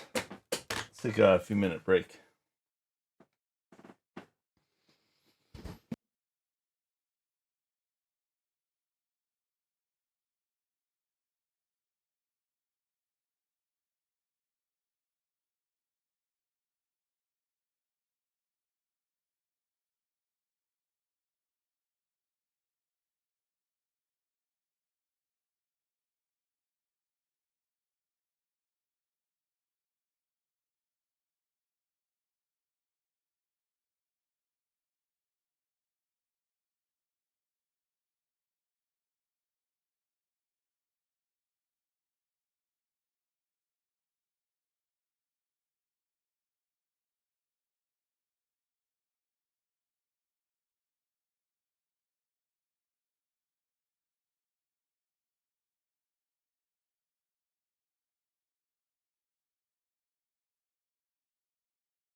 All right, let's continue.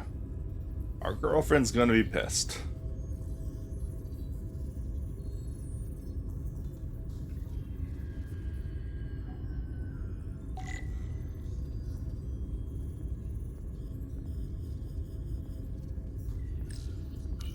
Has she said anything?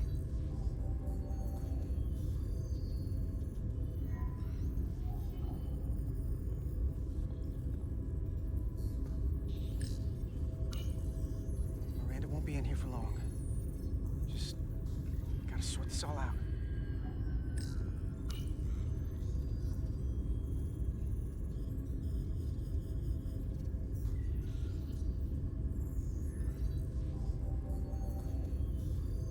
If there was a chance between you two, I think you've blown it out the airlock.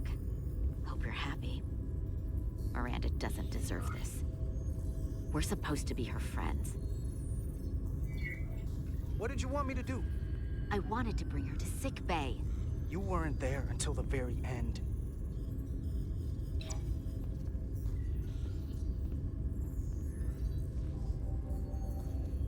We were at the start of something good, and you throw it away like that. I never thought you'd turn on me like this. I didn't turn on you. You brought this on yourself. Unless you have some kind of explanation. You think I owe you an explanation? Starfleet and its never-ending search for answers.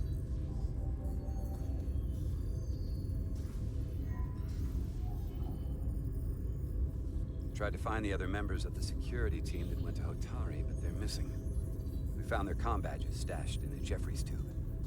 You better hurry up and find them. There's not much time left. Miranda, if you know where they are, you have to tell us. We're all Starfleet here. Doesn't that mean anything to you? Not anymore. I have a new purpose now. Here's something. What is it? Maris didn't get bioscanned after returning from Hotari. Neither did the other two that are missing. None of them were scanned. Which should not have happened. She came over and helped us open the engine compartment. The others, too. They must have used it as a way to skirt the scan. So they knew they had to get around it. I'll scan Petty Officer Maris and get some data to cut through all this speculation. I think it's better if I do it.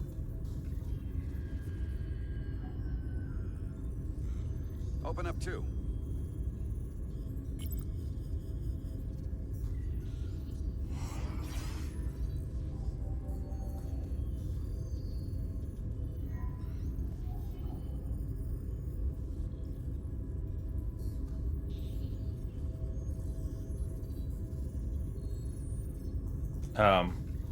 Oh, still wants me to go forward. I can't believe this.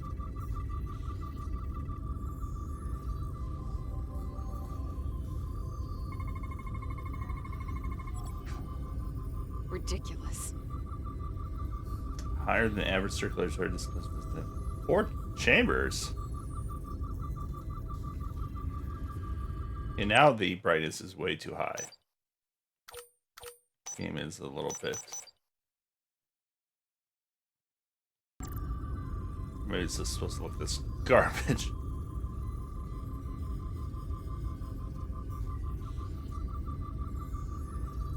Oh, there we go. Anonymous synaptic frequencies detected. Data coming in. Come here for a second.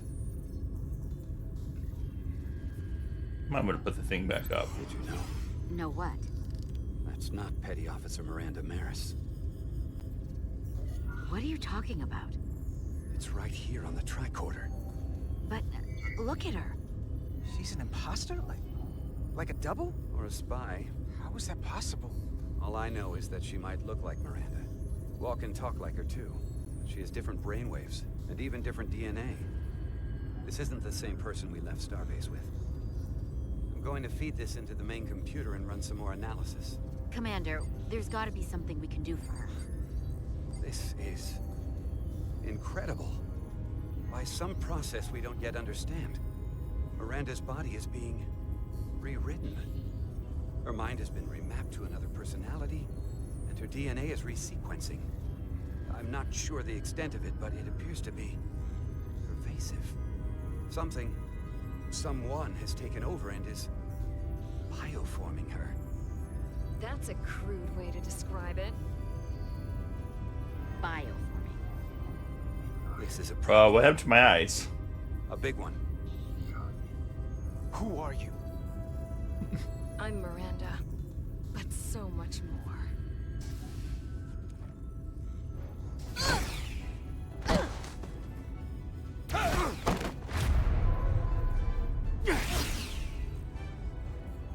We found the other two.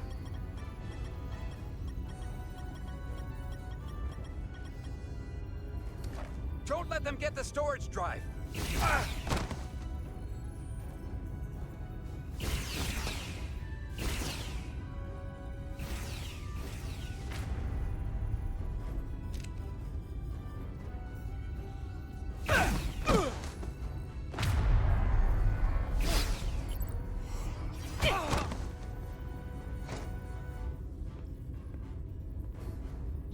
Emo I noticed texta. It's not in the universal translator. I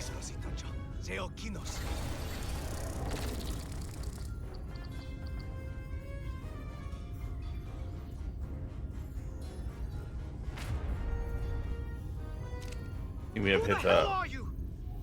We are the Scions of the Flame. Stop her! They're getting away! Shoot her!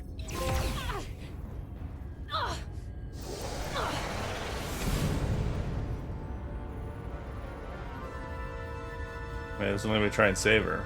Scions of the Flame? I don't like the sound of that.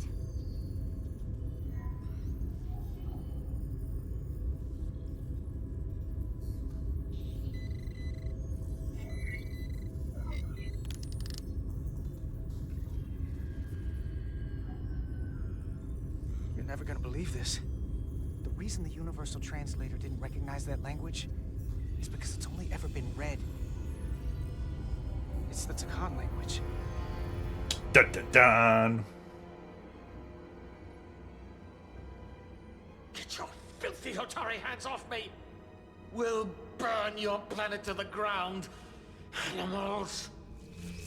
Wait. No.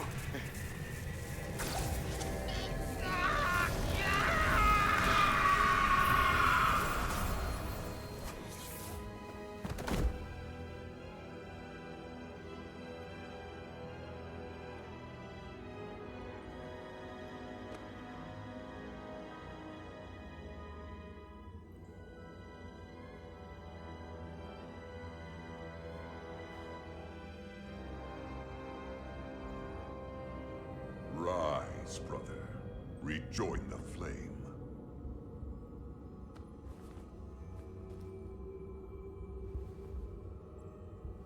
This can only mean our time has come. I'm only sorry I couldn't find a more suitable host for you. All in good time. This is only the beginning. They're working together? An Elidian and a Hotari? They did something to him.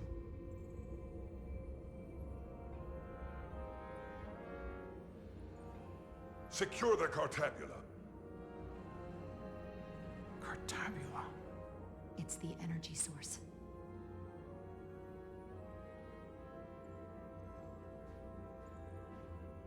Spread out. Search the vault. Go back through the mine. Cut off their escape. Find them. Time to go.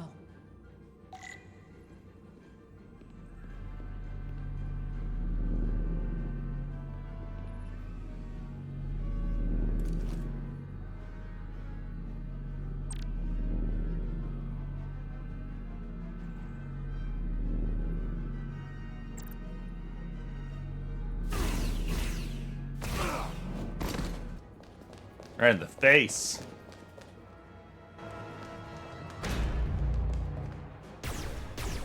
thought we didn't want to take on this many.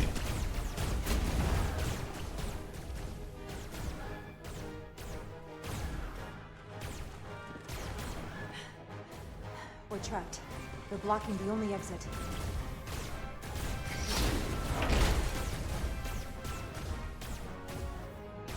Maybe not. Can you buy me some time? For what? This vehicle looks a lot tougher than that barrier.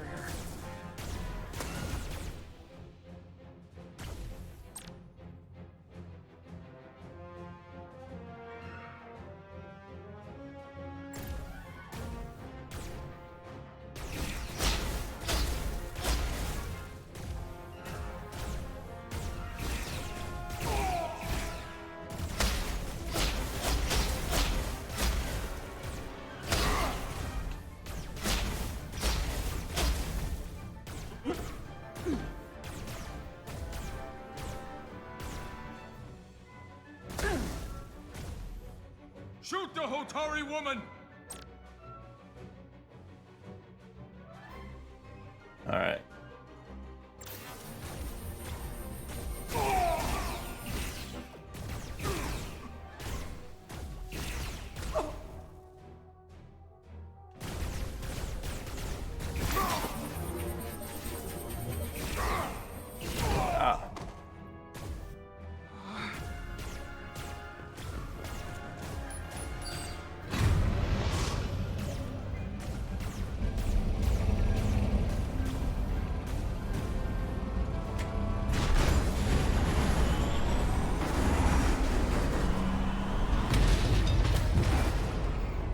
Chara! Get on. I mean, you run them over, they're definitely gonna be dead.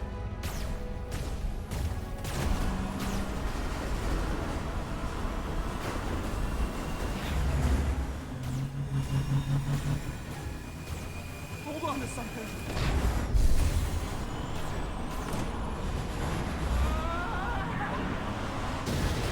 Stop. Oh no. Don't stop. I'll handle them.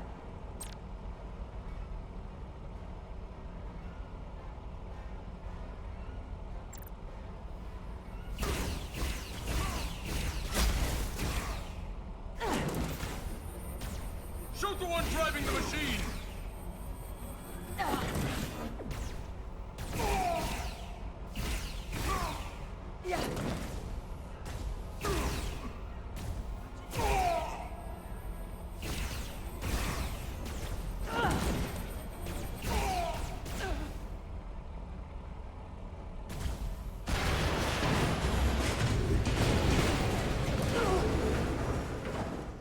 Tyler!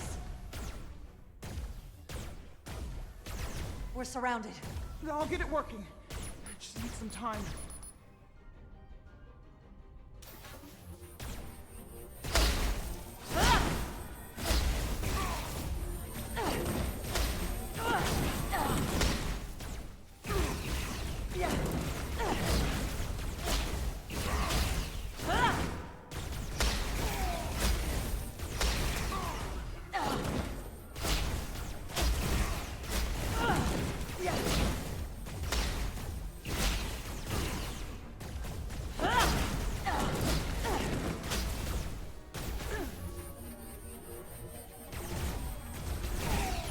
Here we go.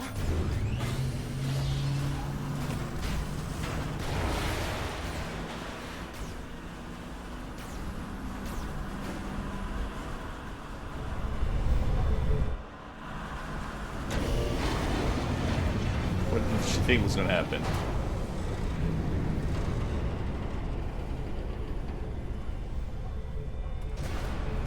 Can we get a transport lock? Resolute, 2 to beam up immediately.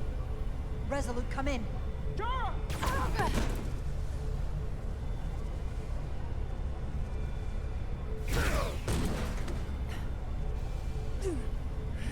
Are you all right? I think so.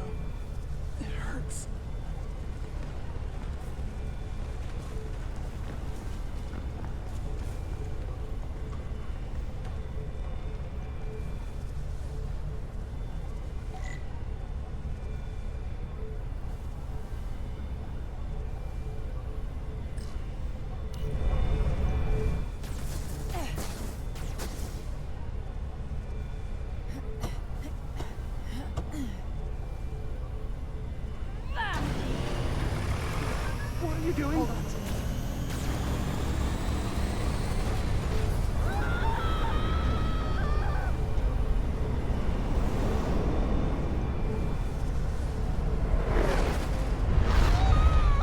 Seems dangerous.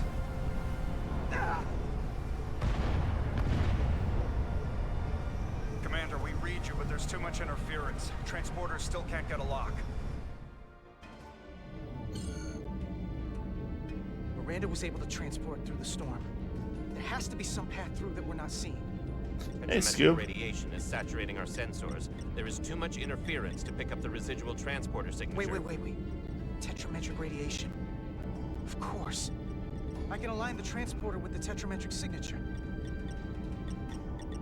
The crystals emit tetrametric pulses every 3.8422 seconds, roughly 26 centihertz. All of this is connected. The storm, the warp-killing field, the crystals, Miranda's alien transporter tech. Okay, I've got the transporter in calibration. There are a lot of biosigns in that mine, all stacked on top of each other. I need something to identify the commander signal. Something loud, energetic. Understood. Commander Rydek, we have penetrated the storm's interference, but we are unable to pinpoint your signature. We need you to generate a high-energy event to help us... High-energy event. Got it. Tylus, are you still with me? I am. Good. I'm going to shoot my phaser at some dilithium to cause a piezoelectric rupture. What? Why? Signal flare.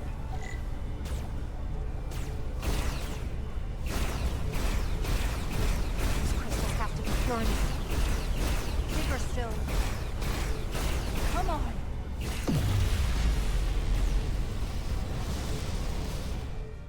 Whoa! Dilithium explosion. Is that energetic enough? More than enough. I can lock onto their biosigns now.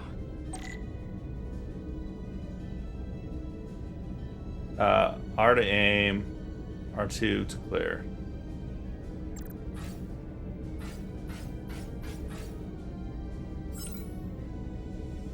I've got their biosigns isolated. Commander, we have your signal. I'm gonna tunnel a path through the ionic interference.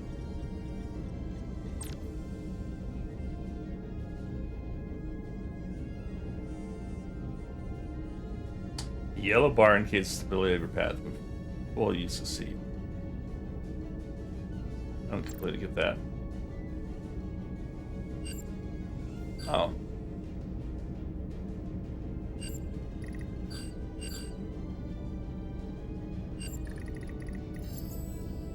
I've got a path. Just gotta calibrate the Not really, no. Gone for a couple weeks and then how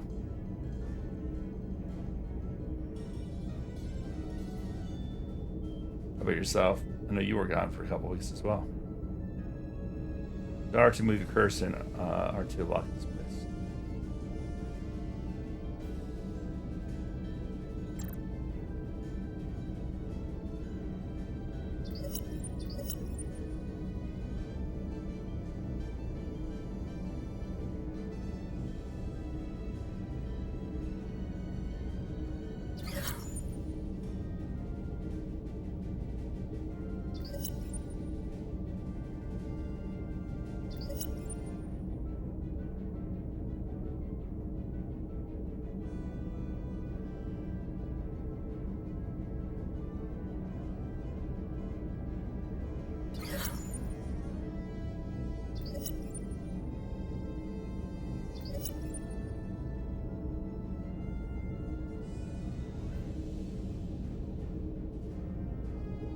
I don't get this.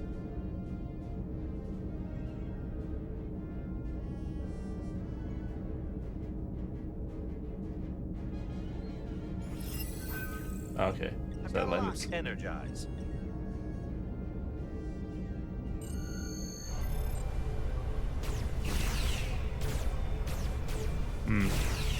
Yeah, I'm not in though. I'm not going to be on for much longer.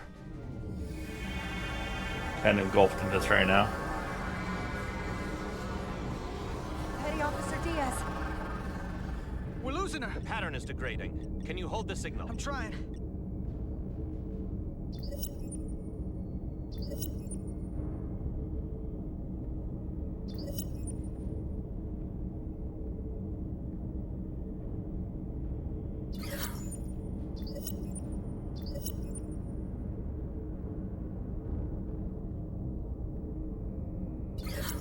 Shit.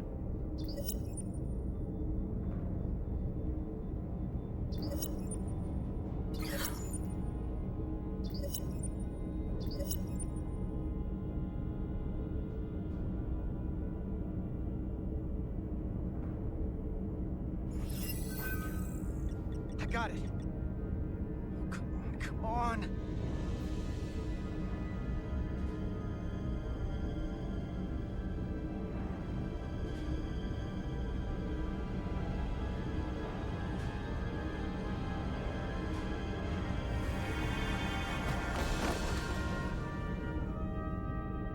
Yes!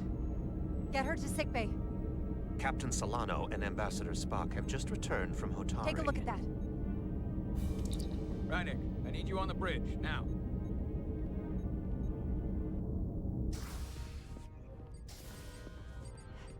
I'm here. The Elydians are preparing to attack Hotari. Status report. The systems are now fully powered. All torpedo tubes open. They're preparing to fire. We should hail the Elydian flagship, Captain. Readying phasers if you want them. Stand by. Await my order. Recommendation, Commander? We need to act quickly. Hail the Elydians. Maybe we could talk some sense into them. Hail them. No response. Try it again. Still nothing. The Elydians. They've powered down their weapons. Odd. You sure about that, Mr. Irmont? They're venting some kind of gas from their ship. Hold on. Now all of their systems have shut down. That's unexpected.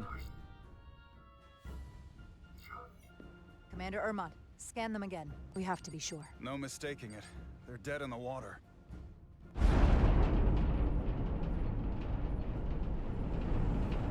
What's happening?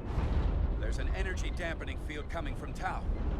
Take us out of range. Aye, Captain.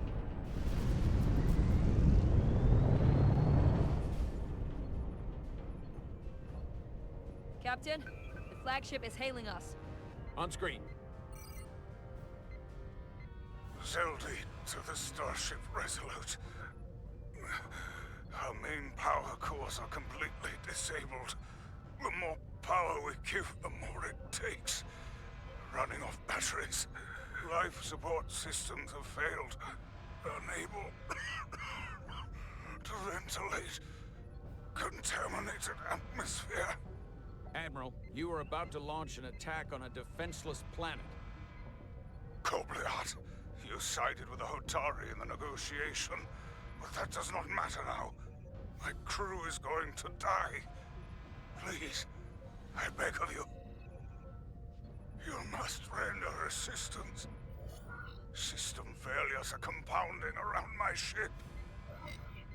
We'll help you. Yes, we will. Thank you.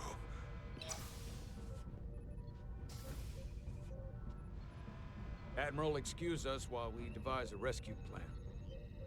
By my estimate, the crew only have 23 minutes before their atmospheric mix becomes lethal. While we may not be able to transport the Elydians directly, if we were to transport them from their ship to a nearby shuttlecraft, it should be possible to amplify the transporter signal there and reroute it to the Resolute. The Ambassador's plan is incomplete. An away team will have to beam aboard the Zeldy and set up pattern enhancers for a stable enough signal out of the dampening field. Thank you for identifying my deficiency, Commander Chovak. Jara, I need a senior officer in command of this. Take Chovak and Bedrosian in the shuttle and get it done. Petty Officers Diaz and Edslar, you will be part of the rescue mission. As will I. We will bring the shuttle within transporter range of the Zeldy, then beam you both aboard. Beam us on board. Why? The pattern enhancers must be placed on the Zeldy to make it possible to beam the Elydians back to the Resolute. Gather the pattern enhancers and get to the docking bay.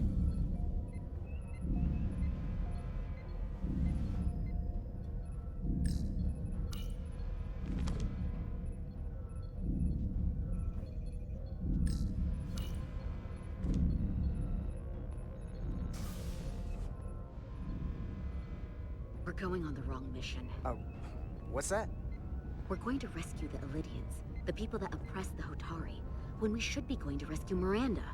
This thing that's happened to Miranda is like the Trill symbiosis joining, only worse. And I've seen too many people I care about wiped away by some greater entity to stand by while the same thing happens to her. I wanted no part of it then, and I won't stand for it now. Your bodies stolen and used like puppets. It won't be easy. She's gonna fight us every step of the way. We've seen that. Remember, it's not her that's fighting us. I know. But... right now, we've got other lives to save. Yeah.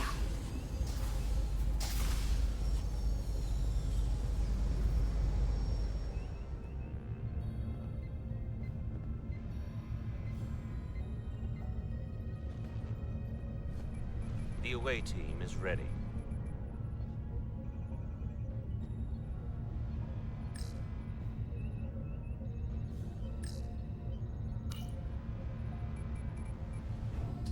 I wonder what happens if you just take off with the hatch still open. Funny thing to try there.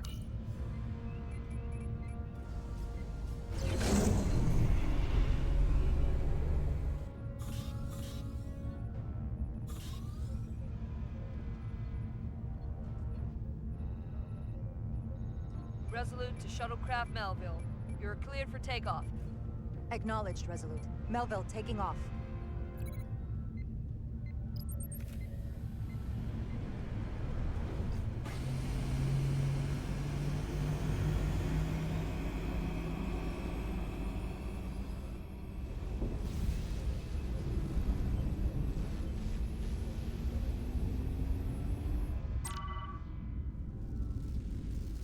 Failure path of dangerous hazards. Green light lighting will damage your cell. Taking damage. Times will fill.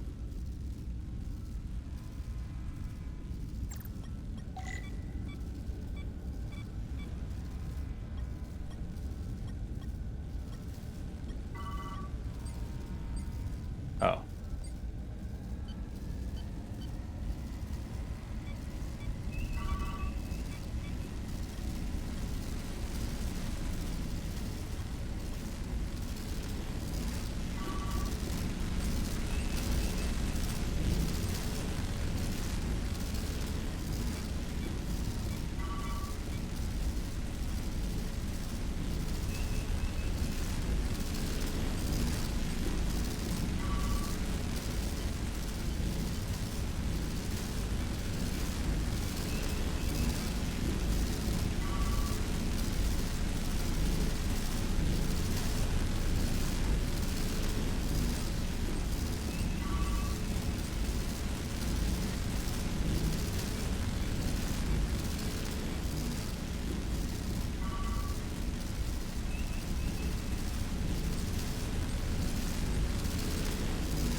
I'd say this part's a little dull.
We are within range. Any closer will put the shuttlecraft at risk.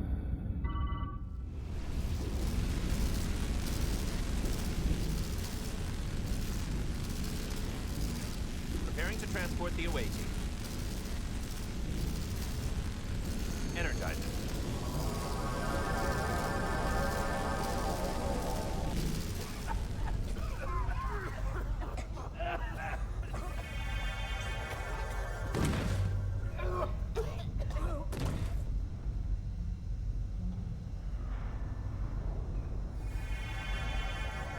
The ship's life support.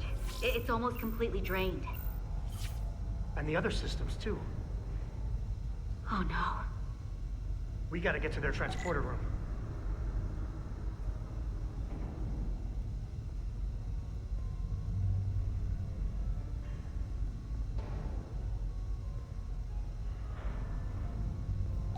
These must close in case of emergency. They don't have enough power left to function. Carter, give them a charge with your phaser. Should make them open.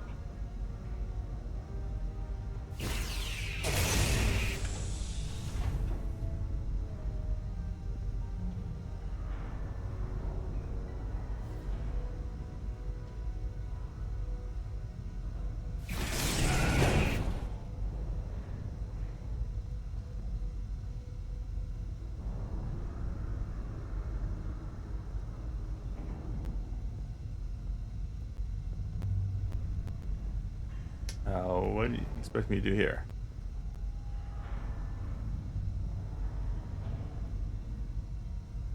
Scan? Oh.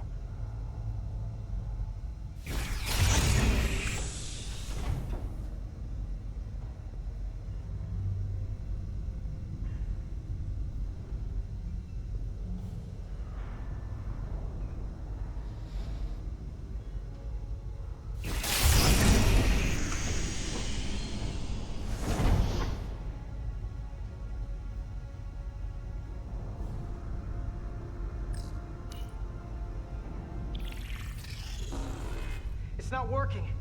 No power's running through any of this. We gotta get him open manually. I am the ranking officer here. State your intentions. We are under siege. Explain yourselves. Our intentions? Your leaders asked for our help. And they sent you? Whoa there.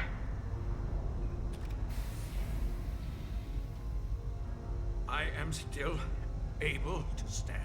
What are you trying to do? We gotta get into your transporter room. Then we can get your people off the ship.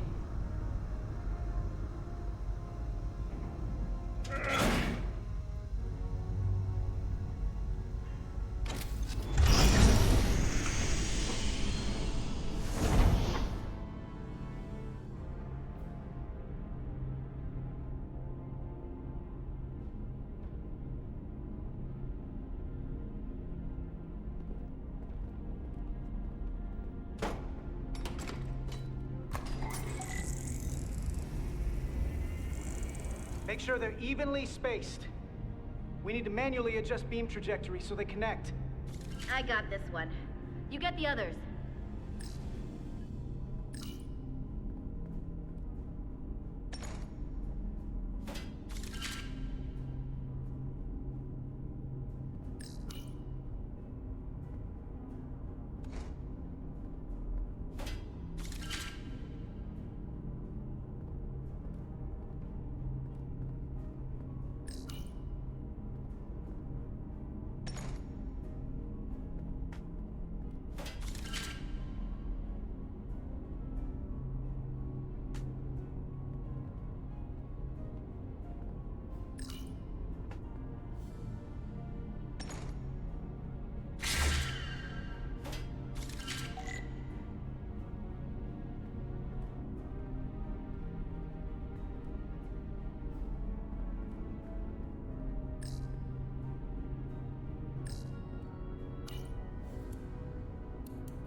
pattern enhancers are aligned and ready to go.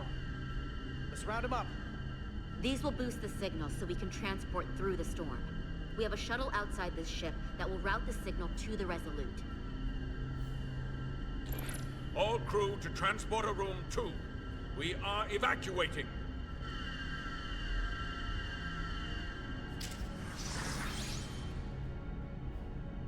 We're live.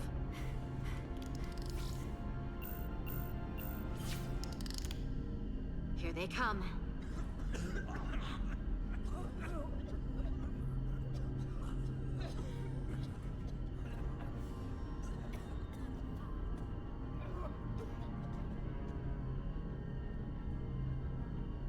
Okay, coordinates. Beam status. Energizing controls. Please step on the platform so we can evacuate you, Admiral. The crew goes first, Arminta. Sir. I mean it. You! Get on the platform already! Okay, the interface is in Elydian, but the layout is the same as a Starfleet transporter. I just gotta do what I did before. Select the people to transport.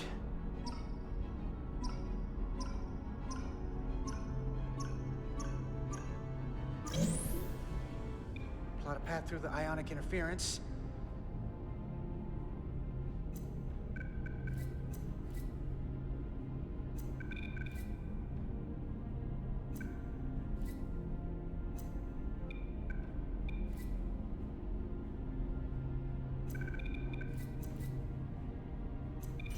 Okay, just have to calibrate the signal gain to get the highest possible output.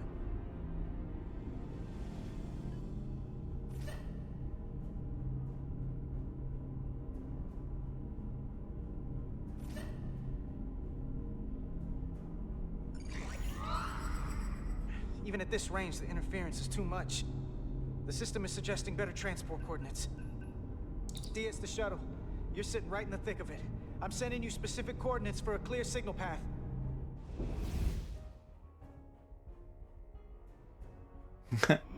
Waypoint's been added to the navigational computer. There, Commander. Give or take 50 meters.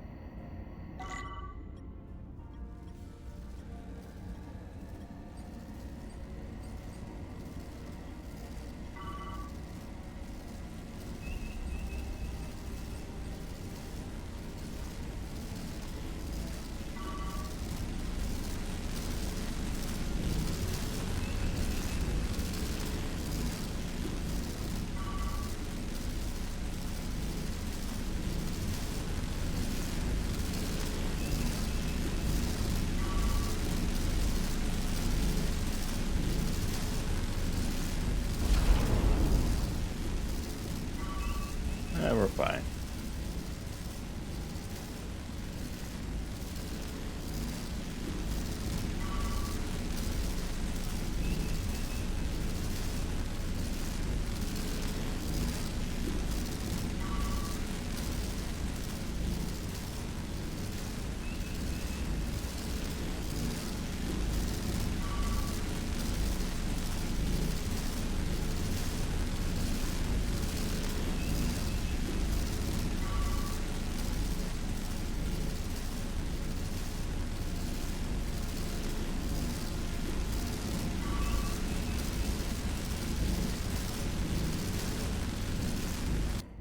Melville to away team. Energize.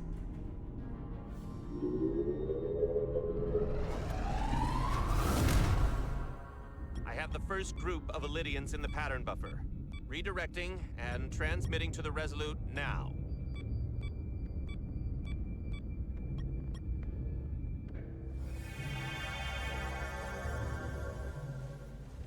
This is Resolute. We have the Elydians safely aboard. We did it! I was so worried this wouldn't work. We got this. Don't celebrate yet, Lieutenant. We've got a lot of people left to save. Right. Sorry. This is Commander Rydek. We're holding steady. Signal is good. Keep them coming.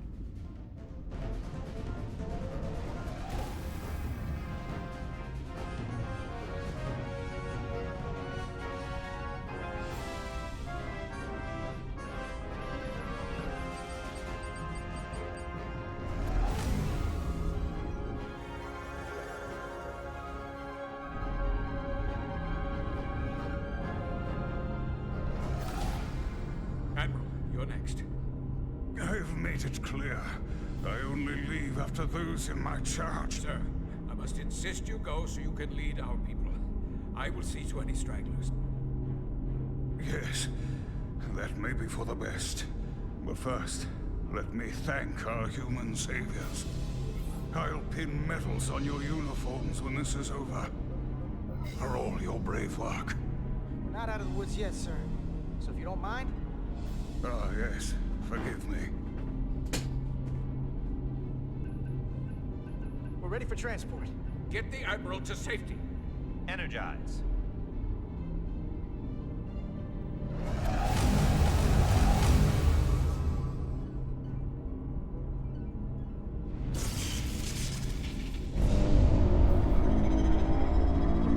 Massive power surge! Sending available power to the annular confinement beam. I have the Illydians in the pattern buffer, but I cannot resolve their signal to send them through to the Resolute, nor can I materialize them here. We need a better position with the Resolute.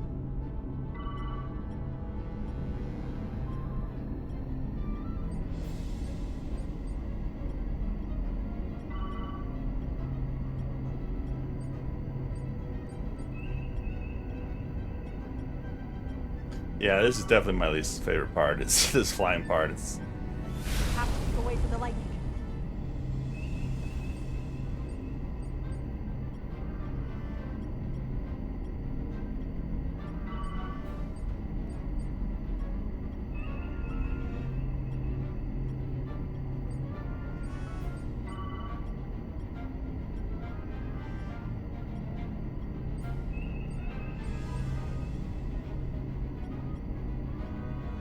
ooh, just barely.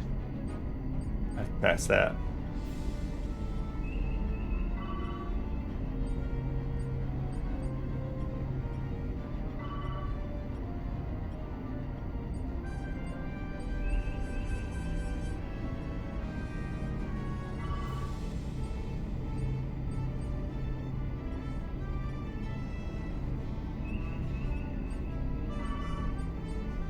Where's the waypoint?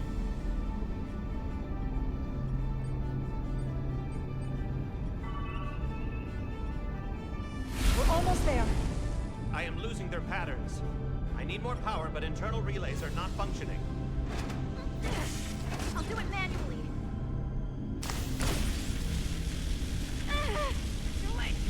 I am trying. I will lose the transport if I do not have more time. The signal is resolving. Please!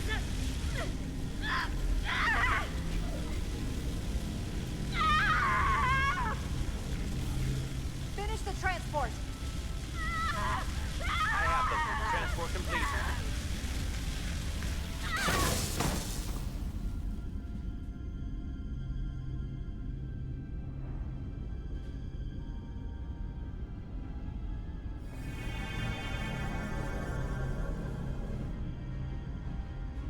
She is injured. Lieutenant Bedrosian has been injured, but the last transport...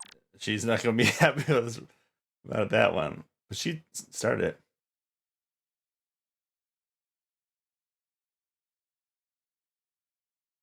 was successful. Oh, thanks, B. Unfortunately, our shuttle systems were damaged by the power surge. We can no longer serve as a transporter node. Carter, these readings are off the charts.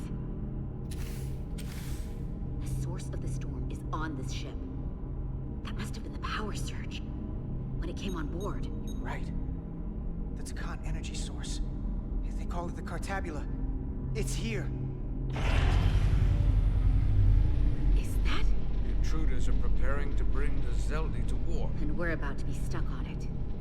There is an old Illydian saying about leaping off the hot skillet and falling to the flame below. Yeah, we got that one too. I hate to say this, but I don't think there's a rescue coming for us. That was our job, so we're gonna have to save ourselves. And with the Cartabula on board, we're gonna have a new job. Stop it. Stop them. I like this job. That's all well and good, but if we're not getting off this ship, we're really backed into a corner here. We can't get off this ship. But maybe I could target somewhere on the ship. We are reading the warp engines powering up. Yeah, we picked up on that. We do not have a way to evacuate you from the Zeldi. The shuttlecraft is too heavily damaged. That's all right, Commander. We have a plan of our own. We're gonna stay on this ship. That is very bold of you, Mr. Diaz. Live long and prosper. I hear voices down the corridor. It would be here soon. I'll guard the door. You just get us out of here, Diaz. Hey, Stretch. Help us with this map. Find somewhere as remote as you can. They're almost here.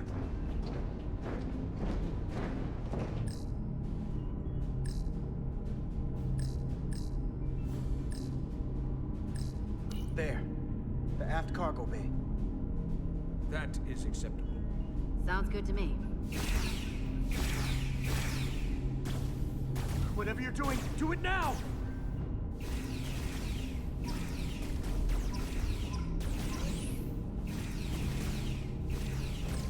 We're locked in. Board to transport.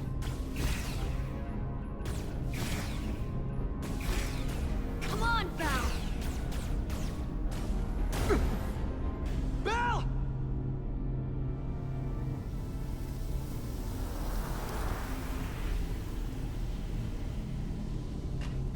It's too late for him. Carter! 3 to transport.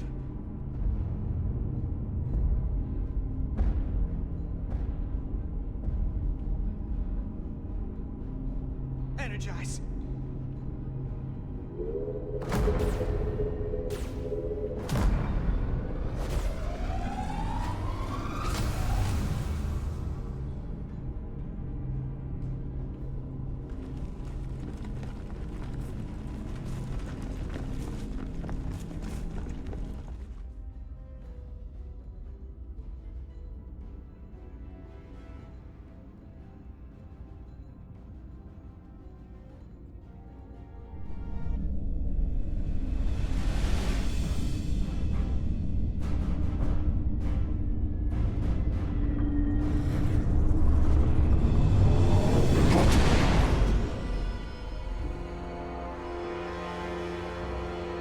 Zeldi does not appear to have left any warp signature at all.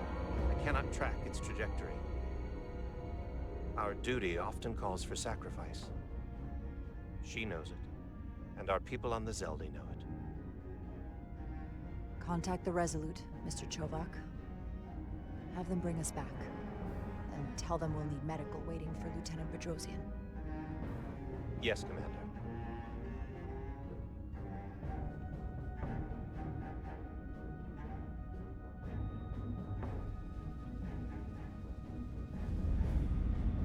Tough decision.